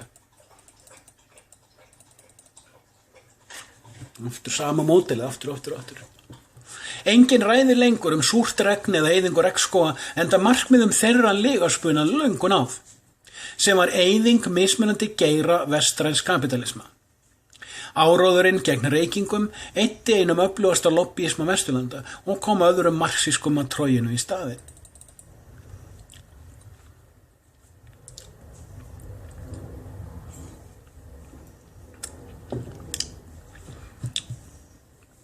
Hvað eru rannsóknirnar áhrif reykinga á heilsu? Alveg hætt að tala þær. Sérstaklega eftir ég fór að tala þær fyrir 5 árum. En ok. Hvergi eru birtar hnattværar global hitastigsmælingar? Hvað þá áreiðanlegar? Til að mælingar séu marktækar þurfa mælarnir að vera byggðir eftir vönduðum staðlum og ekki dugar að skipta út mælitegundum eftir hentugleikum. Með öðrum orðum, það þarf að hafa sama mælinn árumtögum saman.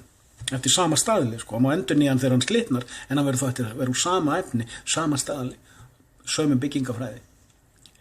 Einnig þarf að taka rækilega tillit til mismælinga eftir ferkilometrum með mismunandi punktastæðsetningu. Taka þarf mið af mismun eftir gróðuráhrifum og í gegnum áratugi, svo og eftir þéttni byggðari námyndaði mælana. En það er vitað að þú getur verið einn punktur, 5 stiga hiti, 1 kílómetra frá, 4 stiga hiti, 1 kílómetra lengra, 6 stiga hiti. Það þarf að vera punktamælingar, punktastæðsetningar. Þá þarf að taka tillit til hæðamælinga frá mismunandi sjónarhornum. Meðalhiti á Akureyri eða í New York segir nákvæmlega ekki neitt jörðina en heilmikið mannfjölgun þessara bæja, fyrir utan að engin hrágögn eru neinstaðar birtir stuðningsáróðrinum og kröfunni mæligögn ekki virt svars. Þá eru til gögn sem benda til þess að hnattræn hlýnun sé ómæld og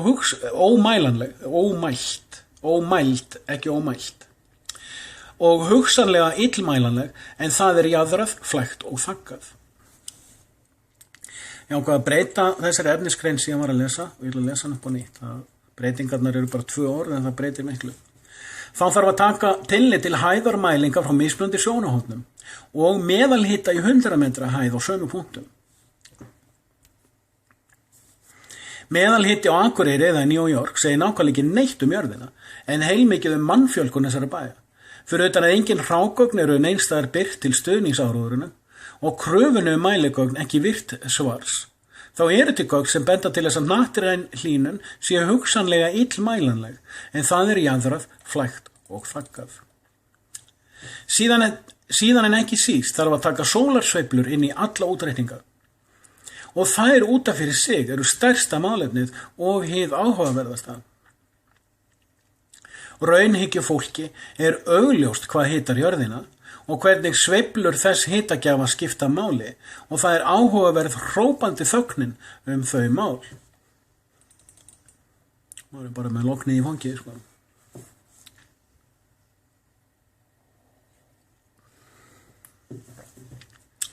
Loks má geta þess að þeir vísindamenn sem gagnrýna IPCC áróðurinn birta sjálfur mælingar, en IPCC notar eingöngu tölvulíkön, rétt eins og COVID-kommunistar. Tölvulíkan aðferð til að sannfæra fávita gildi útdregins hugsunarháttar, en það líklega óvísindalegt að benda á það. Nú í lok júní, þegar þríeykið að reyna að búa til síðari bylgjuna með mismunandi klámi og klúðri, getur hver sem kæri sig séð að það allt saman byggt á ímyndum og tölvulíkunum auk ómarktækra skimana. Ég hrekki stundum sósíalistabörn sem í athugasemdaþráðum hrópa upp að maður trúi ekki á vísindin þegar loftslagsmálin eru rædd. Ég spyr þá annarra af þeim spurningum. Hvað anthropomorphic climate change? Hvað coupled non-linear chaotic system? Þeir vita nær aldrei rétt svar og svara frekar með djöflamerkingu á mannin. Sjá í þessu samhengi grein mína afkúpluð ólínuleg þjóðasálfræði á hreimberg.is. Allt gerist þetta í mismunandi þrepum og flækjum. Rétt eins og þegar kínesian hagfræðingar trotskíismans yfirtóku bankafjármagn heimsins árin 2007 til 2012 með fullkomnum árangri, meðan fjölmiðlar sósíalismans fylltu hausinn á okkur af einni vitleysu og samsæringar af annari varðandi yfirtökuna. Enginn benti á hið augljósa. Bankar geta ekkert gert án samþykkis ríkisstofnana. Ýmsar stofnanir erlendis og þá sérstaklega í Evrópu hafa undanfarið hafið undirbúning á baráttu gegn upplýsingaóreiðu. Í vetur var þeirri stýrðu umræðu komið á framfæri af sósíalískum fjölmiðlum hérlendis og kom þá í ljós að talsverð vinna hefur þegar verið unnin í íslenska stjórnkerfinu þau mál. Enginn þeirra aðila sem komu að umræðunni, hvorki í stjórnkerfinu né fjölmiðlum, dró fram með útskýrði hvaðan þessi orðræða kemur erlendis, né á hvaða hugtökum hún byggist. Orðið upplýsingaóreiða þýðing á enska hugtakinu information entropy. Trotski-marxistar í Evrópu og Bandaríkjunum hafa lengi unnið að því að espa upplýsingaóreiðu undir skjala á stofnanavald. Ég þarf gleru á stundum, ég að þreytast, þá sér maður ekki eins vel. Ég ætti að vera með gleru, en að því ég geru augnaæfingar, þá meiða þau mig. Þannig að ég sé rauninni betur á hann en ég líka þreytist. Það svona. Þau að lesa setning aftur. Trotski-marxistar í Evrópu og Bandaríkjunum hafa lengi unnið að því að hespa upplýsingaóreiðu undir skjala og stofnanavald. Enginn bendir á að sé borgarinn ófær að átta sig sjálfur og gildi góðra upplýsinga, hefur menntun sósíalista skólans annað hvort mistekist eða afhjúpast sem dáleiðsla. Rétt eins og með jafnlaunavottun, sem dulið verkfæri til að réttlæta vald sjálfstæðrar ríkisstofnunar til að fara inn í hvaða fyrirtæki sem væri og rannsaka þar hvert einasta trúnaðarskjal og einkaupplýsingar. Þetta var og samræmd aðgerð sama hóps í mörgum löndum. Sömu laun fyrir sömu vinnu hefur verið lögleidd í heila kynslóð og jafnlaunavottun orðaflækja, obfuscation, á öðru valdi. Að lögin voru sett á grundvelli staðal sem löggjafarþingið fékk ekki aðgang að, svo annar kapítuli ekki síður svartur. Fyrir fáeinum dögum var þýskur þingmaður handjárnaður og borinn af þingi í einu ríkja þýska ríkjasambandsins.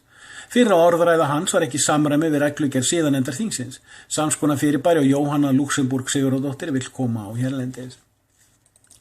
Rosa Luxemburg mörgum gleymd í dag, en hún var einn áhrifamesti kommunisti Þýskalands á fyrri hluta 20. aldar. Eitt það erfiðasta sem marxismi hefur ávallt þurft að glíma við einmitt upplýsingaóreiða eða ómiðstýrt flæði á upplýsingum og útskýringum. Það hefur verið stefna vestræns sósíalisma í langan tíma að koma böndum á hver segir hvað og þegar ekki hægt að jaðarsetja, marginalize, útiloka, ostracize eða flækja, obfuscate, reynt að djöflamerkja, demonize, þá sem benda á lygar og blekkingar sósíalista. Hér skal lesandinn minntur á að Karl Marx leit á sósíalista sem nothafa bjána, sem nota mætti til að varða leiðina til kommunisma, að sósíalismin væri aðferðin og kommunismin loka takmarkið. Mæli með að fólk kynni sér myndskeiðið Thomas Sowell, Marx the Man, til að kynna sér nánar persónu Karl Marx og fá samanburð þess hversu fylgjendur heimspeki hans líkjast úr þvættinu, áður en túpan eyðir því út.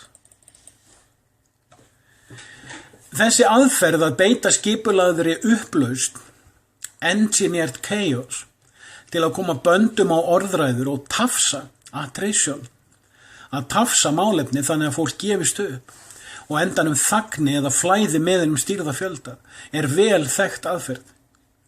Enginn sósíalískur blaðamaður eða kennari bendi lesendum sínum og nemendum á þetta. Engar spurningar varða leiðina svo fólk átti sig á þessu. Fáir Íslendingar þekkja Delphi-aðferðina sem mikið notuð til að fá rétta eða stýrða niðurstöðu í hópstarfi.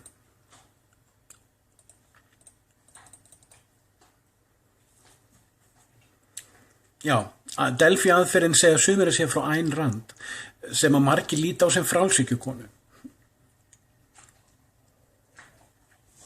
Sem einn snjallasta blekking sósíalismans frá upphafi. Hún var 100% humanismi. Öll sósíalísk ríki, ég meina sjáðu bara helstu fylgjendur. Það einn útvarpsmaður sem skrifaði rannsóknargrein Ayn Rand og opinberlega segist fyrir hlinturinni. Hann öfgasósíalisti. Ayn Rand lígari eins og allir humanistar. Öll sósíalísk ríki, svo sem Kína eða Sovjet, koma skjalavaldsböndum á upplýsingaóreiðu.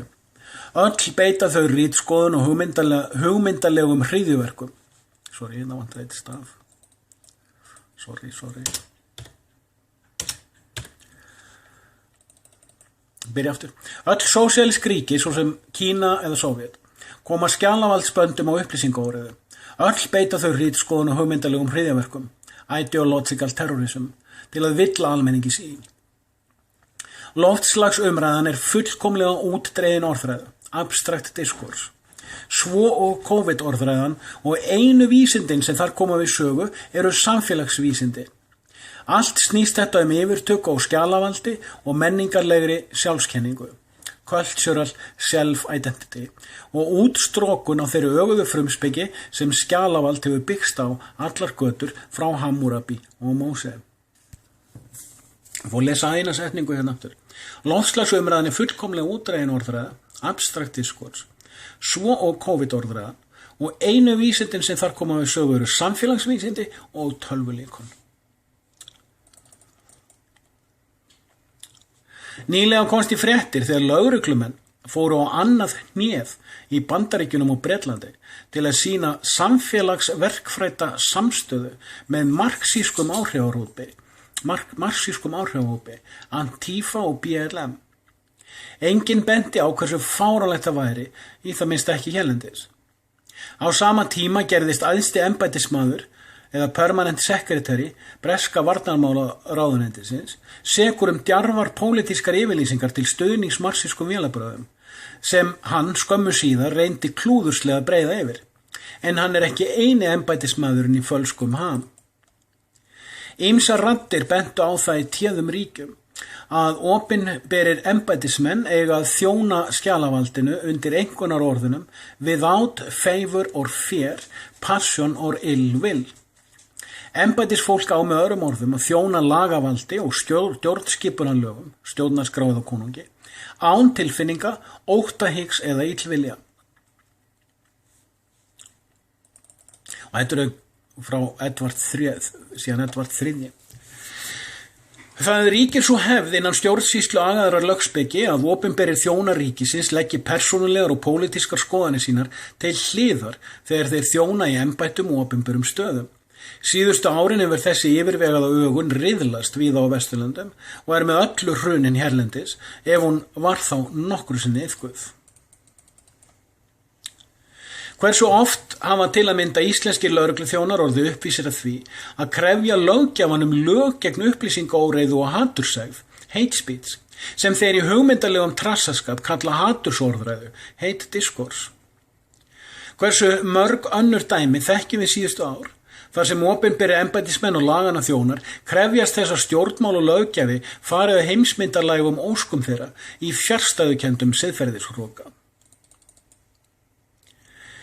Sósíalískir fjölmiðlar fræða okkur nákvæmlega ekkert þessa þætti.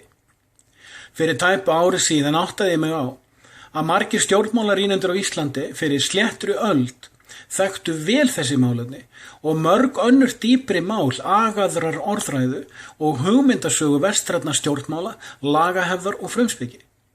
Við sem lifum núna, öld síðar, vitum enn minna þessi mál og fræðendur okkar sem ef til vill vita skil margra hluta skirrast við ábyrga og virðingarverða fræðslu. Skjalavald byggist á yfirvegaðri hegðun og skrásetningu. Það krefst þess að vera grundvallað á agaðri stjórnvalds frumspeki. Enn fremur að framkvæmendur valdsins vinni að gegnsærri og ábyrgri ríkissmiðju, statecraft, og að ríkisráðsmenn, statesmenn, efli sjálfum sér og ríkinu virðingarverða arfleifð, legacy, án tilfinningasemi, óttahyggis eða illvilja. Umfram allt krefst það ábyrgrar og vel skilgreindrar frumspeki sem aftur grundvallar hið sama fyrir annað hvort kjölfesta stjórnarskrá eða virðingarverðan konung. Hugtökin skjalavald, ríkisráðsmaður, ástandsríki og ríkissmiðja eru ný af nálinni hérlendis og þú veist hver braut þann ís. Ef hugtakið ekki til í menningarorðræðu okkar, hver þá hinn ábyrga nálgun til að vinna eftir? Lýðveldið arftaki klúðurslegs kláms og þá lýðveldi, eða íslenska þjóðríkið eitthvað sem bera má virðingu fyrir?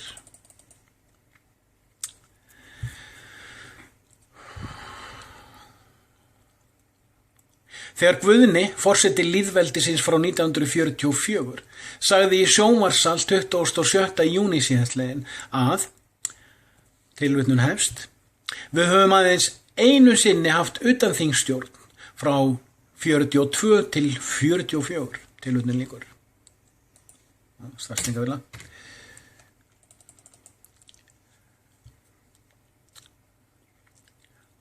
Þá benti honum enginn á trassaskapinn. Lýðveldið frá 44 ekki konungsríkið frá 1919. Enginn kjósenda hans vita hvað hugmynda trassaskapur né mikilvægi ábyrgrar lagahefðar eða frumspekilegan grundvöll hennar. Þeir kjósa óskilgreinda trúarhugtakið, sameiningartákn þjóðarinnar. Þegar sami búri lýsir því yfir að skilgreina þurfi betur hlutverk forsetans, lýsir hann því yfir að hann hafi annaðhvort ekki lesið stjórnarskrána 1944 eða hann hafi ekki skilið eitt einasta orð í henni. Þegar alþingi lýðveldisins setur lög forsetaembættið sama yfirlýsing gefin. Því slík lög eru stjórnarskrárbrot og algjört virðingarleysi við frumspeki hennar.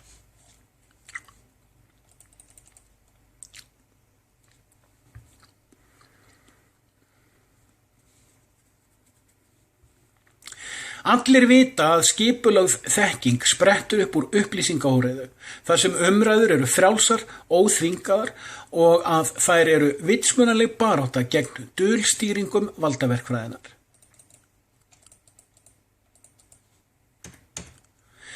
Ef koma þarf böndum á þetta og ef frumspeki þjóðfélags umræðunar orðið ódýrt klám, þá eitthvað stórt að.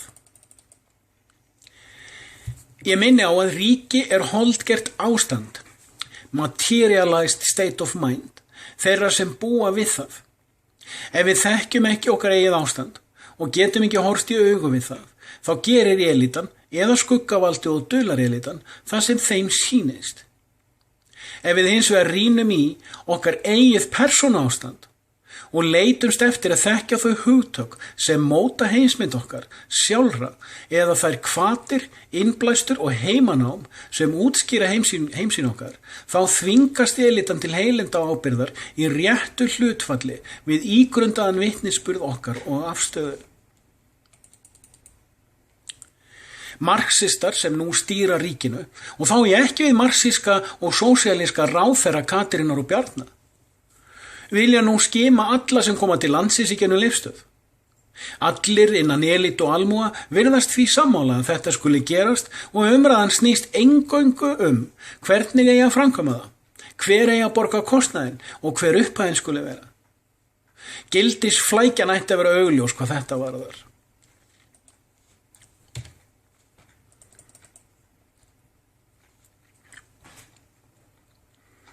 Tvö atriði hefði mátt ræða að mínum mati. Annars vegar spurningin hvort vísindin skimun á COVID eða öðrum sjúkdómum sem bæta má við sé útrædd. En ég staðhæfi að þau séu órædd. Hins vegar hver sé sálfræðin sem útskýri frekju, yfirgang og stjórnsemi eða hvað valdi því þegar þessar hvatir flæða út fyrir öll velsæmismörk í fjölda reglugerða, tilskipana, rukkana og óreiðustjórn.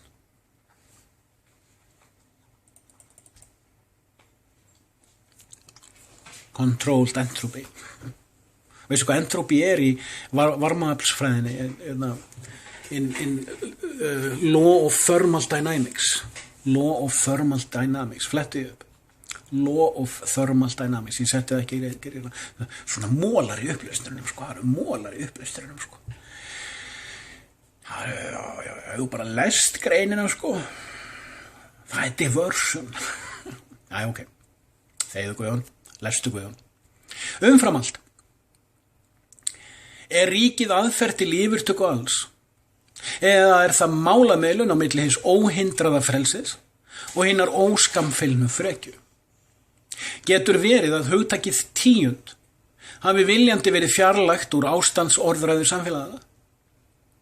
Getur verið að það sé verkfræði sem valdi því að fólk hefur mist tökin á orðræðum sem veiti ríkinu aðhald?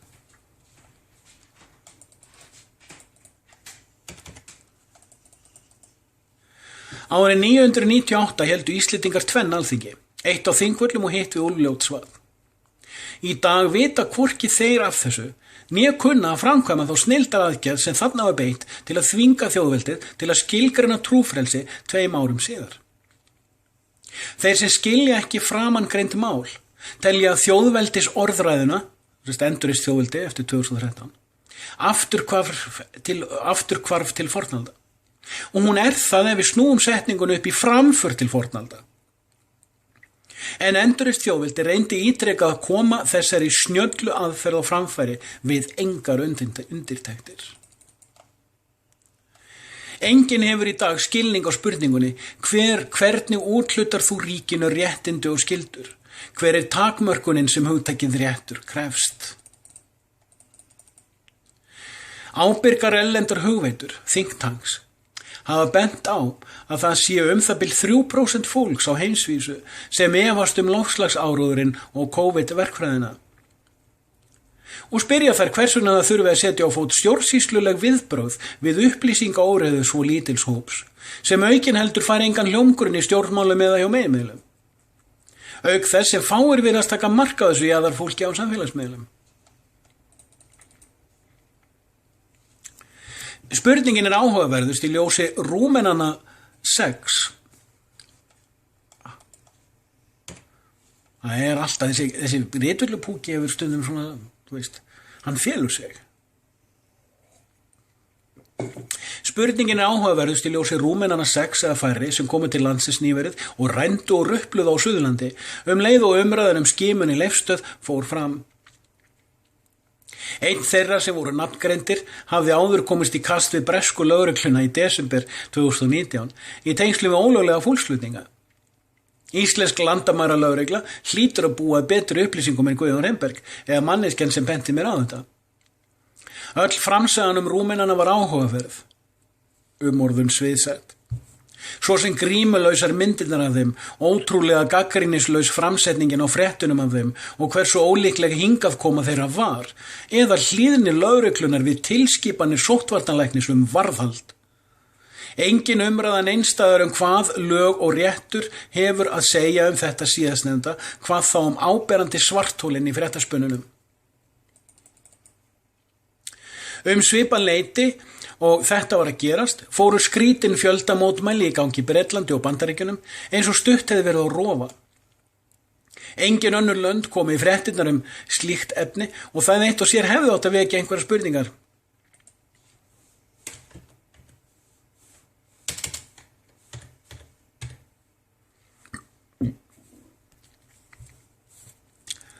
Einn íslensku fjölmiðill sem marxískur ræddi fjálglega hversu frábær þessi mótmæli væru, en þau snerust gegn kynþáttaofbeldi, racism, heimsvildastefnu, imperialism og auðvaldshyggju, kapitalism.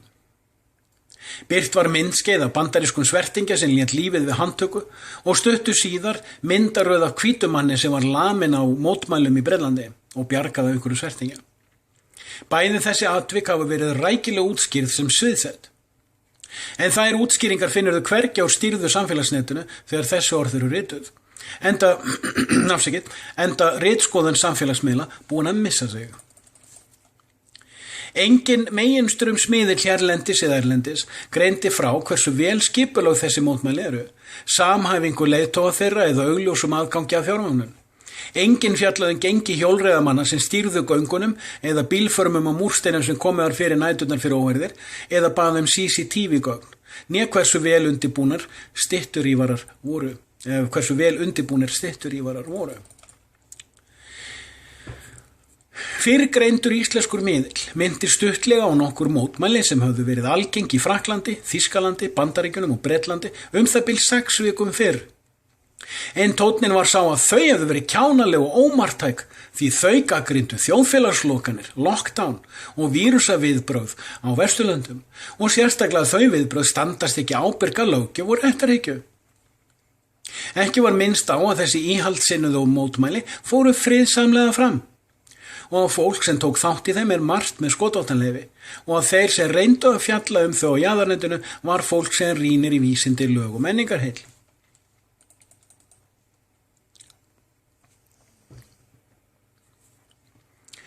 Leið og umfjallanir marxista mótmælin gegn kynþáttafordómum, heimsvaldastefnu og auðvaldshyggju birtust á Íslandi, voru birt ummæli tuga íslenskra marxista sem starfa í fjölmiðlum eða hjá stofnunum og í félagshyggju.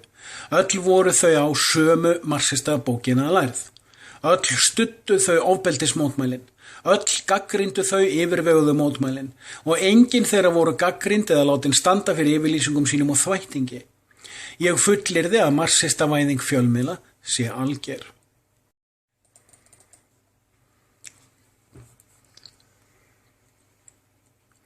Kynþáttafordómar og kynjamismunun hefur verið ólögleg í öllum vestrænum löndum í áratugi. Jafnræðis aðgangur að menntun og tækifærum hefur verið lögleitur í enn lengri tíma. Heimsveldin hurfu eða hrundu fyrir 2 kynslóðum og ekki til lengur. Auðvaldshyggja ekki til, enda þrífst hún ekki undir ránsköttun sósíalískra ríkja. Hvar eru umræður marxista auðvaldshyggju síns eigin fólks á borð við Soros, Buffett, Gates? Hvar rannsóknin á aflandssjóðum íslenskra sósíalista eða þátttöku þeirra í erlendum samstillingarráðstefnum? Hver greinir samstíga orðanotkun í miðstýrðri þráttarhyggju?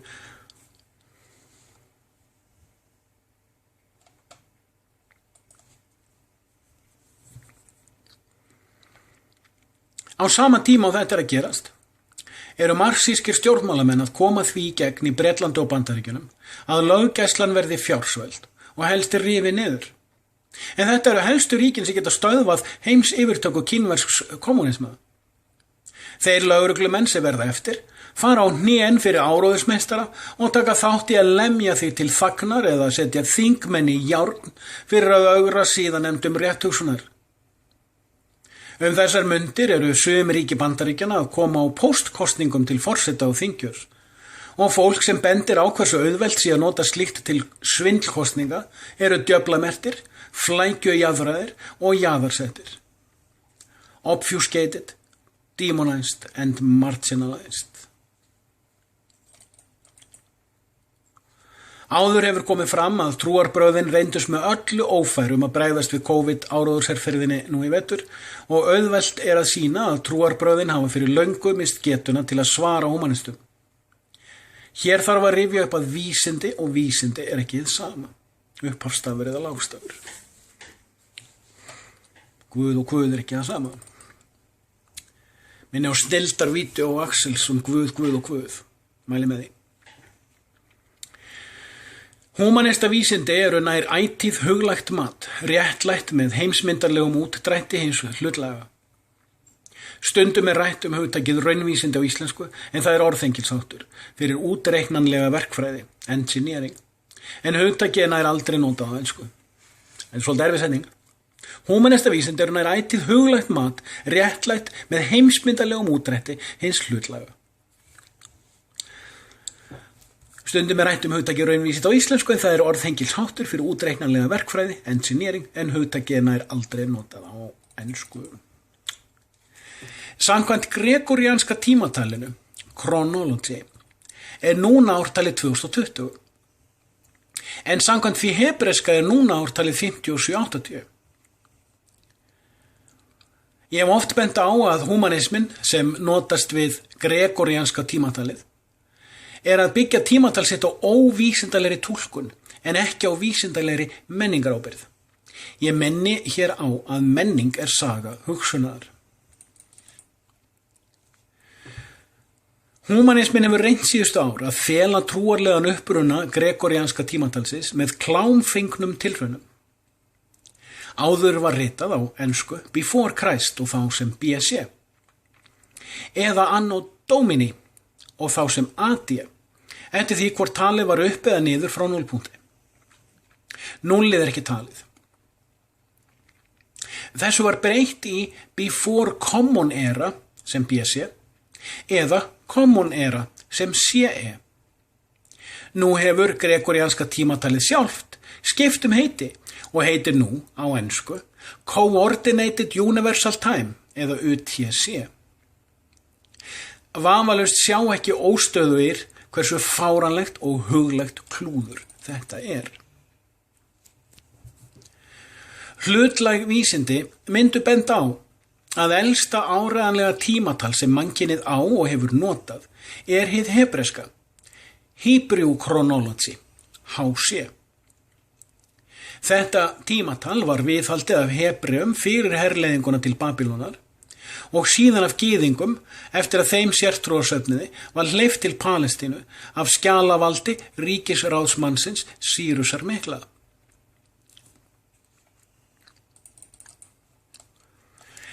Herleiðing Hebrea til Babýlon var samkvæmt UTC Árið 423 BC fyrir Krist.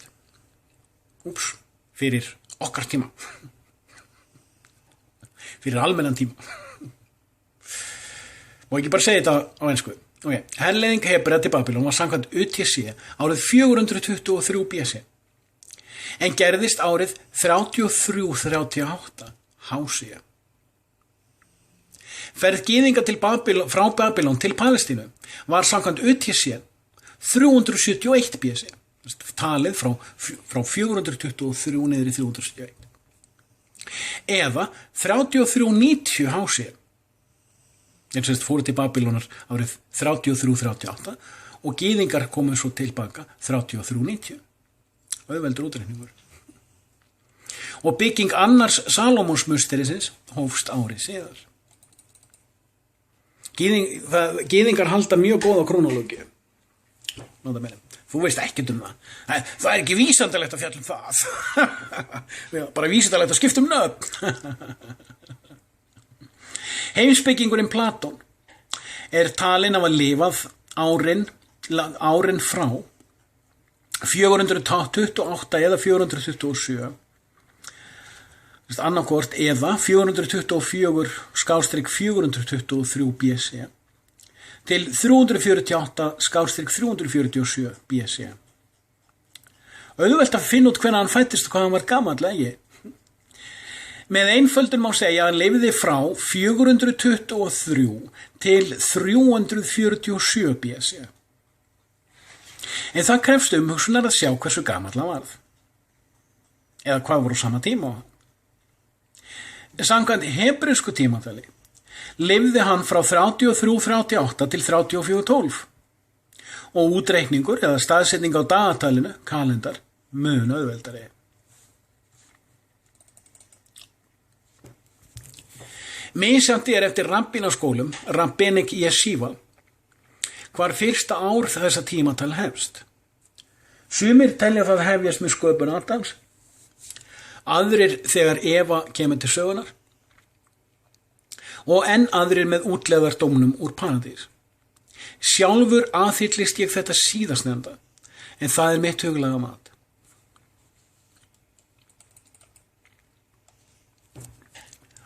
Hebreska tímatalið ástundað af árvekni, skráð og því viðhaldið af vandvirkum, öguðum fræðimönnum síðustu 5780 ár og elsta og vandaðasta tímatal sem við mannfólk eigum. Óþarfi að minna á þegar Gregorius páfi felldi burt 11 daga haustið 1582 CE þegar hann lét uppreikna júlíanska tímatalið sem hafði verið notað síðan 46 BC og nafnbreyta því. Það mín hlutbundna skoðun að það væri vísindalega rétt að taka upp hebreska tímatalið, að breyta því úr tunglmiðuðu í sólarmiðað samkvæmt gregoriönskum útreikningum og uppfæra öll síðari tímatöl eða krónológís til samræmis ásamt því að uppfæra tölvukerfi til að taka mið af. Húmanismin hins vegar hvorki vísindalegur né hlutlægur. Hann hins vegar snillingur í flækjustigum og orðhengils hætti.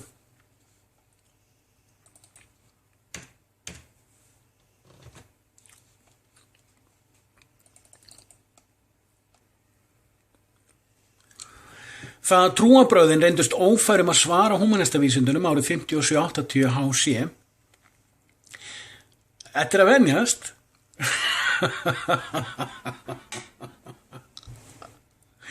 það sést árið í ár, Hebrew chronology eða Hebrew kalendar eða betra. Það trúarbrögðin reyndust ófærum að svara húmanistavísindunum árið 57-80 HC, bæði út frá þjóðfélagsvélun og vísindavélum. Það trú fólks á ríkisvélun varð trú þeirra á goð sín yfirsterkari. Eru risastór tímamót í sögu mannlegrar hugsunar og þannig mannkynsins alls.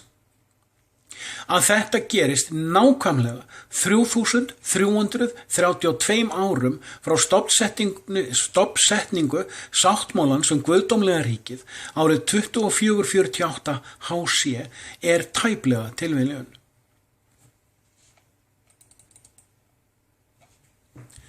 að kommunistar framkvæmdu COVID-glæp gegn mannkyni í samræmi við 11. kenningu Karl Marx. Á þessum tímamótum heldur engin tilviljun þeim sem þekkja 11. tilmæli eða 11. boðorð fyrrgreinds sáttmála. 11.11 dulspekin hefur allt að gera með flækjufelun, obfuscation, á 11. boðorði sáttmálans guðdómlega ríkið og 7 ljósenglar Samúels vita þetta vel.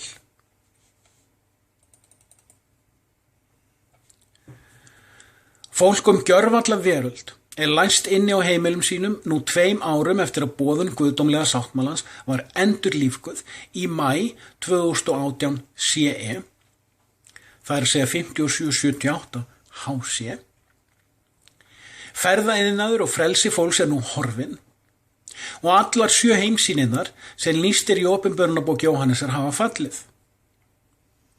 Þeim hefur nú verið lýst kerfisbundið síðan í apríl 2014 CE og innsiglin 7 vandlega útskýrð frá sama tímapunkti. Hvort sem við samþykkjum fyrrgreinda trúarskýringu eða höfnum þeirri frumspeki sem hún byggist á, þá ekki hægt að afneita eftirfarandi. Ríkin sem hefðu átt að vernda okkur fyrir hinni fólskulegu COVID árás marxismans tóku þátt í árásinni og létu hafa sig að fífli. Óstöðugar sálir gjörvalla veröld sem ýmist trúðu andlegum leiðtogum sínum eða veraldlegum kennurum hafa nú upplifað hið óhugsandi. Ríkið sem virðingarverð, traust og óvilhöll stofnun rúið öllu trausti og uppsker það virðingarleysi sem það á skilið. Þetta Pharaoh's magicians and the prophets magic. Hvernig þjóðarástand alla veröld mun birtast næstu árin óvíst.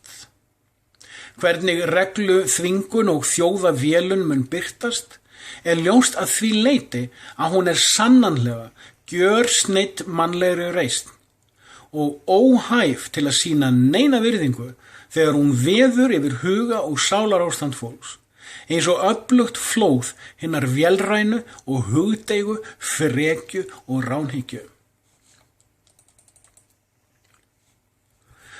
Trúarbrögðin, humanismin, vísindi, öll hugmyndafræði og heimspeki, ásamt frumspeki, lagahefð, ábergri, dómshefð eða agaðri samræðu, þetta allt hrunið innanfrá. Eftir standa fagrar byggingar, notaðar sem fangelsi hugardeiðs fjöldans, með vírusa takmörkun á ferðafrelsi. Allir hafa stóra sjónvarskjái og dýra snjallsíma, vönduð gólfefni og leyfi til hrokafullra stjarfhuga yfirlýsinga.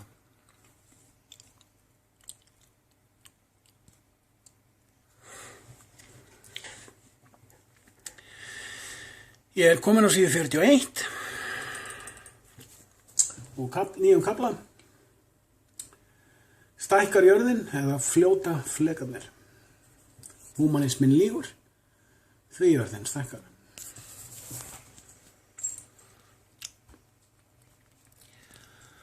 Þessi kafli var áður birtur á guðjónelias.blog.is. Núna í júní. Seinni partinn í júní. En í dag 3. júlí. Fyrirsögnin kannski djörf, enda við öll alin upp við, að stærð jarðarinnar sé föst og óbreytanleg. Stjarneðlisfræðin hefur ítrekkað sagt okkur í hartnær 2 kynslóðir að vísindir uppruna, vöxt og tilveru pláneta og himinhnatta sé endanlega á hreinu. Við erum alin upp í ríkiskólum og við það hef ég ekkert athugað.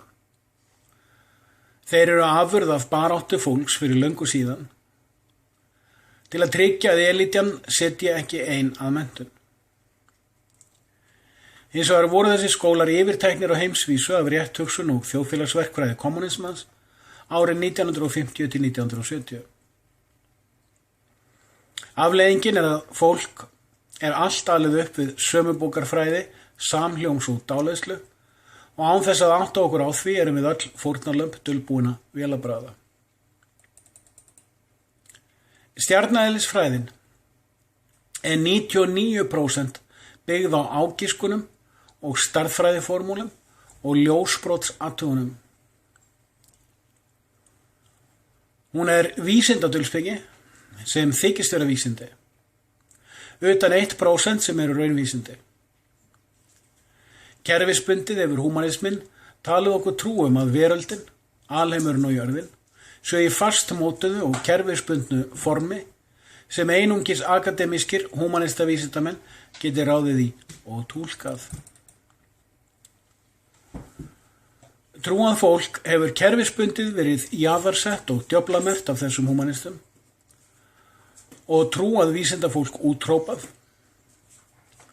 Og svo hefur brugðið við að jafnvel trúarbrögðin sjálf leita til húmanisma sem svör, frekar en í eigin smiðju hugmynda og vísindan.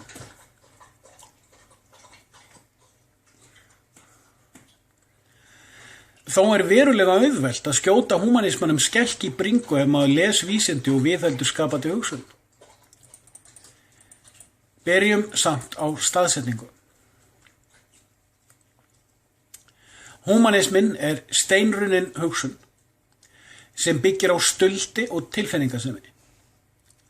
Sú heimsýn tilbyður mannlega rökhugsun, logic, sem stýrist af vindum samhljóms, tísku og tilfinninga, en hafnar raunhyggju, reason.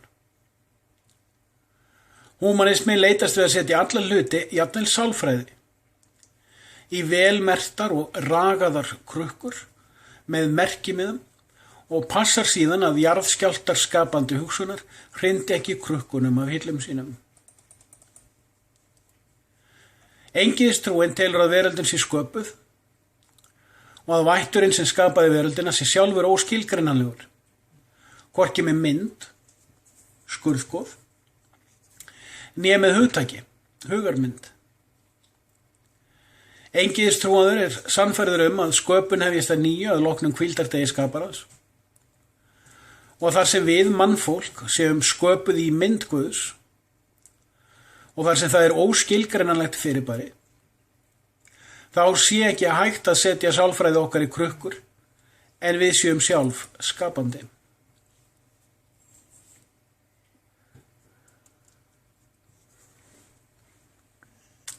Í ljósi þessarar staðsetningar sjáum við stóran mun á gildi jarðskjálfta og eldgosa en áður. Í húmanismanum er stærð jarðarinnar í krukku með merkimiða. Í sama skóla hefur verið upptekin svokölluð flekakenning og flekarekskenning sem viðurkennt vísindi og sannleikur. Rétt eins og með stjarneðlisfræðina vísindadulspeki að ræða. Mælingar á flekajöðrum gefa til kynna að skipta með jarðskorpunni upp í einingar eða fleka. Er þetta svo með hauskúpuna? Þú veist hvernig hún vex?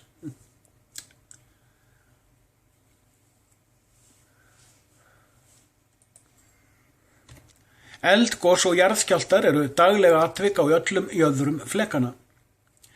Þess utan er talið að fyrir hvert þekkt eldgos á þurrlendi séu 11 önnur á hafsbotninum.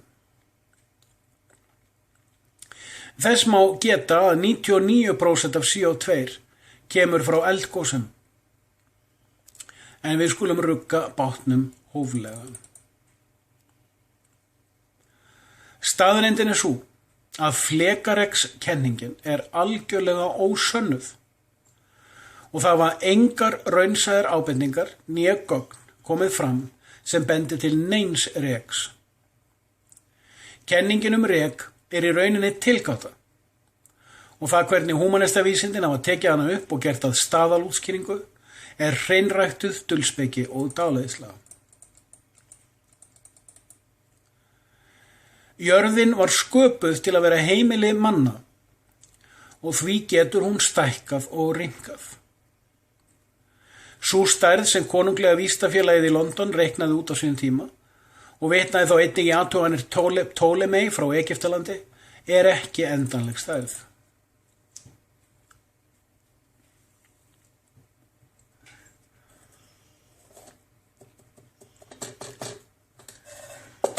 Á tímum eldflauga og gervihnatta hefur hvergi verið notað tækifærið til að setja upp áreiðanlegar mælingar á því hvort jörðin stækki, minnki eða sé í stærðar stöðnun. Ef lesið stærð jarðarinnar eru alfræði og vísindabækur hver í kappi við aðra að vísa í margra alda gamla egypska útreikninga, útdregin heimsmynd, og eins til 2 alda gamla breska útreikninga sem virka verið siglingafræði, en engar nákvæmar mælingar eru til. Allt saman úreltar tölur, enda ekki sama stærð þá og nú. Jörðin stækkar. Hún þenst út á plötuskeitunum. Og við Íslendingar vitum að línan frá Reykjanesi í gegnum Þingvelli til Langanes breikkar 2 til 3 cm á ári. Einfaldur útreikningur, lengd sinnum breidd, segir okkur hversu mikið Ísland vex árlega. Lengd allra plötu samskipta heimsins árlega segir okkur hið sama plánunduna. Það vantar meiri birtu. Það er bara, sólinn kemur þannig. Það myndi bara svona. Rétt eins og með súrnun sjávar. Hún er ekki til, er ekki mælanleg og einfalt efnafræðipróf hefur fyrir löngu og síendurtekið sannað að útilokað. Við búum í legara veröld vísindadulspeki og stöðnuðum húmanisma og nú er menningin köfnuð úr ímyndaðri öndunarfæra farsótt, enda öll heimsmenningin í dag hugmyndafræðilega dauð. Sálfræði dáleiðslunnar hefur gert þér hugarfarslega ókleift að hugleiða þessa þætti.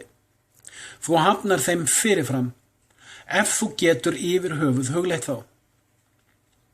Er reiðin gegn staðhæfingum mínum, sem allar eiga sér stoð í vísindum, komin upp, til að auðvelda á húmennasta barninu að hafna fyrirsögninni? Ég minni á að nær ætíð þegar þér er bent á vísindi, að ræða verkfræði, og þegar þú sérð verkfræðina virka, trúir þau að það séu vísindi sem virkuðu og að sá sem útskýrir þau viti hvað hann er að útskýra. Hugur þinn er breiddur út á fjöl og málaður eins og stríi. Varum við komin að kaflaskiptum sem heita þyngdarlögmálið og eru síðu 43 af 65. Þetta er alltaf lesa sig áfram. Yfirleitt er rætt þá hegðun þegar hlutir falla til jarðar eða í átt að jarðarmiðju sem þyngdarlögmál, law of gravity.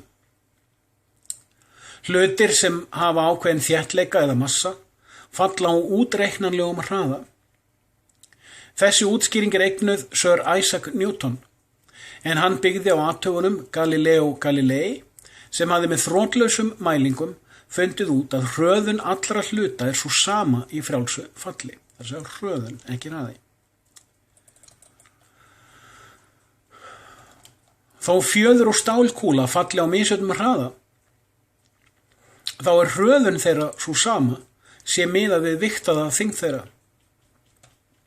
Segja má að þyngdarlögmálið sem útskýring, explanation, sé afleiðing af frábæri vinnu beggja þessara vísindamanna. Galilei fæddist á Ítalíu 1564 og Newton fæddist á Englandi 1643. Common era.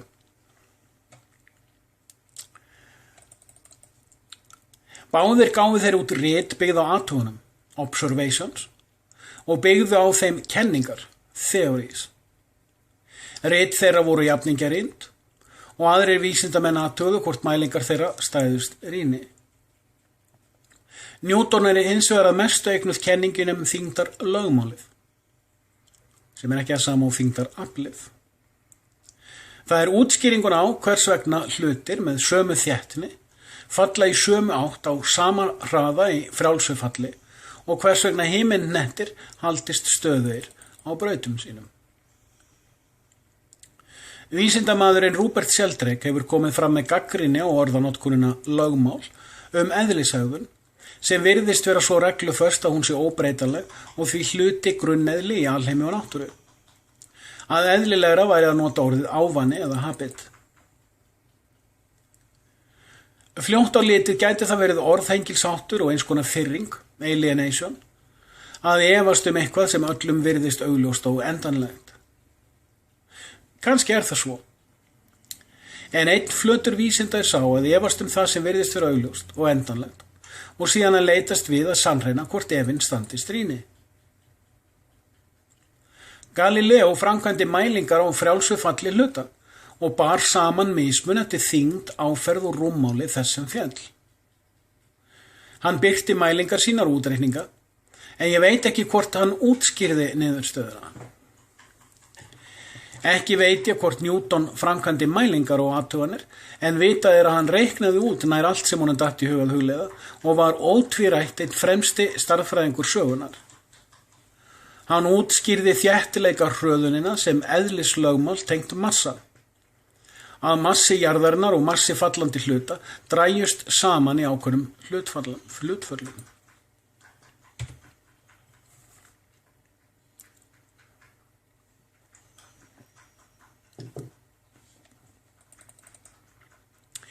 Hér liggur hundurinn grafinn.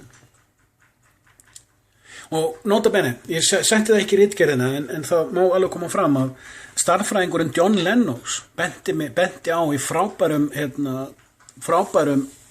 debate munin á lýsingu og explanation. Það þaðan sem ég fæ, það það sem ég fikk fattaði það. En það of seint að ég nenni ekki að setja það inn í ritgerðina. Hér liggur hundurinn grafinn. Lýsing, description, og útskýring, explanation, ekki það sama. Algengt að fólk taki ekki eftir þegar lýsing á tilgátu verður að útskýrðri kenningu, eða þegar kenningin ómeðvitað eða meðvitað, tekin sem augljós og endanleg. Massa tilgáta Newtons þyngdarlögmálið ósönnuð, ekki þyngdarkraftin. Massa tilgáta Newtons þyngdarlögmálið ósönnuð, en þar sem engin önnur tilgáta eða mæling hefur sýnt fram á að hún standist ekki, hefur hún verið hækkuð úr tilgátu, hypothesis, upp í kenningu. Flestir humanistar halda því fram, og sérstaklega guðleysingjar, að vísindin geti útskýrt allt, en það rangt. Vísindi geta lýst flestu, en ekki útskýrt neitt. Humanista vísindin eins og önnur trúarbrögð eða heimssýnir geta útskýrt það sem þeim sýnist.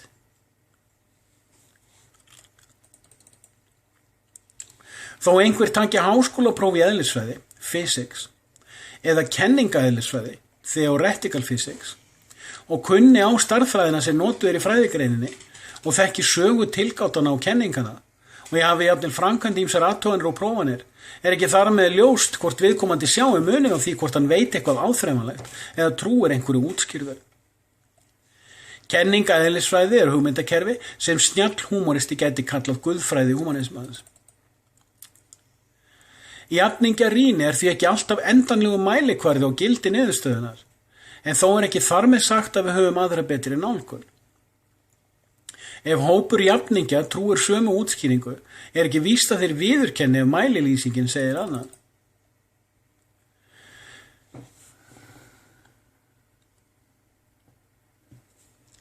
Eitt grundvallaratriði kenningar að hún krefst þess að hegðunin sem hún lýsir sé sannreinanleg, óháð fjölda tilrauna, athugana og aðstæðna.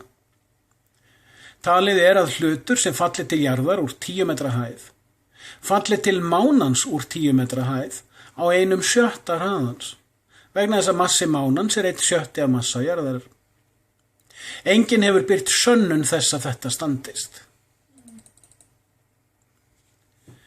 Bæði afstæðiskenning, theory of relativity, Albert Einstein, og sértaka afstæðakenning, special theory of relativity, byggja báðar á þyngdarlögmálskenningu Newtons.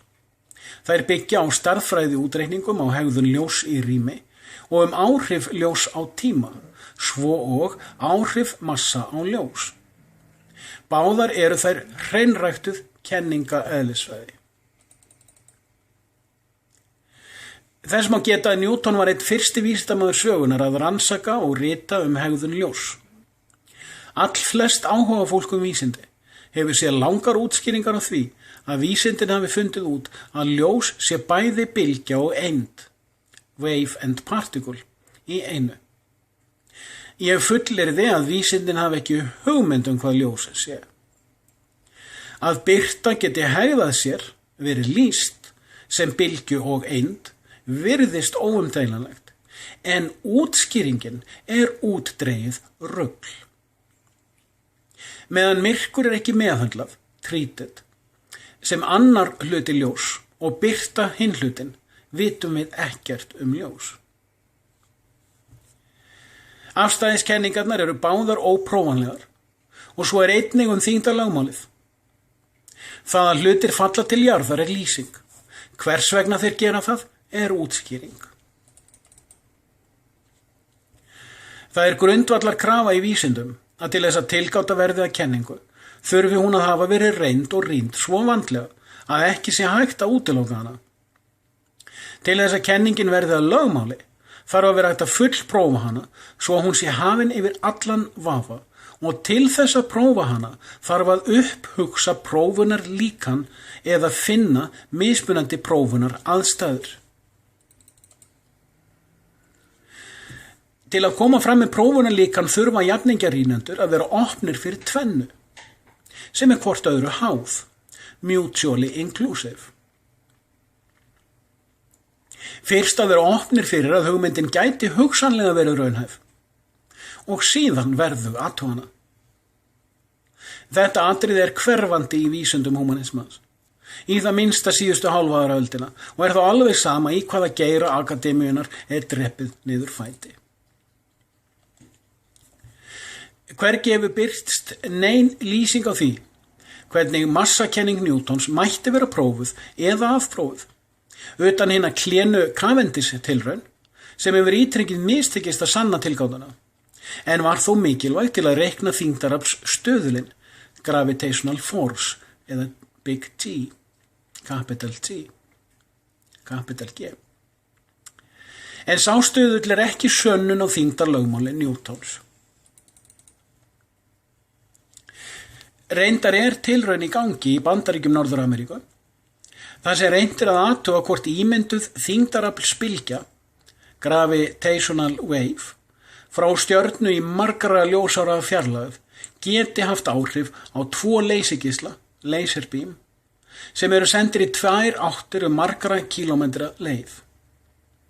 Sumir telja að þessi tilraun hafi sýnt jákvæðar niðurstöður, en lýsingin á prófunin svo fjarstæðukennd og full af svartholum að ekki verður fjallað nánar hana og fullyrðingar rannsóknarhópsins að þeir hafi sannreynt kenninguna grátbrosleg.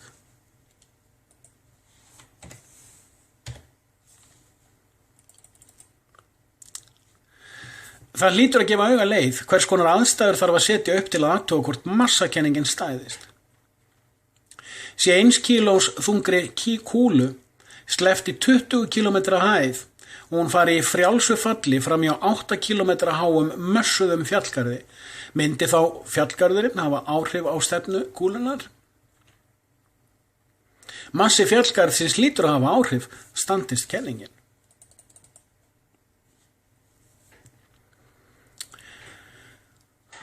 Ef við getum flogið til tunglsins, þá getum við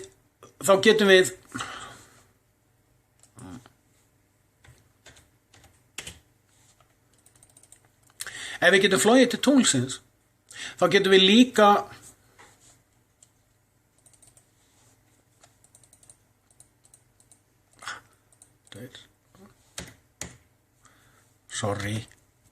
þreytan aftur.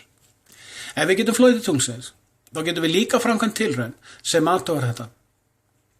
Hvergi nokkur staðar hef ég séð kröfu það innan humanistavísinda að athuganir til að reyna á kenninguna séu framkvæmdar, né stungið upp á fleiri líkurum til þess. Slík akademía sem leyfir sér að tala þyngdarlögmál ekki jafningjarýnd, heldur mafíu eða klíkurýnd. Hún getur ekki krafist þess að vera tekin alvarlega á fólki sem rýnir í vísindi. Í áratugi hefur skólanemendum og almennum borgurum verið sýndar myndir af sólkerfinu og þeim verið sagt af kennurum sínum og menningarútskýrendum hvernig sólkerfið sé samansett og hvernig þyngdarlögmálið stýri hegðun þess.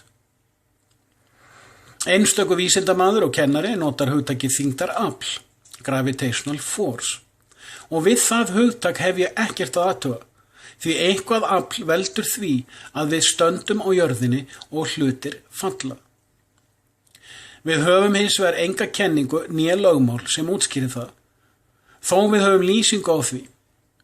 Þyngdarlögmál Newtons er því þyngdartilgáta og ekki hæf til að kallast þyngdaraflskenning ennþá. Ensku orðin gravitas og gravitation má einnig þýða sem aðdráttarafl, en yfirleitt er átt við þyngd einhvers sem dregst eða sem þunga eða vægi, einhver sem dregst eða hreyfist af kjölfestu. Fáir taka eftir að langflestir kennarar frá grunnskóla til háskólastigs eru ráðnir í stöður vegna þeirrar heimsmyndar og stundum stjórnmála sem þeir aðhyllast. Fyrir vikið tekur fólk ekki eftir þegar kennarinn þeirra og menningarrýnir í fjölmiðlum útskýrir heimsmyndina og sneiðir, vitandi eða óvitandi, fram hjá svarthólum í heimsmyndinni. Þegar vísindamælingar stjarneðlisfræðinnar tóku að hrannast upp eftir 1930, sérstaklega eftir 1959, fóru að slæðast inn óvæntar niðurstöður sem ekki voru fyrirséðar.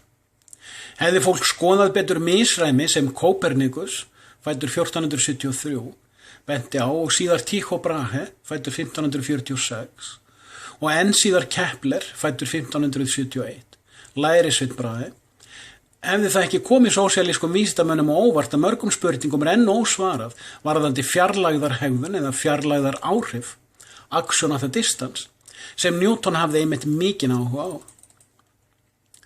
Reyndar var Newton allatíð sannfærður að tómarúm geimsins tilheyrði skaparanum, enda var hann trúmaður mikill þó engum sé sagt frá því í skóla. Fjarlægðar áhrif þessi áttu hug hans allan árum saman og þaðan spratt þyngdarafls tilgáta hans.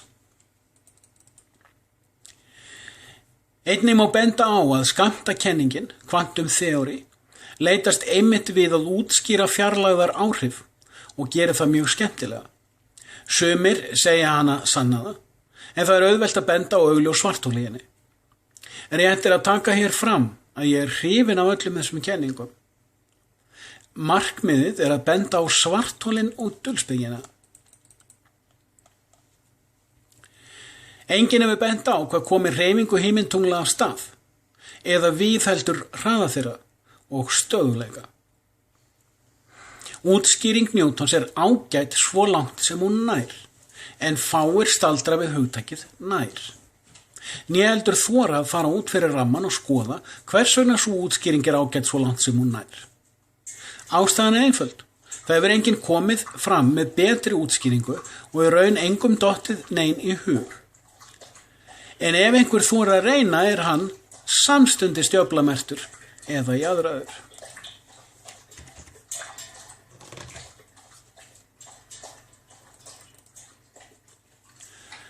Nú skulum við skoða eitt stærsta svarthol allra tíma. Glöggir lesendur munu sjálfur komast á sporið og finna fleiri. Tycho Brahe var fæddur 1546 og hann var líklega nákvæmasti skrásetari stjörnuhiminsins og hnatta sólkerfisins allt fram á okkar daga. Síðustu ár hans meðan Kepler vann með honum, neitaði hann að deila skráningatöflum sínum með neinum og gætti þeirra sem gulls og skiljanlega.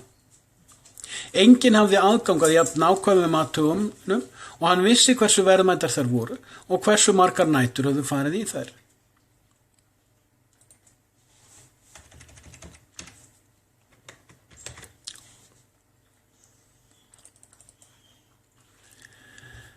Tycho Brahe var alla ævi trúaður á jarðmiðju geocentric-kenninguna og þegar nemendum var sagt frá uppgötvunum sem leiddu til sólmiðjukenningarinnar, heliocentric, er fólki sagt frá Kópernikusi og Kepler og síðan Newton og aðeins tæft á að þarna einhvers staðar hafi einnig verið til staðinn Tycho Brahe.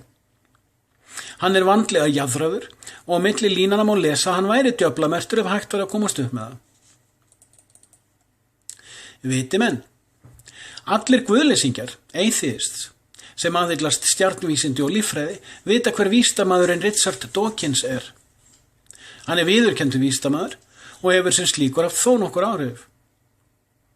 Grunnfög hans eru, á ensku, ethology and evolutionary biology. Það er í rauninni áróður heimspeki, hvorugt veginn. Hann er einn harðasti andstæðingur trúarbragða á síðari tímum og þá sérstaklega abrahamískra trúarbragða. Fáir vita að Dawkins hefur viðurkennt opinberlega að sólmiðjukenningin er ósönnuð, sem er merkilegt því miðað við alla hans orðræður hlýtur hann að hata að þurfa að viðurkenna það. Afsakið. Dawkins er þekktur fyrir að sníða orðræðu sína að því sem hentar heimsmynd hans og þessi athugasemd er ekki meint niðrandi og ekki gefið í skyn neitt óhæðleiki, en það þarf sérstakan mann til að viðhalda orðræðu sem ekki er sérsniðna heimsmynd þessum sem framsetur. Hann var meðal annars semonier prófessor í almannaskilningi á vísindum, sem er félagsverkfræði. Og sem slíkur hefur hann bæði opinberlega og í eigin starfi mikinn áhuga á því hvað fólk veit og skilur vísindi og þeir sem fylgst hafa með starfið hans vita vel hversu hatramur hann er í garð vísinda sem ekki henta húmanistavísindum. Þeir sem fylgst hafa með orðræðu minni gegnum árin vita að ég lít niður á margt sem hann hefur sagt og gert, en ég lít upp til mannsins sjálfs og ber almenna virðingu fyrir ævistarfið hans. Maður ber ávallt virðingu fyrir fólki sem er öflugri og rökvissri orðræðu gefa manni tilefni til svara og frekari vangaveltna. Og það hefur hann sannarlega gert fyrir mörg okkar. Það að hann viðurkenndi að sólmiðjukenningin, sem almennt er litið á sem augljósa og endanlega, er ósönnuð, er áhugavert. Hann hefði getað sleppt í að minnast á það og enginn hefði tekið eftir því, enda pælir enginn í þessu. Sólmiðjukenningin er eitthvað sem öll húmanistabörn trúa að sé fullsönnuð og hví skyldu þeir velta fyrir sér svo flókinni og tilgangslausri spurningu. Það er COVID, lífið er þróað, stóri hvellur er staðreynd, það er kapitalismi og hann er illur, það eru trúarbragðastríð og veruleika fyrtir samsæringa kenningasmiðir. Allir vita þetta og það er því augljóst og þyngdaraflið er massalögmál. Tycho Brahe aðhylltist sem fyrr segir útskýringu á jarðarmiðju, en athugaði og mældi og hélt fram sérsniðinni útgáfa hennar, jarðsólarmiðju eða geoheliocentric, og voru nokkrar deilur í gangi á milli Brahe og Nikolaus Reimers hvor þeirra hefði þróað kenninguna, og þó Kepler aðhylltist útskýringar Kopernikusar, þá varði hann Brahe í þessum deilum. En Kepler bar mikla virðingu fyrir Brahe og taldi hann einn mesta stjörnufræðing allra tíma. Glöggur lesandi er væntanlega löngu búinn að sjá hvernig lýsing og útskýring getur hæglega blandast saman í orðræðu og sú blanda orðið fjötur fót, svo maður missi áttana. Allir stjörnu athugarar sem skrásetja staðsetningar, tímasetningar, hæðir og lægðir, hreyfingar og afstöður, vita að það eru frávik í gangi himintungla, stjarna, tungla, pláneta og sólar, og að engin útskýring hefur fullnægt lýsingunni til fulls. Hér má ítreka fyrir athugula, frávik frá jörðu séð.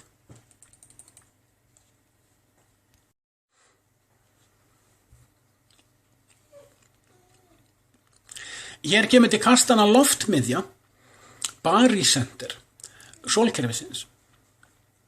Massakenning Newtons krefst þess að loftmiðjan sé inni í sólinni miðri, en hún hefur mælst vera það bil 1 sólarradius, 695.500 kílómetrar utan við yfirborð sólarinnar.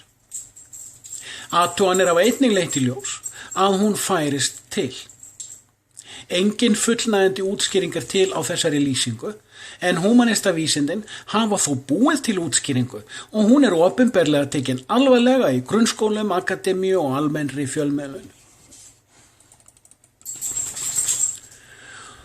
Útskýringin á því að loftmiðjan færist til og utan við yfirborð sólar annars vegar sú að massi Júpiters, sem umtalsvert meiri en samanlagður massi allra pláneta og tungla í sólkerfinu, sé slíkur að hann hafi tog áhrif á sólina. Júpiter svo stór að radíus hans 1/10 sólarradíusins, eða 69.911 kilometrar. Sólarhringur Júpiters þó aðeins 8,9 klukkustundir, miðað við jarðarklukkustundir. Það náttúrulega 24 á Júpiter. Það gleymist í þessu samhengi að massi sólarinnar rúmlega 98% af samanlögðum massa sólkerfisins. Einnig gleymist að það frávik í sporbaug Júpiters og hugsanlega annarra stóru plánetana, Úranus, Neptúnus, Satúrnus, sem ekki standast sporbaugs samanburð í samhengi við framangreint. Taktu til gamans smjörstykki sem 1% af þyngd þinni, haltu því í útréttri hönd og snúðu þér í hring og mældu jafnvægis frávikið, þá sérðu dulspegina.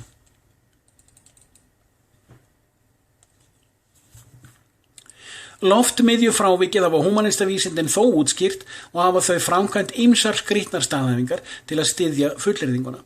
Aðalega að til sé svört eða dökk pláneta, ósýnileg í sjónaukum eða með berum augum, sem hafi tiltekinn útreiknaðan massa og það séu áhrif frá þessum dökka massa sem útskýri öll þau mældu frávik sem safnast hafa upp síðustu 5 aldirnar.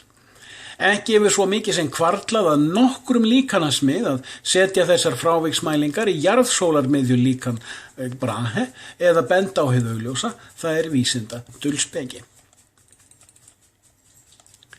Óþarfi að útskýra fyrir lesandanum hvað dulspeki eða hvernig fólk getur aðfyllst dulspeki útskýringar án þess að þær tilheyri klassískum dulspeki útskýringum. Að trúa á svarthol og svart efni eða á fylgjur og landvætti nákvæmlega sama dulspekin en tilheyra sitt hvorri heimssýninni. Eitt af því skemmtilega við sjálfsblekkingar að maður sjálfur síðastu til að sjá hvernig maður sjálfsblektur og ver blekkinguna út fyrir öll skynsemismörk. Sé slíkur maður í valdastöðum, getur hann skemmt fyrir fólki sem ástundar vísindi. Svo aftur sé vitnað í Dr. Dawkins, sólmiðjukenningin ósönnuð. Þegar eins og stjórnvaldið hefur látið dulspeki sinnar eigin elítu svipta þig þínu náttúrulega og andlega heilbrigði, þá hrynur menning þín innan frá. Við erum komin aftur að kaflaskiptum. Þetta löng lesning. Englar, dulspeki og nýbíru. Og það á blaðsíðu 48. Eitt af því sem einkennir flesta trúleysingja, agnostik, og guðleysingja, atheist, að þeir hanga oft í útskýringuna á þess að rýna í mælinguna sem felst á bakvið hana. Þetta lýsing á yfirborðsmennsku og tilhneigingu til sjálfsblekkinga sem einnig grundvöllur fyrir dulspeki. Við vitum hvernig atómshröðun veldur þenslu og að hún skynjast sem hiti. Við getum lýst rafhleðslu og áhrif hennar á atómshröðun, en við getum ekki útskýrt hana. Við getum lýst hvernig vindur fer af stað. Við getum mælt vindhraða, vegalengd og snúning vindakerfis, en við getum ekki staðsett upphafspunkt vindræsingar né vindstöðvunar. Við getum ekki útskýrt vindkviðu innan vindakerfis, né krafti vindavægis eða vindvægis, tork. Né heldur getum við, þrátt fyrir allar okkar útskýringar, búið til prófuna á hvort útskýringarnar fullnægi lýsingunni. Búið til líkan þar sem hún prófar hvernig vindur verður til. Auðvelt að nota ýmis hröðunarlíkön til að sinna gildi framangreindrar fullyrðingar. Eins með svonefnda hringrás vatns á plánetinu jörð. Tilgátan sem í skólakerfum útskýrð sem viðurkennd kenning ósönnuð og því sem næst ósannanlega. Hún hentar hins vegar heimsmynd staðnaðra og steinrunnina húmanistavísinda. Áður var útskýrð plötureggs eða jarðreggskenningin hegðun jarðarfleka, tectonic plates, sem tilgáta sem auðvelt að hrekja og á ekki skilið að vera uppnefnd kenning. Taktu vel eftir fullyrðingunni, jarðreggskenningin tilgáta, jarðarflekarnir ekki. Það löngu búið að mæla og athuga flekasamskiptin alla jörð og það marg athugað og mælt hvernig jarðskjálftar og eldgos hegða sér á flekasamskiptum eða plötusamskiptum. Rekin tilgáta, flekarnir virðast vera sannaðir, aðeins meira en kenning en þó ekki lögmál.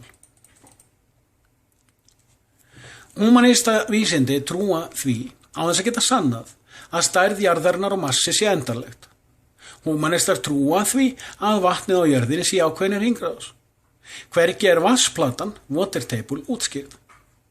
Þeir trúa því að ákveðin hegðun kuldaskila í samlífi, coexistence, sólarvinda og sólarhita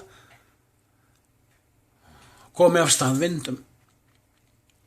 Og lofthita átti þetta að vera.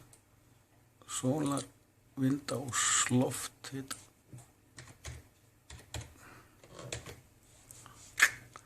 Mikilvægt. Ég veist nokkuð nenn að hlusta svona langt inn í þetta. En allan ég gaman þessu, það skiptir allir. Þeir trúa því að ákveðin hegðun kuldaskila í samlífi, coexistence, sólarvinda og lofthita komi af stað vindum. Kannski eiga þessar tilgátur erindis í kenningar. Ég get hvorki sannað né afsannað hvort svo sé, en svo sem áður hefur komið fram. Fólk sér sjaldan munin á tilgátu og kenningu, óháð menntun, og humanistar sjá ekki þegar þeir sparsla í heimsmyndina með dulspeki og yfirborðsmennsku. Sjálfur aðhyllist ég þá trú, og líklega tilgáta, að jörðin geti stækkað, og að hún geri það. Ég trúi því ennfremur að við getum ekki yfirfyllt jörðina af mannfólki vegna framangreinds. Ég hef bent á að jörðin stækkar úr plötumótunum og bent á að það sé mælanlegt. Ég hef þannig bent á líkan til að sannreina eða afsanna tilgátu mína. En humanistinn veit að jörðin getur ekki stækka og því ástæðulaust að sannprófa það. Eins og ég sagði áður, þú ert 2 skref. Hann fyrst að sjá að hugmyndin sé raunhæf eða ekki og svo hvort það sé verðugt að rannsaka hana. Engin humanista vísindamaður vill ræða möguleikan og kvikleika eða dynamicity lifandi jarðar, hvað þá mæla. Fáir kannast við þrautagöngu John Lovelock eftir að hann gaf út tilgátuna Gaia Hypothesis, þar sem hann rökstuddi að líta mætti á jörðina sem sjálfsreglunar lífveru, self-regulating organism, frekar en lífvélrænt kumbald af aðgreindum lífkerfum. Tilgáta Lovelocks það vel rökstudd og vandlega ígrunduð í rannsóknum á mismunandi kerfum jarðarinnar að hún á fullt erindi sem kenning. Humanistar hafa þó kyrfilega jaðrað hana og þakkað, en þeir reyndu lengi afnetinni umræðulaust. Kerfisbundin heimska.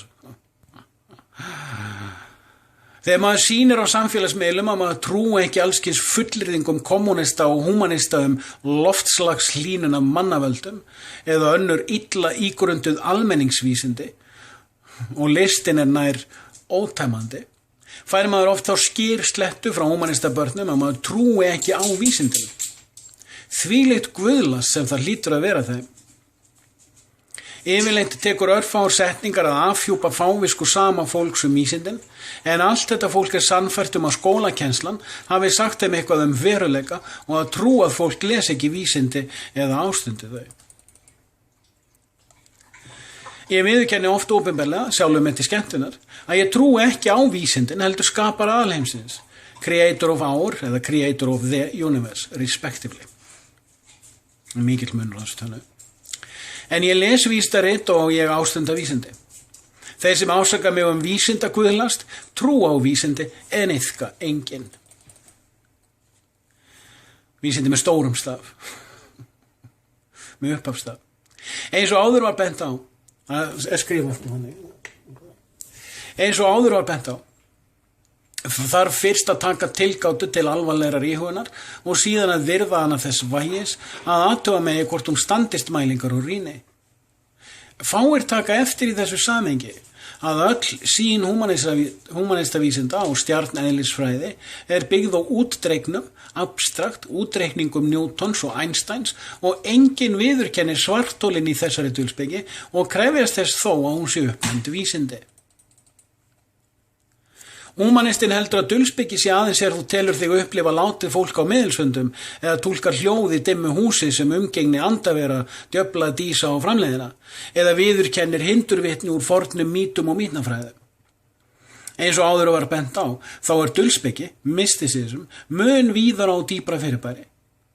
Hafi maður einungis flatneskjulega og staðnaða yfirborð sín og hafi ennfremur ræktað slíkt framansvegna, þá sér maður ekki undir yfirborðið og sé slíkum manni sýnt fram á það, hafnar hann því hrokafullt og jafnvel ritskoðar, að ekki sé minnst á að djöflamerkja eða sverta þann sem að birti honum sjálfspeilin. Sem aftur sannar að húmanista sálfræði akademíunar hefur brugðist, án gríns. Nema henni sé ætlað að afbaka. Tökum í þessu samhengi hugtakið engill. Átt við andaveru senda af Guði? Eða átt við samfélagsvitund, collective consciousness, á misvíðum stigum?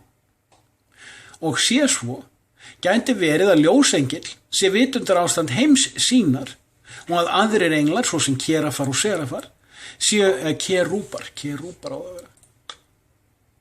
Kerúbar.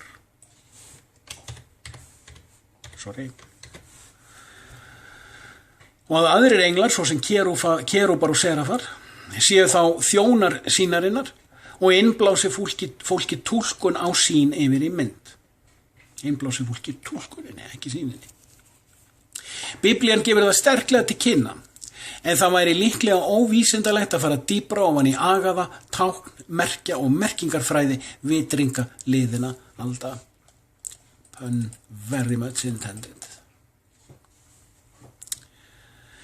Fyrir þá sem ekki hafa fylgst með orðræði minni og þekkja hana ekki, þá sé ég skýran mun á sín og mynd. Heimsmynd túlkun eða útskýring sínar, sem þá lít eða óútskýrð en viðtakari og dýpri. Sýn fólk sem vekur því þörfina fyrir þjóðríki eða konungsríki birtist í efnisbirtingu, materialization, stofnana og ferla.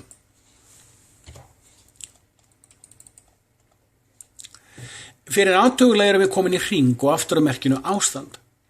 Ef við skulum sleppa hér ómeðvitundinni, unconscious, og skugga sálarinnar, shadow of the psyche, sem Carl Gustav Jung vann með af alkunnri snilld, og skilgreindi þannig hvernig hver maður getur sigrast á eða tekið sjálfsvald yfir eigin hvötum, sem vélabræðameistarar, social engineers, myndu annars misnota.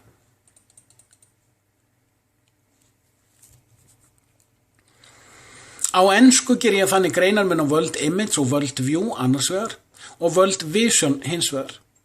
En þetta síðast nefnda getur táknast sem ljósengill, sem í biblíunni oft táknast sem morgunstjarna og stundum sem ljósberi, Lúsifer. Og þannig eru bæði Samael, Satan og erkiengillinn Mikael, báðir af ætti ljósengla eða morgunstjörnur. Hér mætti bregða á glens og segja, þegar þú vaknar það morgunstjarnan sem vekur, þegar þú ferð á fætur móðana. Ekki trúþer hugtakið, ég engan áhuga á gargoylisma. Hér vil ég nota tækifærið og skjóta inn smávægilegum mismunni á skilnings- og skilgreiningar hugtökum. Mannvera, human being, akademísk skilgreining innan léns, domain, humanismans. Og mannkyn, humankind, mankind, einnig.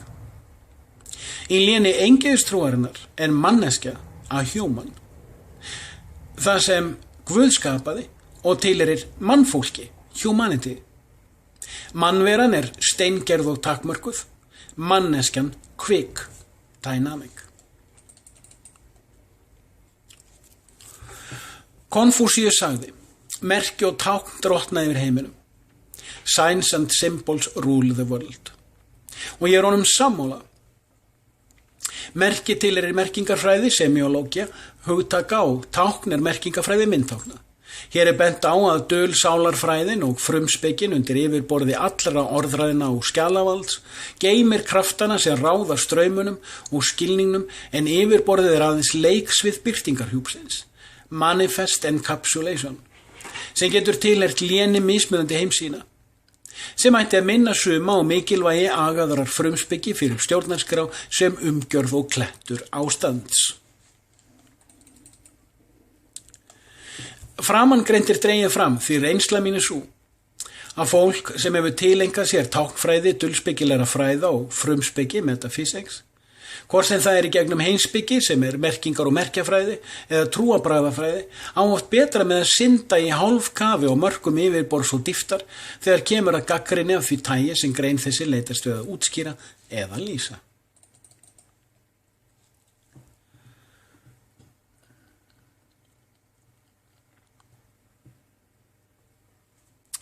Marga síðustu áratugi hafa verið til innan síðari tíma dulspeki ýmsar hugmyndir að öðrum jörðum. Hugsanlega hafa þessar hugmyndir verið til í aldir að sé að vera ekki stáða. Síðustu 3 til 4 áratugi hafa 2 slíkar kenningar verið mjög vinsælar. Önnur undir heitinu X-plánetan, Planet X, og hin undir heitinu Nibiru, Planet Nibiru. Sumum kann að þykja villandi að stjarneðlisfræðin notar einnig enska heitið Planet X dökkuplánetuna sem áður var minnst á og skal þeim eftir látið að útskýra nafnarrugling sinnar eigin dulspeki. Hér eftir mun ég nota X-pláneta eða Nibiru X sama fyrirbærið og Nibiru fyrir mína eigin útgáfu. Ég var að sjá 2. Tilgátunar X-plánetuna og Nibiru X eru mjög keimlíkar, en aðal ástæðan fyrir að 2 kenningar birtast því sem næst í sama, undir sitt hvora heitinu, svo að annar hópurinn aðhyllist stjarnfræðigrúsk og hinn hópurinn aðhyllist menningarfrásagnir eða mýtur. En mér sýnist að báðir hóparnir hafi áhuga hvora öðrum. Sumar greinar og myndskeið frá fólki í báðum hópum eru dálítið dreymhuga, en aðrar fullrar athygli verðar. Hingað til hef ég rætt vísindi og vísindi með upphafstaf og vísindi með lágstaf, til að benda á munin á vísindum og humanistavísindum og rökræða fullyrðingu mína dulspekivísindi. Þannig ritgerð mín hvorki COVID-19 eða stjarneðlisfræði, heldur hugarvillu og upplýsta heimsku þeirra sem ég stundum uppnefni gáfnaljós. Sé humanistaborgarinn heimalinn í þröngri útskýringu takmarkaðrar heimsmyndar, vanfærum að sjá lén sínarinnar sem grundvallarana, þá hann mælanlega heimskur og því gáfnaljós, því humanistinn tilbyður upplýstar gáfur sínar.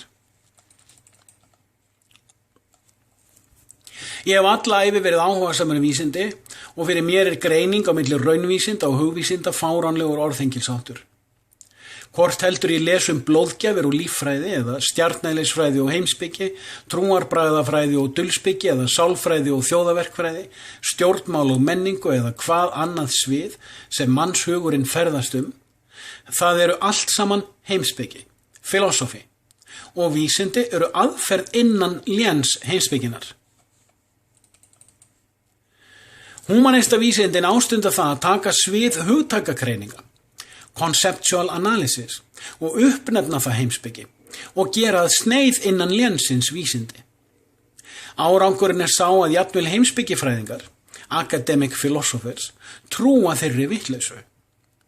Staðreyndin sú að í agaðri og ábyrgri merkingarfræði eru vísindin einungis aðferð og stundum aðferðafræði, og þar með sneið innan heimspekinar og hugtakagreining önnur sneið. Ég minni hér á tilhneigingu humanista til að flækja, obfuscate, fyrir öllum hugum öðrum en sínum eigin, eða þannig.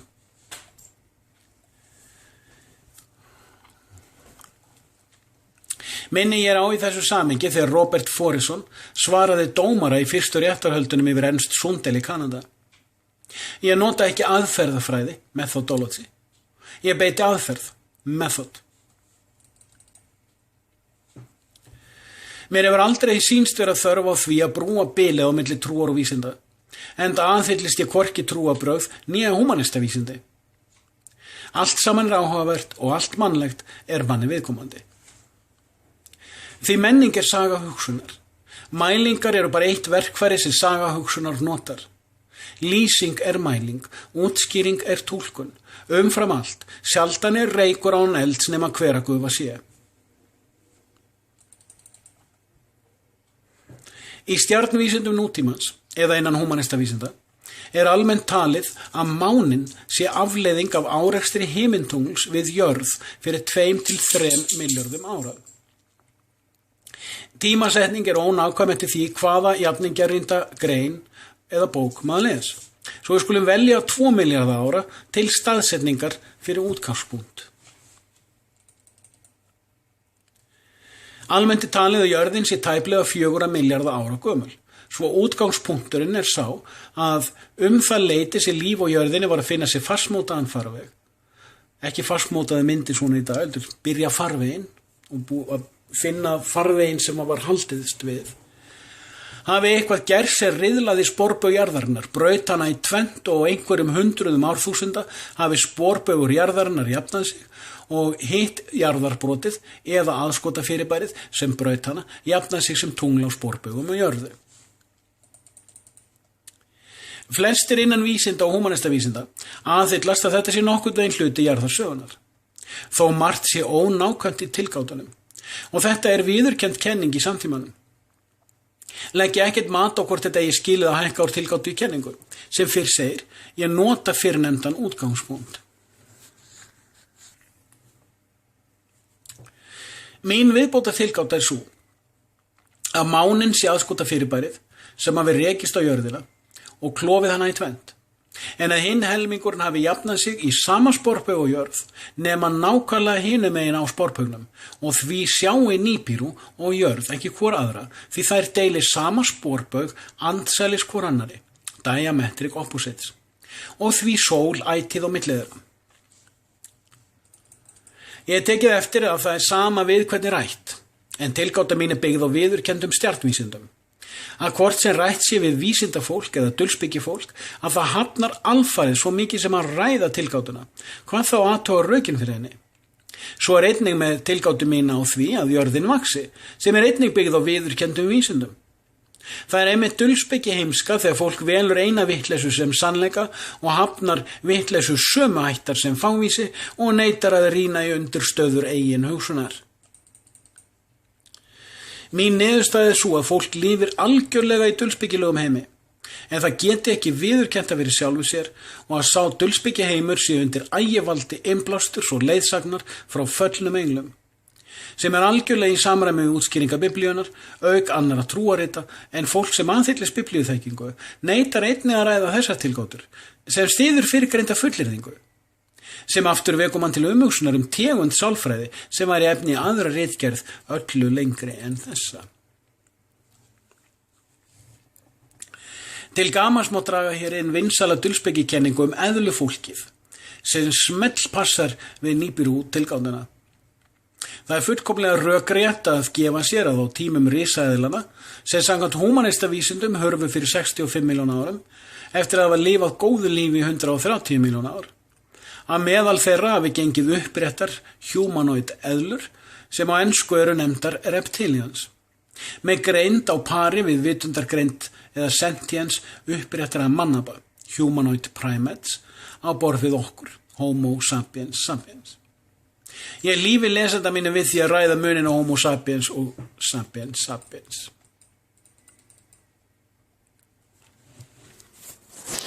Ja, homo sapiens nota aldrei lýsingur orð. Já, það sést á genaprófum.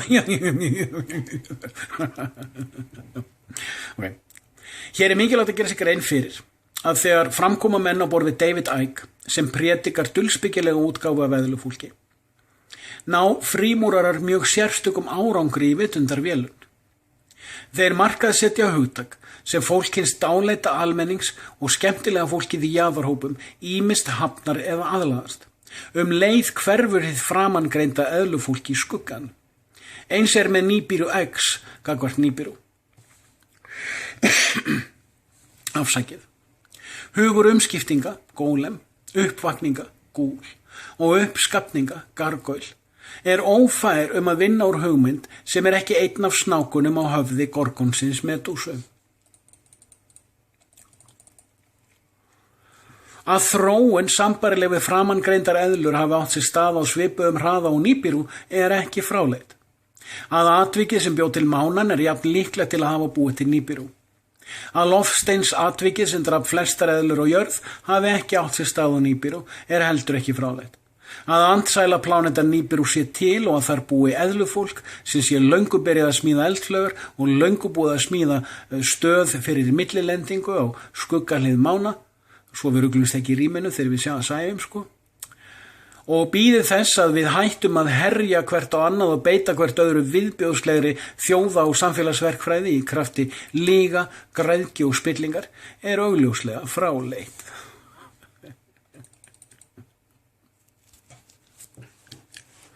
Það lítur að vera dálítið spennandi að smíða vísindaleg tæki til að sannreina hvort við séum ein innan sólkerfisins eða deilum því með annars konar vitsmunaveru sem þar að ekki væri hugsanlega til í að taka höndum saman til frekari rannsókna. Þurfum við að drepa hvort annað aðeins betur og semja fleiri reglugerðir eða gefa siðspilltum og heimskum kommunistum leyfi til að drepa menningu okkar algjörlega áður en við breytumst í Sapiens X3?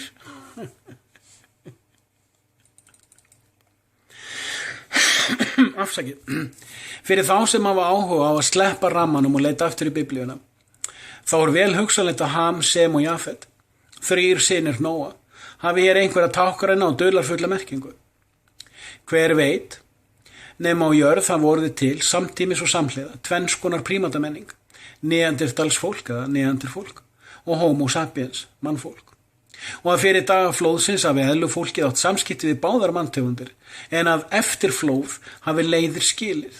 Svo nú bíði eðlufólki og neanderfólki þess að við uppgötum marktæk vísindi og sleppum dauðahaldinu í dulvísindi og vísindasannleika og þar með viðurkennum dulspeki sem hluta heimspekinnar, alvöru vísindana. Sem kunnugt ákváðu Sem og Jafet að Ham væri óalandi og óferjandi og vísuðu honum í útlegð. Miðað við hegðun okkar homo sapiens fólks get ég vel ímynda mér að við séum einmitt afkomendur Ham og að við verðum í útlegð frá samneyti við neanderfólk og eðlufólk þar til við þroskum réttatíðni eða hæfatíðni, heilbrigðatíðni.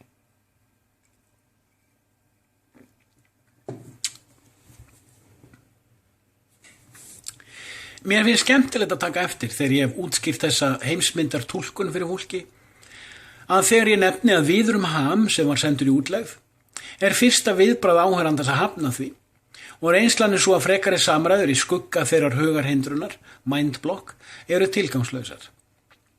Hér má einnig benda á að frímúrarar og talmúdistar grófu það kyrfilega í dulvitund mannsins að Ham væri ættfæðir svertingja og sú aðferðafræði hefur áður verið útskýrð hér framar. Minnum á að fólk sem hugleiðir hugtakið synd sér strax hvaða sálfræðiflækju hér gert grínað. Húmanisti getur ekki viðurkennt syndir eða sjálfsleiðréttingar. Hann hefur engan sjálfspeil en mikið af sjálfsréttlætingum. Hann hlýtur því ómeðvitað að velja Sem og Jafet sem góðu gæjana og því sé hann afkomandi þeirra en ekki Ham. Hver veit nema það sé einmitt tíðni sem veldur því að við sjáum ekki neanderfólk og eðlufólk nú þegar.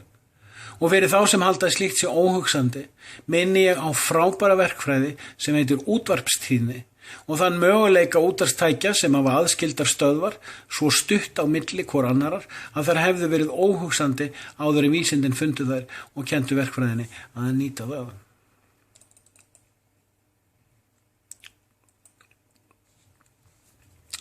Þá erum við komin á síðu 53 og 9 kaflaskilum sem heitir Alheimur vísinda dulspekinnar. Bæði afstæðiskenning og sértæka afstæðiskenning Alberts Einstein útskýra hvernig stjarna sem tæmir brunagetu sína geti fallið inn í sjálfa sig.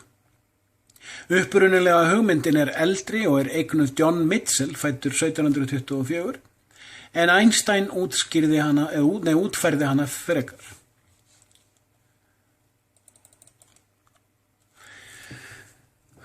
Hugmyndin byggist að hluta á massafræðum Isaac Newton og heldur því fram að þegar bruninn kólnar og deyr, geti stjarnan fallið, implosion, inn í sjálfa sig.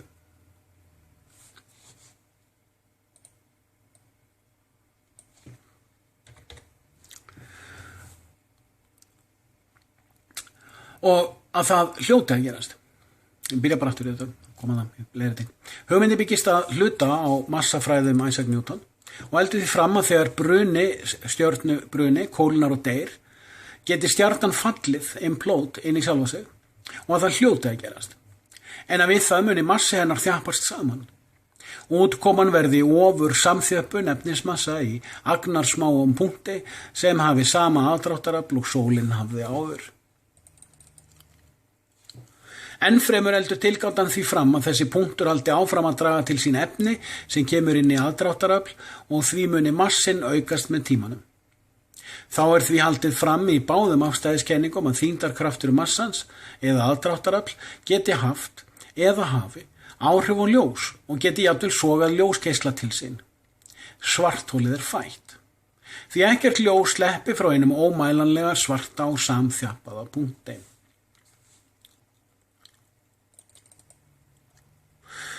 Tökum hér inn fyndna tilvitnun í Wikipedia á ensku.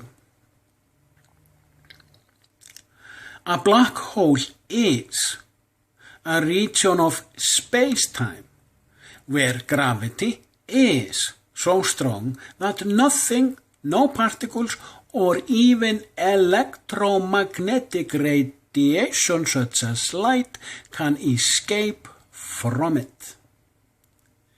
The theory of general relativity predicts that a sufficiently compact mass can deform space-time to form a black hole.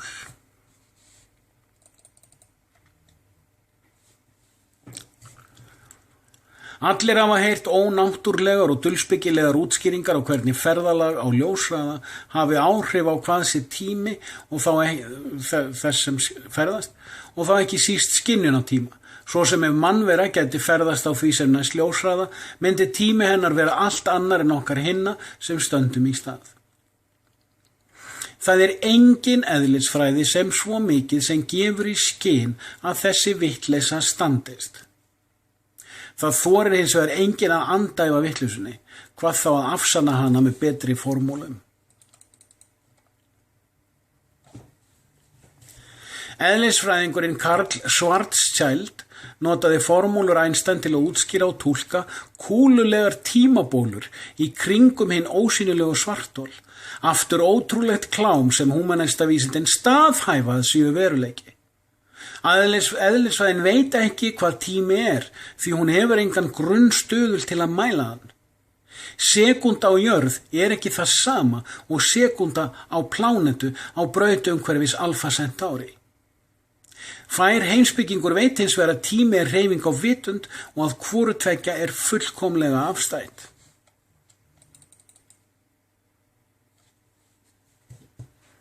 Ein sekúnda á jörð hálf sekúnda á Alpha Centauri. Update your clocks. Nei, það 1,5 sekúnda á Alpha Centauri, 1 sekúnda á jörð. Já, þú mást að finna grunnsekúnda í alheiminum. 1 sekúnda væri þá 10 universally coordinated seconds. You don't know what it is. Og þú veist heldur ekki hvort atomklukka sé áreiðanleg, því þú veist ekki hvort table of elements sé það sama alls þar. Þú veist ekki. Getur ekki sannað, getur ekki afsannað. Þetta svona exclusive. Þetta ekki í ríkirni, þessi átöðanlega. Síðar bætti Stephen Hawking við þessa kenningu og útskýrði að til væri atviksrönd, event horizon, á vissum fjarlægðar sporbaug eða orbit, umhverfis hinn ósýnilega, ómælanlega og óskilgreinanlega punkt. Sjónarröndin hefði sér þannig að ljós sem kæmi að röndinni myndi enda í snúningi í kringum svartholið, ófært að sleppa frá því en nægilega öflugt til að streitast á móti, og maður myndi náttúrulega sjá það, en það náttúrulega sleppur frá því sko, á sjónarröndinni sko. En nægilega öflugt til að streitast á móti. Í það minnsta þar til ferilkraftur ljóssins þverri nægilega til að sogast inn í ómælanlegt þyngdarlögmál, pluss að alls konar svona space debris myndi vera þarna í orbitinu sko. Þetta er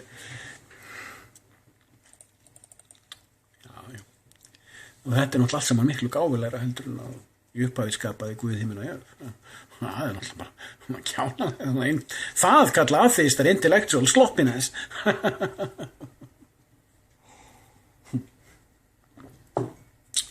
Allar þessar tilgátur eru útskýrðar með útdregnum hugmyndum og eru með öllu ósannanlegar með þeim tólum og aðferðum sem menn búa yfir í dag. Engin tilraun eða athugun hefur sýnt fram á að neitt í þessum tilgátukenningum standist veruleikann. Ég ætla ekki að eyða hér neinu púðri í vísindafirringuna game-tími, space-time. Húmanistar telja almennt að stjörnur séu brennandi gas. Og ég spyr hvers vegna útbrunna gasið var kyrrt til að vera massi eftir að það brann upp.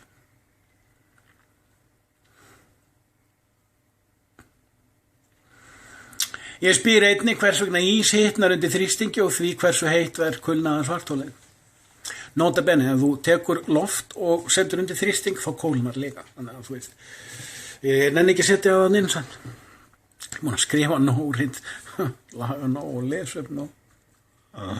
Me tired, me swamped, me hungry monster, wife, no there's no wife, I don't need wife, I'll cook, já eitthvað til að skella í ofnin, já, ég gifti súkkulaðiköku á föstudagur, já hversu heitt kulnaðan svartholið? Já, ég veist, oxymoron, sko, ég veit að hlutir, þú veist, ef þú setur ís undir pressu þá bráðnar hann. Þú veist að þegar olíulind, þú veist þegar það eru vegir til dæmis lagðir yfir túndruna og fara þeir á flot. En svo er þetta líka öfugt. Þú getur líka kælt hluti undir þrýstingi. Ég er svona, þetta bara, þú veist, fýblast. Þetta er ég óbúslega fyndin, vísindalega. Ég er svona vísindalega fyndin. I am scientifically very funny. You don't understand science if you don't laugh. Ég minni á að vísindur uppgötvun hugmyndar eða sýnar sem stenst veruleikann og að verkfræði er þegar hugmyndin er sniðin til og gerð nýtanleg. Í flestum tilfellum nútíma orðræðu mainstreamsins þar sem orðið vísindi með upphafstafi notað á orðið verkfræði betur við. Enginn hefur dirfst eftir því sem ég best veit að skrifa lærða ritgerð eða bók sem sýnir fram á með vísinda eða verkfræðilegum aðferðum að framangreindar vísindatilgátur meðhöndlaðar sem veruleiki standast enga rýni og eiga engan rétt á að kallast kenningar. Ég minni á að tilgáta verður að kenningu þegar ekki tekst að afsanna tilgátuna en hægt er að rökstyðja verkfræðilega getu hennar. Í öllum ferlum frá vísindum til verkfræði er þess getið að kenningu þarf að vera hægt að endurtaka með áreiðanlegum hætti við mismunandi aðstæður og helst óstýrðar eða óverndaðar. Allar tilgátur svarthol eru útskýrðar eða túlkaðar með stærðfræði sem of flókin fyrir hinn almenna mann en það er engin afsökun. Vísindi geta ekki útskýrt neitt, heldur eru þau aðferð til að lýsa. Hugmyndafræði og tilgátuvísindi eru aðferðir til að útskýra. Þess vegna bendi ég á að húmanistavísindi eru hugmyndafræði, ideology og dulspeki en ekki raunveruleg vísindafræði. Húmanismin á til mörg flækjustig útreinar stærðfræði og langra en merkingarlausra heimspekisetninga til að villa óstöðugum sín. Ef ekkert ljós sleppur frá svartholinu, þá slapp heldur ekkert ljós frá stjörnunni eða stjörnum almennt og þá hafa allar stjörnur atviksrönd.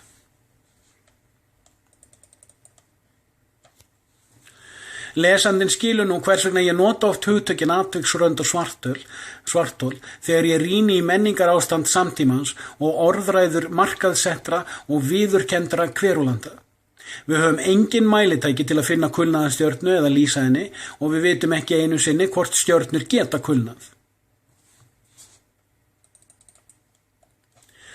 Húmanismin felur þetta allt saman á bak við kenningaeðlisfræði, theoretical physics, í stjórnlausri þráhyggju til að útskýra tilvistarverund, phenomenology of being, í stað þess að láta trúarbrögðunum það bróðurlega eftir og lýsa frekar sjálfur því sem mælanlegt. Og fólk samþykkir firringuna gagnrýnislaust. Enska orðið theoretical nógu skylt enska orðinu theological til að fá glöggskygna til að glotta í kampinn.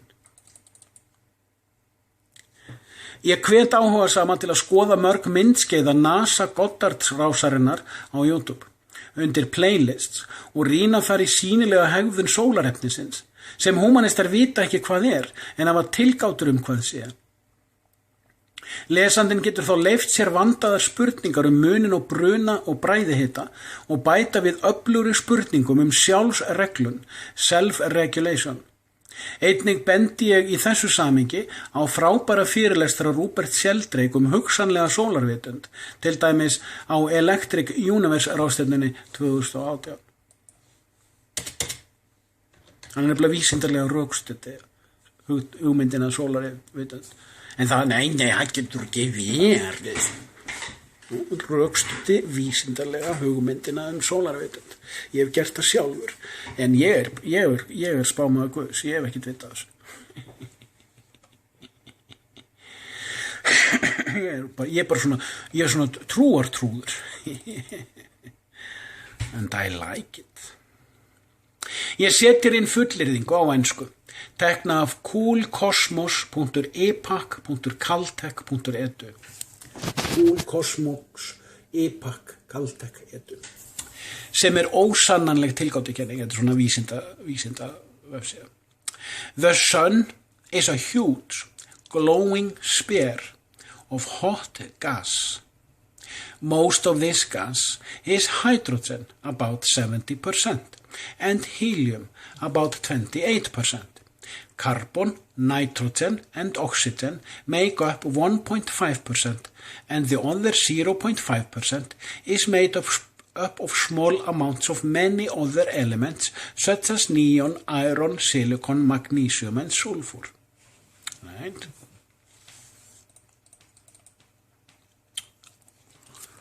Hver veit? Kannski þessi fullyrðing sönn. En ef hún það ekki, og við þorum ekki að ræða það, hvað erum við þá? Við höfum hins vegar enga tæknilega getu til að sannreyna hana í dag. Ég fullyrði ekkert litrófsmælingar varðandi þá efnissamsetningu sem virðist vera á yfirborði sólarinnar. En ég veit ekki til þess að neinn hafi ennþá fengið námavinnslu leyfi á sól eða stundi þar borkjarnarannsóknir.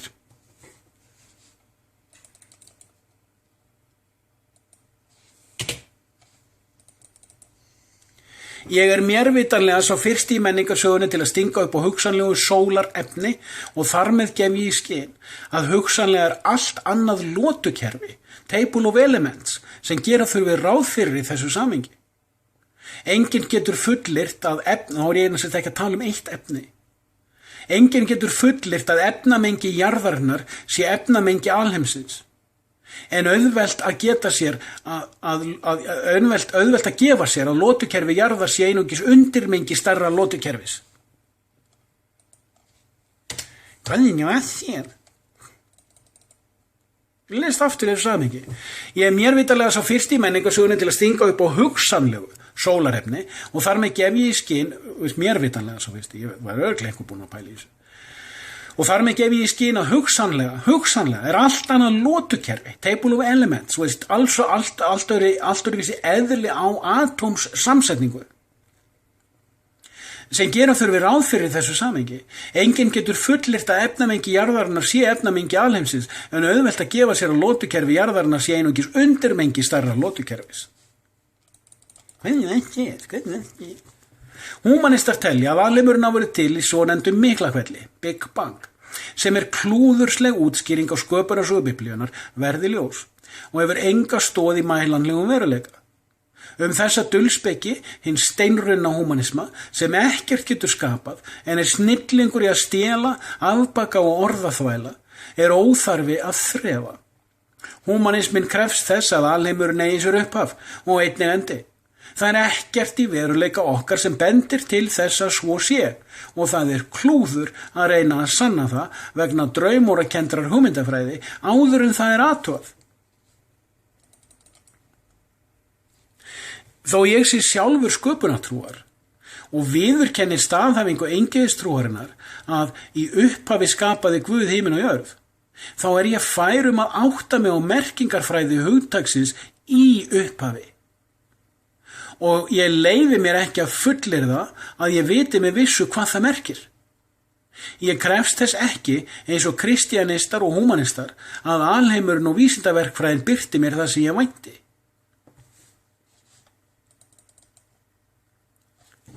Ef á daginn kemur að alheimurinn eigi ekki upphaf og hann hvorki þennist út né dragir saman, að hann hafi endamörk og utan við endamörkin sé eitthvað óskilgreinanlegt, eitthvað sem ég gæti alveg sætt mig við. Og ég fullkomlega tilbúin í þá vegferð að rannsaka það. Reyndar hefði verið snjallt á húmanistavísindunum að sauma stjarnælis dulbyggi sína á þann veg.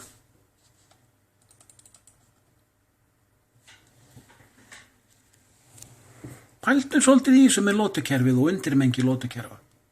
Leyfðu þess að, þá sérðu svolítið hvað ég á við hérna, að ef á daginn kemur að alheimurinn eigi ekki upphaf, að hann hvorki þennist út né dragið saman, en hann gæti líka gert hann gæti snúist, en að hann hafi endamörk og utan við endamörkin sé eitthvað óskilgreinanlegt. Getur þú andað í vatni?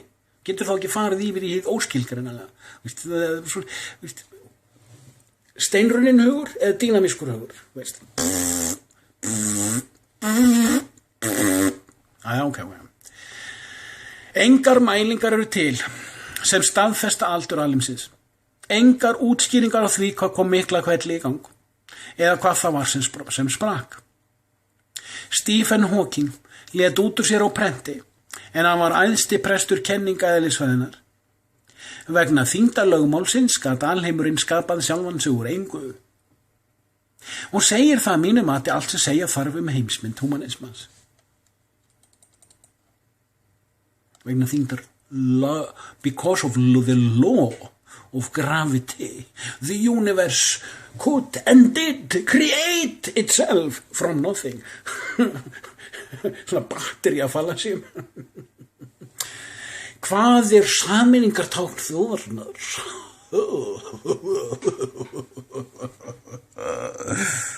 Ég á síðu 56 eftir að verða búið.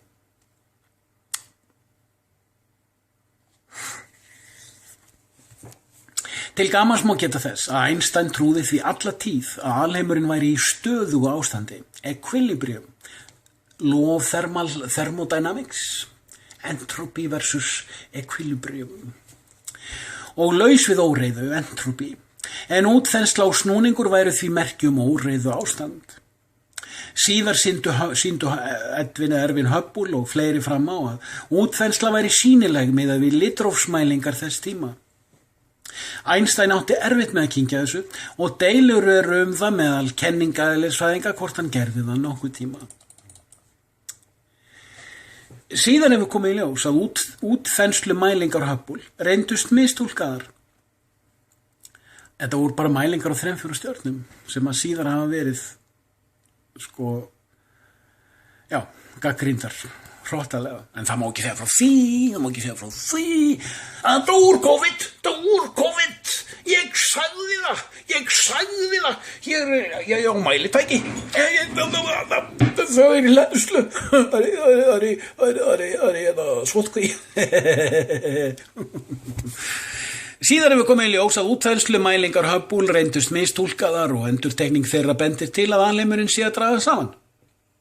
Eins með svonefnda kólnun frá Miklahvelli og bakgrunnsgeislunina frá sama atviki, event.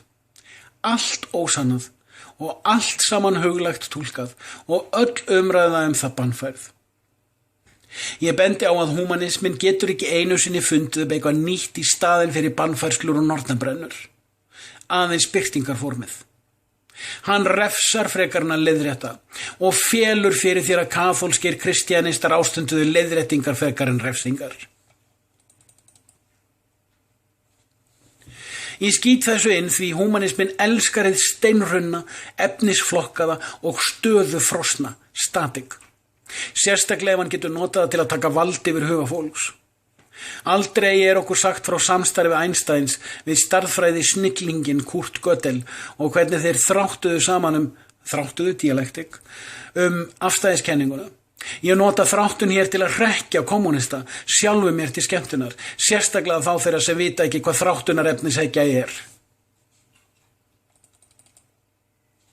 Gödel, sem var kaþólskur, var þess fullviss að miða við stjarneðlis þekkingu þess tíma fyrir örfáum áratugum, væri rökrétta álykta og reyna að sýna með stærðfræði að alheimurinn gæti snúist sjálfan sig og hlyti að gera það. Þetta ráða húmanistar ekki við, því ef Gödel hefur rétt fyrir sér, þá tímaferðalag fræðilegur möguleiki. Fyrst þarf þó að sanna að alheimurinn sé eins og akademían fullyrðir.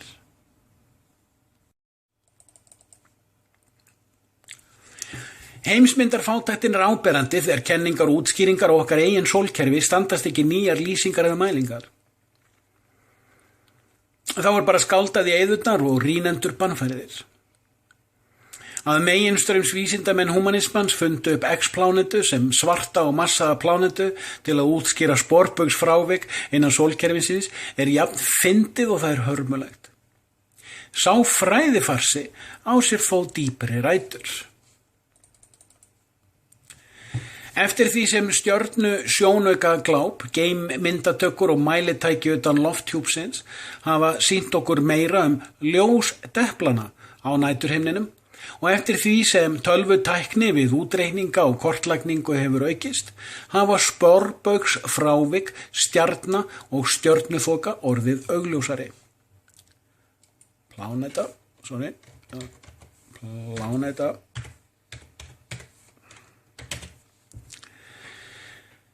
hafur aukist, hafa sporbaugsfrávik, pláneta, stjarna og stjörnuþoka orðið augljósari. Þegar sporbaugsfrávik voru orðin svo algeng og áberandi að hugmyndafátækt húmanismans var orðin leikmönnum augljós, vantaði útskýringu, því lýsingin var í þann mund að rífa musteris forhengið.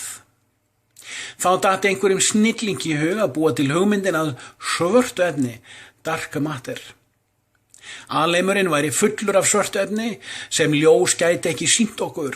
Þetta efni hefði massa og sá massi útskýrði frávikin. Nota bene, til þess þarf að vera til dökkt ljós.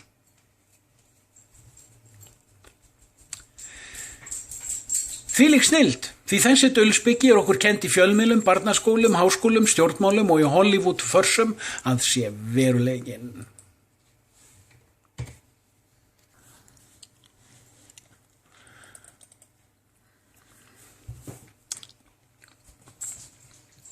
Skjótum inn tilvitnun á ensku af Wikipedia. Dark matter is a form of matter thought to account for approximately 85% of the matter in the universe and about a quarter of its total mass or energy density.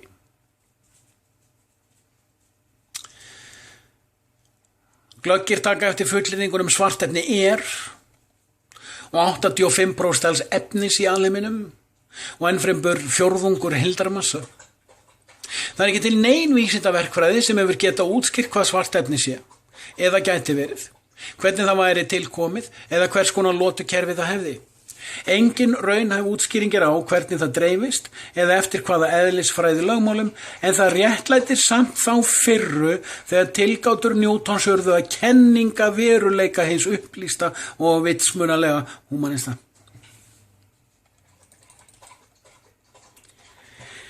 Ekki hvarflaði að nokkrum að viðurkenna hugmyndafátæktina og segja: við vitum ekki. Enginn þorir að leyfa sér tómarúm útskýringa. Þá ekki eingöngu við börn fallna ljósengils humanismans, heldur einnig hina 6. Sjá logostal.com, 7 Angels. Hvers vegna á ég, trúðurinn, svo auðvelt með að segja: ég veit ekki hver hvað eða hvernig ofurvætturinn Ég veit ekki hvað það að vera óorsakaður, svo vitna sé í Thomas Aquinas. Ég veit ekki hvað alheimurinn og þess vegna reyni ég að finna það út, frekar en að fullyrða það og þanga til nota ég skemmtilegustu útskýringuna mér til gamans.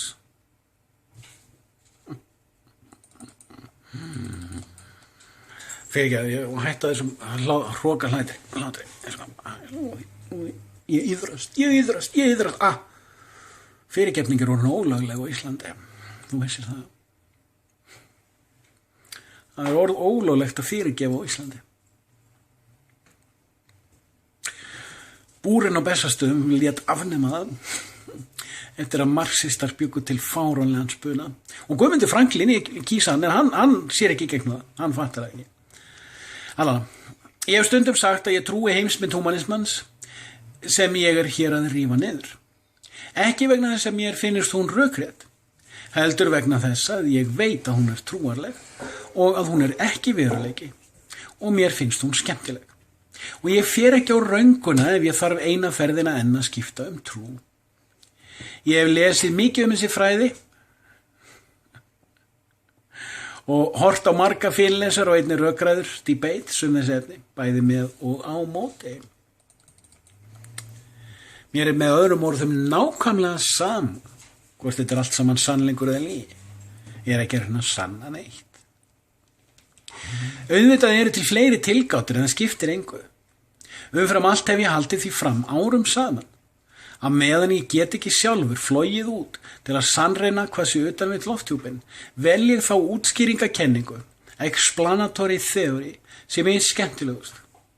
Hún staðsetur mig í rýninni. Þannig get ég átta mig á að sólin úr efni sem við þekkjum ekki og virkar eftir eðlisfræði sem við höfum ekki enn getuna til að kanna og rýna. Við höfum í okkar samtíma fjöldamörg dæmi flug út fyrir lofthjúpinn. Sum þeirra virðast vera það sem okkur sagt og önnur eru hæfnari. Ég hef jafn gaman af upplýsingum geimflug og geimrannsóknir, bæði frá þýsishópnum og antithesis. Og ég treysti mér til að vera einn í synthesishópnum. Var flogið til tunglsins? Reglulega flogið til Mars? Eða Venusar? Enginn veit það með vissu, en það lítur þó út fyrir það.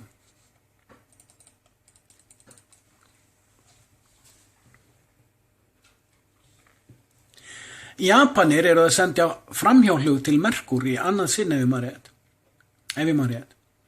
Bandaríkjamenn hafa sendt fáein könnunarför sem ætluð eru til að ferðast út fyrir jaðar sólkerfisins. Voyager 2 og New Horizons eru þeirra þekktust.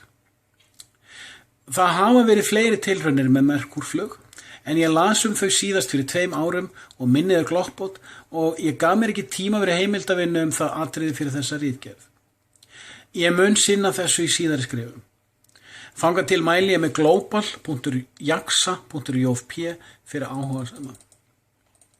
Geimferðastöð Japans. Þessi för senda myndir til jarðar og þessar myndir eru reglulega birtar og það ástæðulaust að afneita þeim. Þó eiga vissar spurningar erindi en klárum fyrst afstæðiskenningar Einstein og Hawking. Ég ekki búin að sleppa þessum gaurum Ljósað í dag talin vera nákvæmlega 299.792.458 metrar á sekundu. Það sleppur að segja 300 miljón metrar. Sumir halda því fram að það séu 360 miljón metrar og ég hef stundum gert sekur það, en það skiptir engu.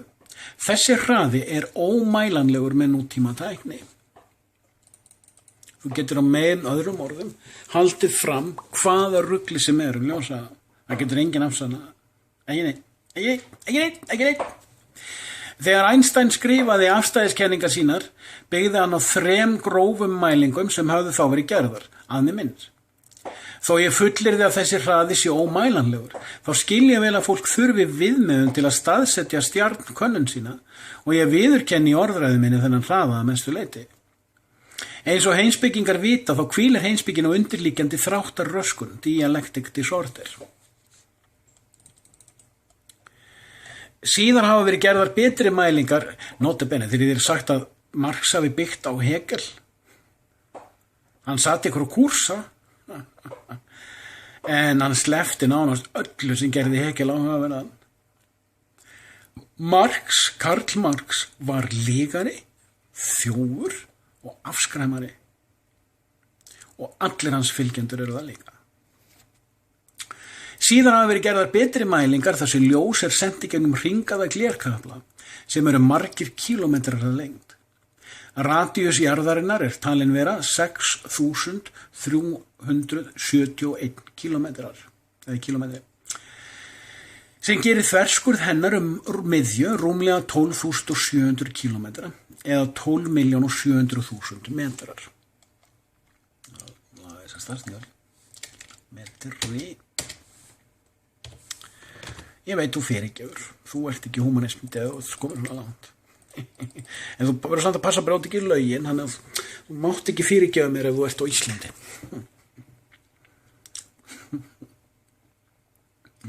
Ándjóks.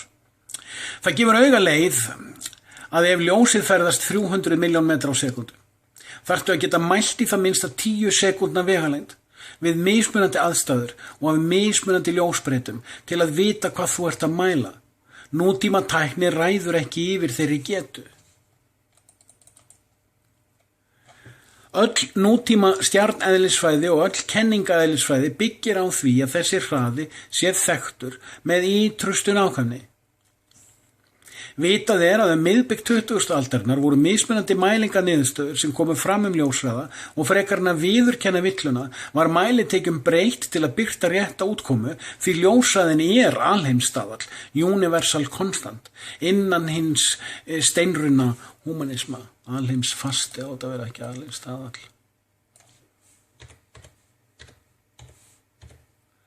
Því ljóshraðin alheimsfasti, universal constant, innan hins steinrunna humanisma. How do you feel? Þú náttúrulega hafnar öllu sér að segja, þetta allt vitleysa, ég bara trú, svona klikka, ég tók ekki lífið mín. Tökum aðra þætti, svo sem fjarlægðarmælingar. Hvernig veistu hversu langt til Júpíters eða hversu stór hann ef þú getur hvorki afstöðumælt vegalengd eða samanburðarstærð? Hvernig getur það ef þú hefur bara einn sjónarpunkt? Könnunarför síðustu 2 áratugi hafa engu breytt þær kenningar og útskýringar sem þessi svokölluðu vísindi hafa staðhæft áratugina og aldirnar og undan, þar að segja áður en þeir hefðu átt að geta mælt.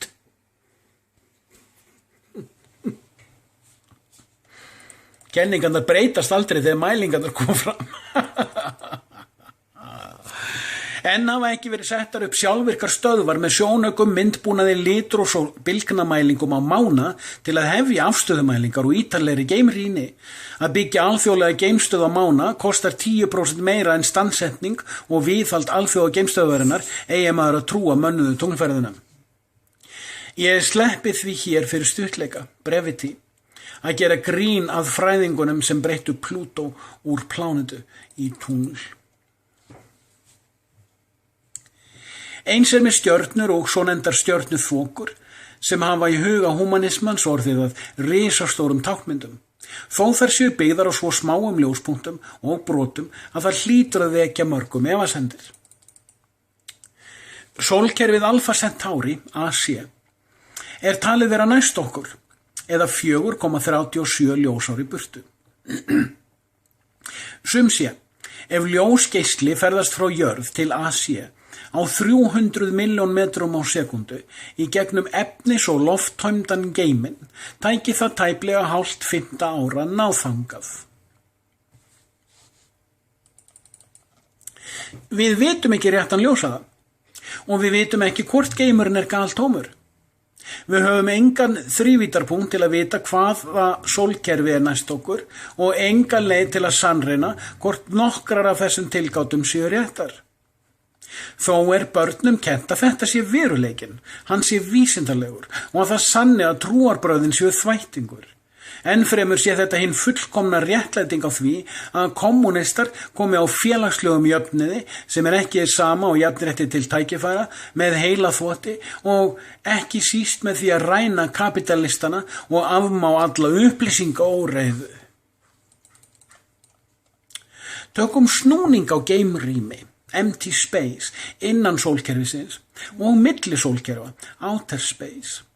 Misjafnt eftir því hvaða heimildir eru notaðar, en almennt talið að í rýminu sé dreifð stakra atóma og þá helst af vetni, H, helium, He, og ISM, interstellar medium.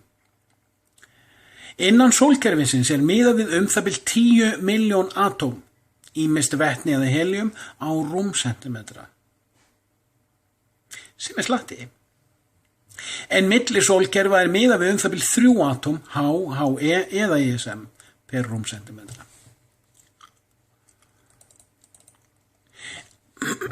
Lesandi sem hefur áhuga á stærðfræði núna byrjaður að reikna, en setjum okkur viðmiðun. Í 0,001 grammi, einum þúsundasta af,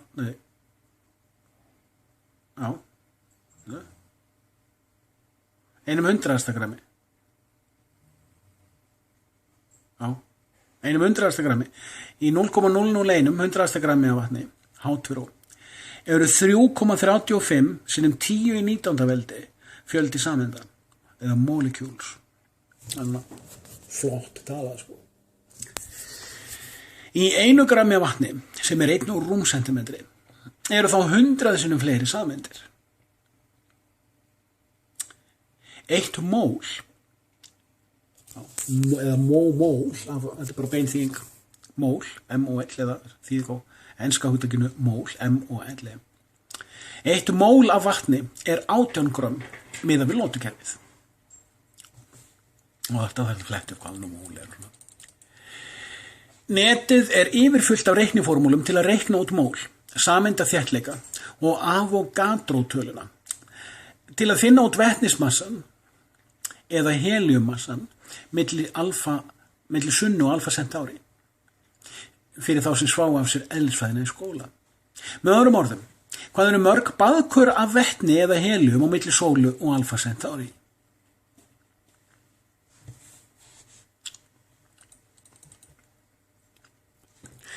Að þessi geimþéttleiki sem áður vísað í minna mældur en kommúnistahlýnunin og líklega ómælanlegur með samtímatækni aukaatriði. Geimurinn ekki galtómur, hann hefur þéttleika. Sá þéttleiki útreiknanlegur og það hefur áhrif á ljóshraðan og fjarlægðarmælingar. Ég fullyrði að allar fjarlægðar í ljóshæðum eru hreinn skáldskapur. Ég fullyrði að allar fjarlægðir í ljóshæðum eru hreinn skáldskapur. Auðvelt að lýsa með öflugu ljósi í gegnum sambærilegan efnismassa til að finna út hvort ljós hægi á sér þegar það ferðast í gegnum massa eða ekki. Nú eða lýsa í gegnum hurð. Svo geta þeir sem klára útreikningin bullað í mér ljósað á geimfjarlægðir eða ef þeir treysta sér ekki til, beitt klassískum djöflamerkingum og persónuárásum.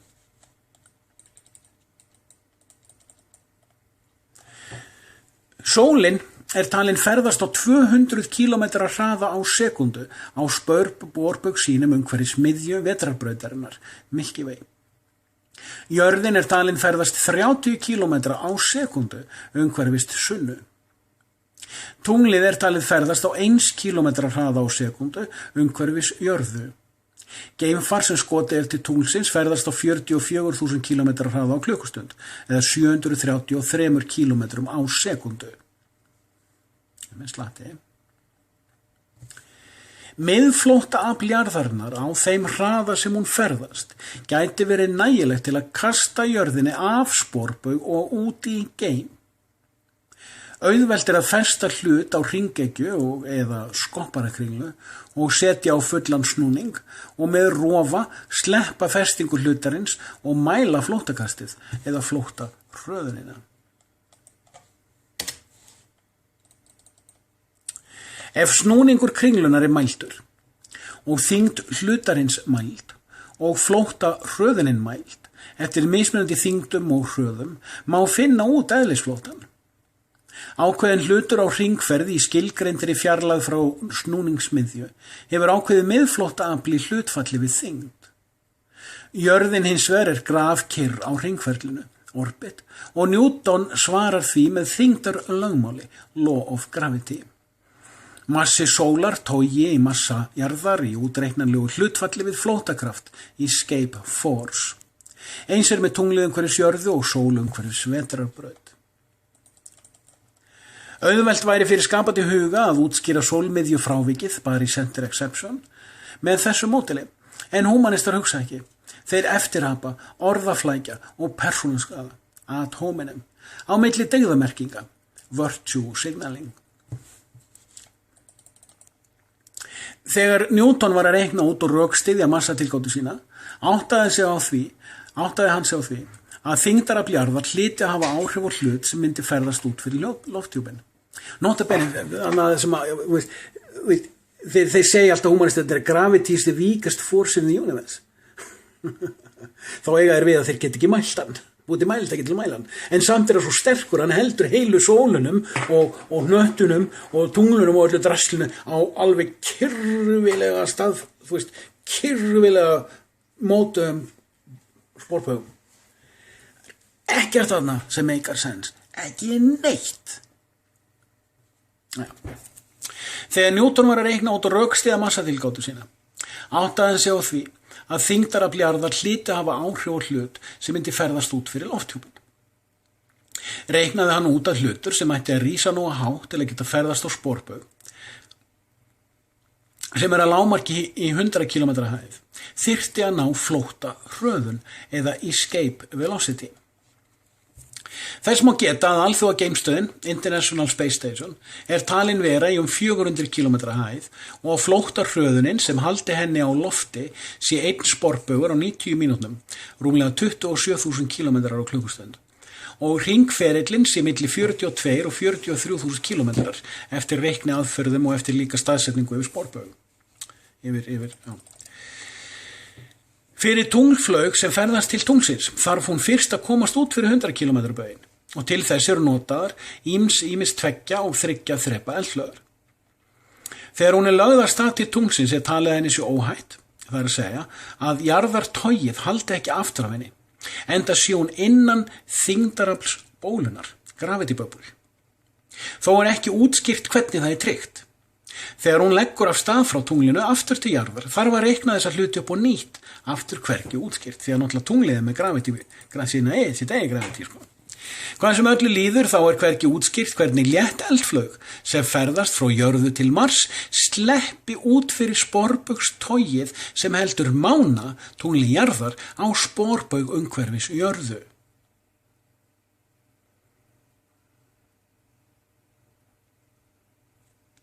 Þetta er svona vammi, sko. Þetta er svona smakk.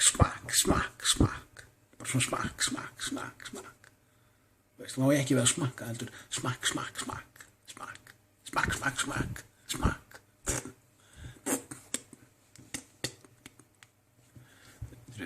Veist, þetta eru fíbla útskýra fyrir fávitum og það er kosið með það.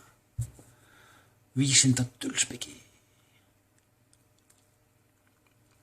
Mánin ferðast frekar hratt á sínu sporbaug og hefur sæmilegan eigin massa. Litla geimflaugin sem er búin með 99% af eldsneytinu bara til að komast í 400 km hæð hlýtur að búa yfir einhverjum töfrum til að bæði sleppa úr togkrafti jarðarinnar sem heldur mánanum á braut og síðan að geta ferðast gríðarlanga vegferð sína á milli sporbauga jarðar og Mars án þess að sunna brengli ferilinn með sínu togi sem er 98,5% alls þyngdarafls sólkerfisins, nema flóttahröðunin eigi bara við jörð eftir því sem hentar útskýrendum.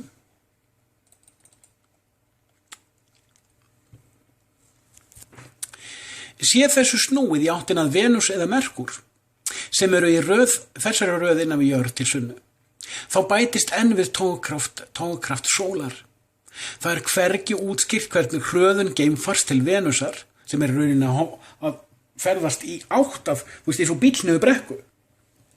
Það er hvergi útskýrt hvernig hröðun geimfars til Venusar nær að beygja inn í togkrafta Venusar og negla sig inn á þann sporbaugsraða sem þarf til að geta ferðast umhverfis plánetuna. Þegar kemur að Merkur harðnar í dalnum. Merkur er mjög smár og mjög nálægt sunnu. Því ferðast hann á klikkuðum hraða á sínum sporbaug. Og ég hef hvergi séð raunhæfar útskýringar á því hvernig geimflugunálin nær a. Að fara gegnum sporbaugskraft Venusar, b. Síðan að halda út ofurhitan svo nærri sunnu, eða c. Halda innri samsetningu sinni við kremjandi pressu þyngdaraflsins svo nærri henni. Venus nokkuð sem ég langar að vita meira en hef hingað til ekki fundið trúverðugar lýsingar né sannfærandi útskýringar á. Plánetan álíka stór og okkar, auk þess að vera á lífvænlega beltinu, en hún svo eina sem ferðast á öfugum sporbaug og enginn veit hvers vegna. Útskýringar á hita, lofthjúp, jarðskorpu, sólarhring, dags og nótts og sólarsporbaug eru að mínu mati dálítið klénar. Einnig vakna margar spurningar varðandi dulupplýsingar á milli 20 og 30 könnunarför sem Sovétríkin og Bandaríkin segjast hafa sent þangað. Umfram allt hversuna sá kostnaður var réttlættur miðað við að ekkert kom á óvart miðað við kenningarnar sem aðalega voru engar niðurstöður. Ég hélt í fram á sín tíma að það væri eitthvað í gangi á Venus sem væri falið eða uppgötvað sem væri falið. Sem þessi legar og mafía gæti ekki horfst í augu við. Mjög áhugavert efni, mjög fyrir kæri. Ég er á síðu 61, þetta er að vera búið. Lesandinn gæti haldið að hér sé á ferðinni samsæriskenning en svo ekki. Miðað við allt sem okkur er sýnt, virðast vera stundaðar tunglferðir, marskannanir, starfræktar alþjóðageimstöðvar, ISS og Mir, ásamt fjölda annara geimkanna, Kínverjar með sína eigin space probes og gervitungla, geimgangna og fleira. Það er erfitt að halda því fram að tugþúsundir fólks sem starfar við þessa verkfræði en ekki vísindi, í fjölda landa og áratugum saman sé annaðhvort að ljúga eða sé sjálft blekkt. Punkturinn er fyrst og fremst á að eðlisfræðin sem þessi vísindaverkfræði byggist á segir að þau séu ekki framkvæmanleg á þann hátt sem það er gert og það er enginn sem bendir á það og enginn sem svarar því. Lítum stuttlega á Armstrong línuna sem er 19 km hæð, altitude, frá jörðu. Þar er loftþrýstingur svo lítill að suðupunktur er komin niður í 37 gráður á Celsius.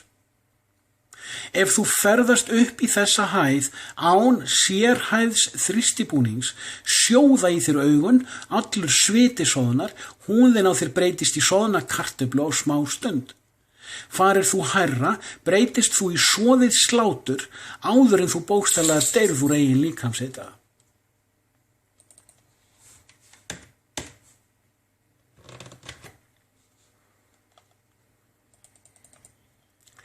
Samt sjáum við geimfara í 400 km hæð, sprikla eins og superfólk frá Marvel Comics, eins og það sé í þægilegu sumarfríi. Við sjáum geimfara í þröngum búningum æfa geimgöngu sem ætti að drepa þá á örfáum mínútum, frosnir á skuggahliðinni og örbylgjusteiktir og djúpsoðnir á sólarhliðinni. Hitinn á sólarhlið mánans fer yfir 120 gráður á Celsius og á skuggahliðinni niður í mínus 170 gráður. Það er ekki fræðilegur möguleiki að lifa af, hvorki í geimbúningnum né tunglfarinu við þessar aðstæður, nema í örfár mínútur ef svo lengi. Málmurinn í mánaróvernum þyldi ekki sína eigin notkun og rafgeimur og filmur eða stafrænar myndflugur standast ekki þessar eðlisfræði aðstæður.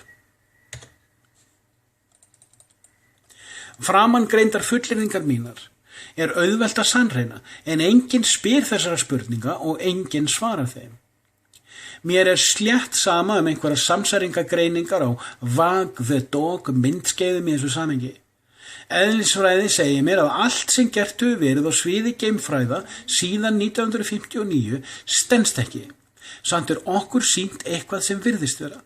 Er húmanisminn kraftaverk og galdrar? Sérstaklega finnst mér þetta furðulegt því mér er fyrirmunað að skilja.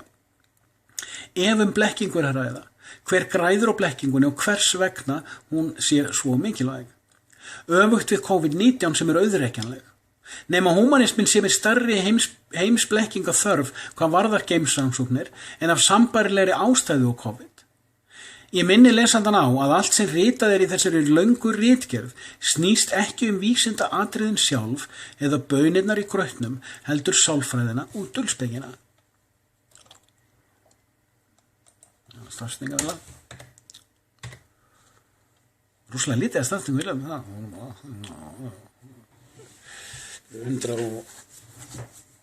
224.000 slög með borðöppil. 35.442 ár.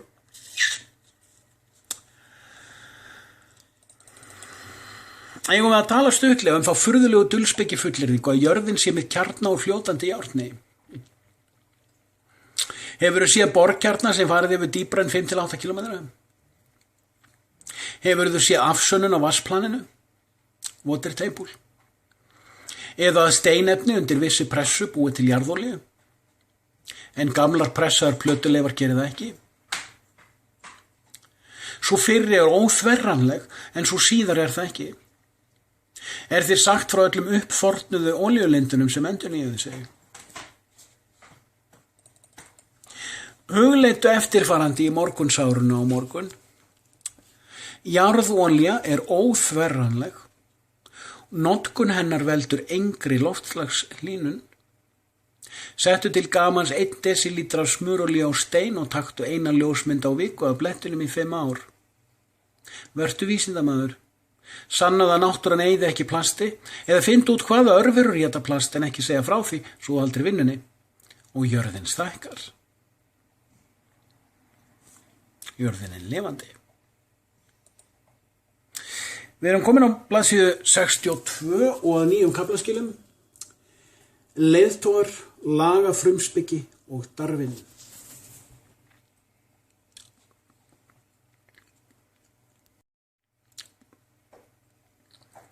Þegar Loðvík Sólkonungur sagði, ég Frakkland, þá meinti hann eftirfarandi. Ríkið endurspeglar frumspeki ástand þeirra tveggja hópa sem eru þjónar og þegnar ríkisins og konungur hjúpar þetta ástand í sjálfum sér. Hið sama á við embættismenn og borgara þjóðríkjana og forseta þeirra. Öguð frumspekin tilgreinir að frumspeki stjórnlagagrunnsins þurfi að telja meira en summa þáttana sem eru hér aðlútandi. Sé forseti eða konungur ómerkilegur búri þá ástandið það einnig.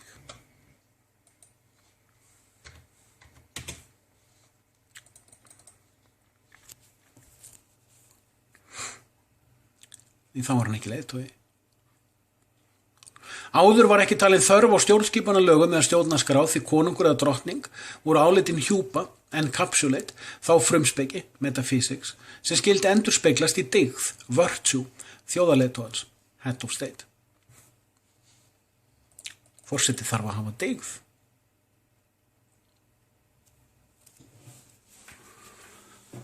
Mástu hvað dygð? Dygð eru venjur, áreiðanlegar, agaðar og festar venjur, mótaðar í öflugri frumspeki. Og þú getur ekki haft dygð án trúar. Hann útskýrði þetta frábærlega hérna Soleimani áður en Bandaríkjamenn slátruðu honum yfir. Ég er búin að tala oft þetta. Frá 325 CE til 1648 þurfti sú frumspeki og dygð í vestrænum ríkjum einhvern agaðan grundvöll og var litið til páfans eða páfastóls til að veita veraldlegum valdhöfum það andlega og heimspekilega aðhald sem þurfti til að dygð þeirra væri öguð og traust. Martin Luther og fleiri trúarlegir húmanistar skópu orðræðu sem afnam þetta viðmið. Meiri hluta kosning fulltrúa við lagasetningu merkingarlaus ef lögin sjálf hafa engan frumspekilegan grundvöll. Sækir stuttleika verður ekki farið dýpra í það nú. En án dygðar leiðtogaðina hefur ekkert ástand og hefur óreiðu. En þú getur falið það með reglugerð. Öld eftir að Lúther beitti penna sínum og prentvél til að meitla nýjan hornstein fyrir ríkisdyggð, vann Rizzeliu kardínáli ötulega því að koma á nýrri heimskipan. Það sem áður voru konungsríki, furstadæmi og einstaka borgríki, sem oft voru lýðræðisborgir, skildi koma á hugtakinu þjóðríki, nation state. Eins og fræði og ríkisráðsmaðurinn Henry Kissinger útskýrði snilldarlega í bók sinni World Order, miða flestir ríkismiðjufræðingar, statecraft analysts eða statecraft engineers, við vestfalísku samningana 1648 sem ásinn sem breytti þessari heimsmynd ríkjaskipunar. Alþjóðahyggja kommunismans vill afnema þjóðríkin og skipta þeim út með nefndarstýrðum stofnunum og tækniræði. Í kjölfar vestfalísku samningana sem grundvölluðu þjóðríkin slípaðist sjálfsmynd konunga og prinsa allmikið, en það tók tíma. Sér rýnt í sjálfsmynd flestra þessara aðila upp frá miðri 17. öldinni, sést að þeir stórlega minnkuðu afskipti sín af lagasetningu og lagaframkvæmd og almennt rýmkuðu getu sína til að hjúpa agaða frumspeki í persónu sinni, samtímis því sem lagasetninga og framkvæmdavald var fært í hendur kjörinna fulltrúa elit og almennings. Þeir fóru að tileinka sér metafísiska dygð. Þeir fóru að tileinka sér dygð. Þeir fóru að tileinka sér dygð byggða á agaðri frumspeki. Ekki alveg ljóst hversu fastheldnir þeir voru á dómskerfin og misjafnt hvernig þau voru skilgreind og útfærð. Hérlendis hefur það ekki enn verið gert og þeirra hringavitleysu hef ég áður lýst ítarlega. Það er skrá sem heitir Guðjón Hreinberg Safn 2020 ef ég man rétt. Það er skrifað eftir minn reyndar. Ég nefndi ekki að gá almennilega. En það er í AB eða C fælnum í arkífinu mínu. En það var upplýsið efni. Þetta er fræðilega unnið. Þetta er alvöru fræði. Ég er í alvöru fræði. Ég fæ bráðum akademist vottor frá Frelsi TV háskólanum. Þetta er PhD, Axel. Hegðunarvenjur þessa fyrirfólks hófu að taka mið af því að valdhafar, bæði í kristna og íslamska heiminum, skildu tileinka sér þau frumspekilegu gildi sem trúarkreddur, téðra heimsmynda, byggðust á þegar kæmi að ögun ríkisins. Nær öll gildi sem öguð ríkismiðja byggist á, var mótið annars vegar á kaþólska tímanum frá 325 til 1551. Og síðan slípuð og endurreisnar, renaissans og endurmótunar, reformation skeiðinu, frá 1551 til 1918. Humanismin sem hefur verið einráður eftir 1918, sem er mesta slátrunar, styrjalda og legara tímabil í allri mannkynsögunni, og ég fullyrði allar vísinda framfæri þess tíma byggjast á hugmyndum sem voru komnar fram 1918. Kjarnorkan, þoturheifillin, sjónvarpið, allt voru þetta hugmyndir sem byrjað var að þróa þá þegar. Ég fullyrði ennfremur að 98% af þeim sjúkdómum sem til eru lækningar við eftir 1918 voru til lækningar við árið 1700. Stór fullyrðing. En hún á uppruna sinni í rökræðum við velþekktan rithöfund sem sannfærði mig á sínum tíma með þrótlausum tilvísunum í fræðrit. Fullyrðingin stendur. En taka ber fram að ég hef forðast að gagnrýna læknavísindin í orðræðu minni og á engan hátt er þessi ritgerð ætluð sem breyting á þeirri stefnu. Markmið hennar hefur áður verið tilgreind.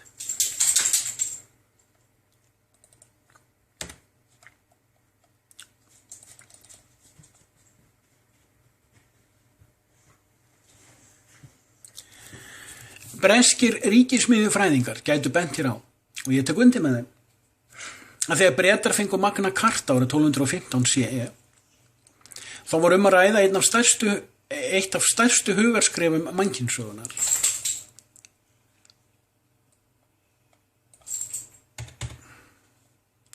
Barónar skikkuðu konungsinn í að grundvalla ábyrga frumspeki fyrir ríkismiðju sína, en síðar tók kristinn frumspeki við, svo sem fyrr segir. Á þeim tíma voru barónar og Bretland undir miklum áhrifum af að Íslendingar höfðu frá 930 CE iðkað ríkismiðju með allt öðrum hætti en áður var þekkt.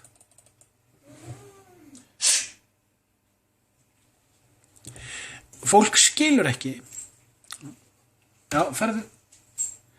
fólk skilur ekki eða veit ekki að spámaðurinn og heimspekingurinn Móse hafði staðið að fyrstu stjórnarskrá mannkynsögunar við Sínaífjall árið 2448 HC. En þegar Íslendingar grundvölluðu þjóðveldið þótti óþarft að taka fram að lagafræði grundvallast ávallt í frumspekilegri heimsýn og eða heimsmyndarbirtingu hennar. Og hér mætti bæta við og er útfærð í dyggð. Ég vil bæta því hérna við. Pása. Ég vil nota tækifærið. Ég vil ekki setja það í ritgerðina. Það getur vel verið. Ég er búin að lesa svo lengi. Ég er þreyttur í augunum. En ég vil lesa, ef ég næði að lesa það. Já. Hérna er ég sérst með orðabók menningarsögur. Dyggð. Góður, siðferðilegur, eiginleiki. Siðgæði. Mannkostir.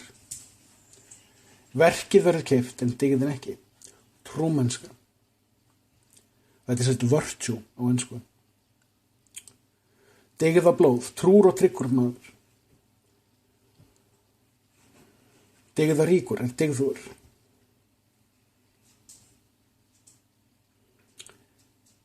Dyggður, dyggðum prýtur. Dyggilegur, trúr, trygginn, dyggur. Dyggilega af trúmennsku, rækilega. Trúfesti. Ég var ekki búin að pæla í þessu fyrir en að ég sá þetta viðtal við Soleimani. Þá skildi ég okkur humanistar fíblinn drápan.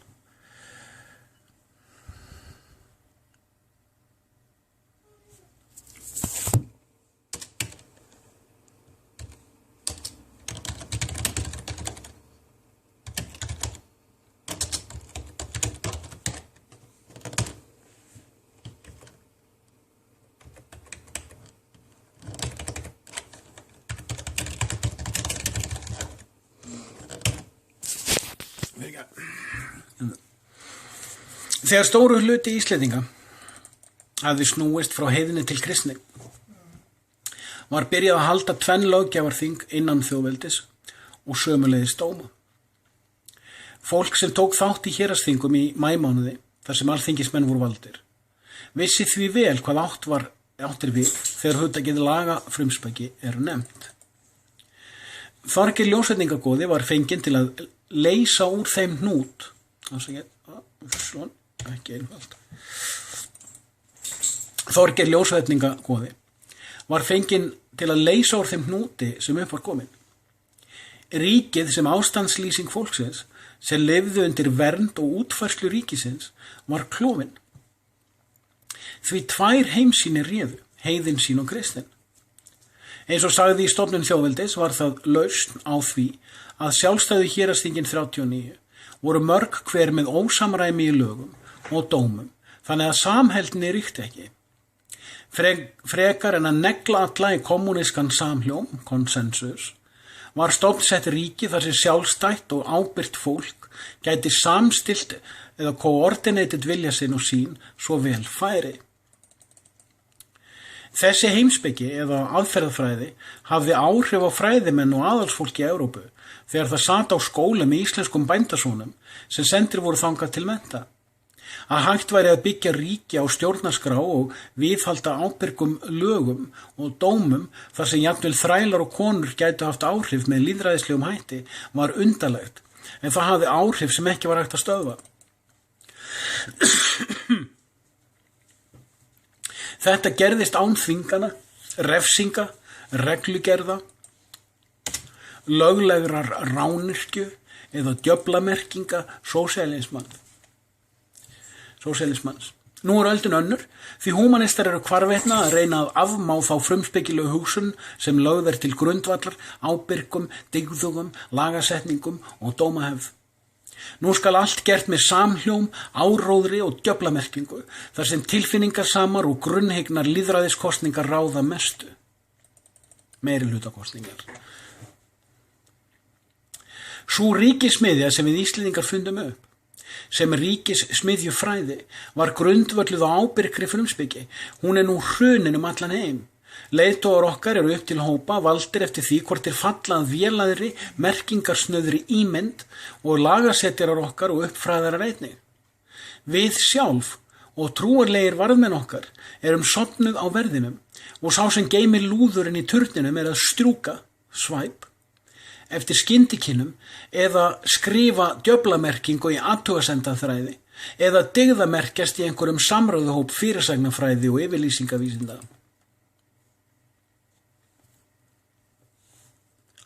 Tilgátur Darwin eru enn ósannaðar og ef eitthvað er afsannaðar. Þróunartilgátan er ekki raunveruleg kenning. Ef fundist hefði einn einasti steingervingur sem sannaði kenninguna, þá þekktur það hann með nafni og ef til væri ein einasta vísindaverkfræði sem sanni að ein tegund geti breyst í aðra, þá væri sú sönnun ítarlega markaðsett. Þess má geta að E. coli tilraun sem framleitt hefur ígildi milljónar á sögu mannsins í samanburði, en lífveran fer í gegnum 6 kynslóðir á sólarhring og rannsóknin tók 2 áratugi, hefur nánast afsannað darwinismann, en tilraunin átti að sanna hann. Sama tilraun hefur raunar sannað að þegar við lifum í miðstýrðu og öruggu umhverfi í of margar kynslóðir, missum við líffræðilegt og vitsmunalegt hæfi okkar og þar er skýringin komin á að okkur er ekki sagt frá rannsókninni. Húmanismin reynir ekki einu sinni að sanna neitt á meðan hann getur sannfært þau. Eða virðist vera að þeir sem rugga sannfæringabátnum annaðhvort missi marks eða fólk vilji ekki staðreyndir meðan það getur túlkað sannleikana sína. Frumspeki heitir á ensku metaphysics og bendir til allrar efnafræði sem ekki er beinlínis áþreifanleg berum höndum eða mælanleg með tækjum eða mótanleg með tólum. Sósíalistar kenna frumspeki gjarnan við dulspeki og segja ýmist beint eða óbeint að hún sé hindurvitni hins trúaða sem sýnir vel hversu óvandaðir húmanistar eru við merkingafræði. Vinátta er frumspekilegt hugtak, ást einnig og réttlæti ekki síður. Öll þessi 3 hugtök hafa bein áhrif á hvaða hegðun þú temur þér og hvaða tól þú smíðar þér eða í hvaða tilgangi.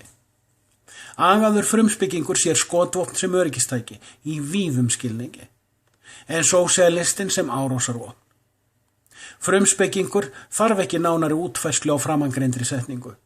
Hann veit að persónulegt og samfélagslegt siðferði krefst ósýnilegra gilda sem eiga dýpri og traustari grunn, en sú siðferðis afskræming sem húmanismin temur sér. Menning okkar er hrunin. Allar 7 heimssýnir mannfólks, humanity, hafa brugðist og 21 heimsmynd þeirra hafa reynst skurðgoðadýrkanir og tál. Frá 2012 fékk ég reglubundið sýnir varðandi innsiglin 7 og skilaboða erkiengilsins til engla safnaðana 7. Í apríl 2014 opnaðist mér skilningur þessara sýna sem ég hef síðan útskýrt reglulega og ítarlega. Þegar innsiglin, ég er svo æstur að því að þetta er síðasta síðan. Ég hlakka svo til að ganga frá þessu og upplóta þessu og sjá hvort þessu verið eitt og svo þarf ég náttúrulega að hlusta á þetta. Ég veit ekki hvort ég verð samt að gera það. Ég er búið að vera, þetta er mánuður, ég ætla aldrei aftur að opna. Ég verður sko súkkulaði kaka eftir með mjólku í glasi. Þegar innsiglin voru opnuð árið 1965-75, lauk heimsendi. Og á tímabilinu janúar 2013 til apríl 2014 var ljósengillinn Samael fangelsaður, en ekki samherjar hans 7 og þær milljónir serafa og kerúba sem þjónaðum. Og borgarastríð hófst meðal engla. Milljónir fólk sem í frumspekilegum trassaskap hefur valið innblástur fallina engla sér til leiðsagnar, hefur nú mist allra átta. Nær allir spádómar liðina alda eru uppfylltir. Og ég veit jafnlítið og þú hvað gerist næst. Því engir spádómar það hafa mér vitanlega verið útgefnir af almættinu. Hvort sem þú hafnar framangreindu eða ekki, hvort sem þú trúir útskýringun eða ekki, þá eru tímamót mannkyns, humankind, öllum augljós. Mannfólki, humanity, gæti þótt þessi tímamót spennandi, því það merkir að við erum nær 8. deginum en okkur grunar og þar með annarri viku sköpunar. Þeim sem tilbyðja dóma, rögun og refsingar hins steinruna kann að þykja þetta óþægilegt. En þeir þurfa ekki að hanga í stöðnun sinni frekar en þeir vilja. Þá bara hálf síða eftir, viðbót og athugasemdir á síðu 65. I never want to see any of you ever again. Þetta er hérna, þetta er djókur úr myndinni hérna Victor Victoria með Julie Andrews. Ég hafði rosalega gaman að þessari myndin aður. Viðbót og athugasemdir. Bara viðbót og athugasemdir. Hafnarfjarðarbær tók skyndilega upp á því að rukka sér skatt til fyrirtækja sem höfðu gáma á lóðum sínum. Ef hann var ekki greiddur, voru gámarnir fjarlægðir á kostnað fyrirtækjana. Hver er lagastoð þessarar ákvörðunar? Og hver er réttur fyrirtækja í slíkri stöðu? Eða þegar landeigundur stofna bílakirkjugarð á sínum eigin, hver er dyggð ríkisins? Þetta er langt sinni ég fjallaði dyggð, ég þarf að rifja upp það sem ég fjallaði það, eða kannski gera bara upp á nýtt. Fjallaði mikið dyggð í vetur eftir að ég fattaði þessa ábendingu General Soleimani. Mjög dyggður og merkilegur maður, kyrfilega dímoniseraður af vesturlanda humanista fávita. Gáfnaljósum, afsakið. Í 4 til 5 áratugi hefur reglulega dúkkað upp áróður vegna plastmengunar í mýrum, fenjum, stöðuvötnum og nú síðast í hafinu. Í 4 til 5 áratugi. Áður fyrr þegar fólk las þessar greinar og hugsanlegan áróður, tók það ekki eftir að nær undantekningarlaust var verið að ræða afgangsefni frá framleiðslu plasts og iðnaðurinn tók mark á þessu og betrumbæti. Þá var snúið að örplasti en það má deila. Látum vera dulspeki kjaftaðið plasteiguna á Kyrrahafi sem er hreinræktuð áróðursfölsun. Sumar rannsóknir örplast eru trúverðugar og aðrar hreinræktuð dulspeki. Allt þetta hef ég áður fjallað Það sem sleppur fram hjá athygli fólks er að hvergi hefur komið fram sönnun að örplastefni sé nýjungi vistkerfum annars vegar og engin sönnun skaðsemi þess hins vegar. Þá er hvergi athuguð samhliða áhrif af eiturefnum svo sem á borð við atrúsín í sömu vistkerfum.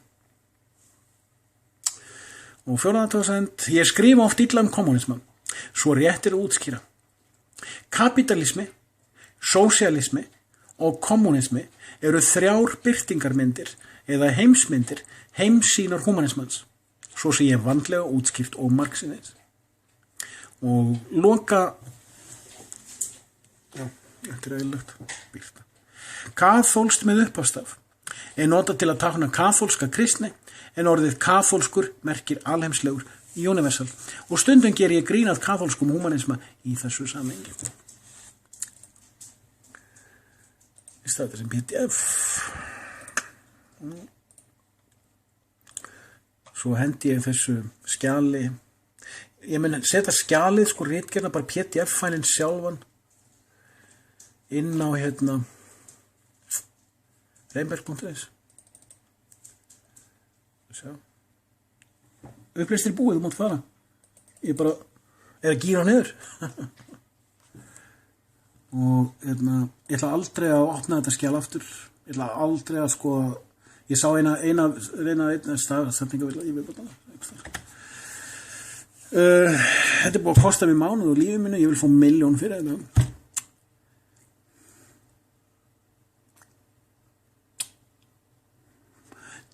Tvær og hálfa. Já, ég vil fá 2,1. Ég vil fá 2,1 milljón fyrir þessa ritgerð. Skattfrjálst. Í aflandi. Ég stóð á aflandi. Guð blessi þig. Ertu dyggður manneskja ef það hentar þér. En humanismin segir að þú þurfir sín ef þú getur réttlætt það. Guð blessi þig. Góða stund. Bye. Slökktu Guðjón. Þegiðu.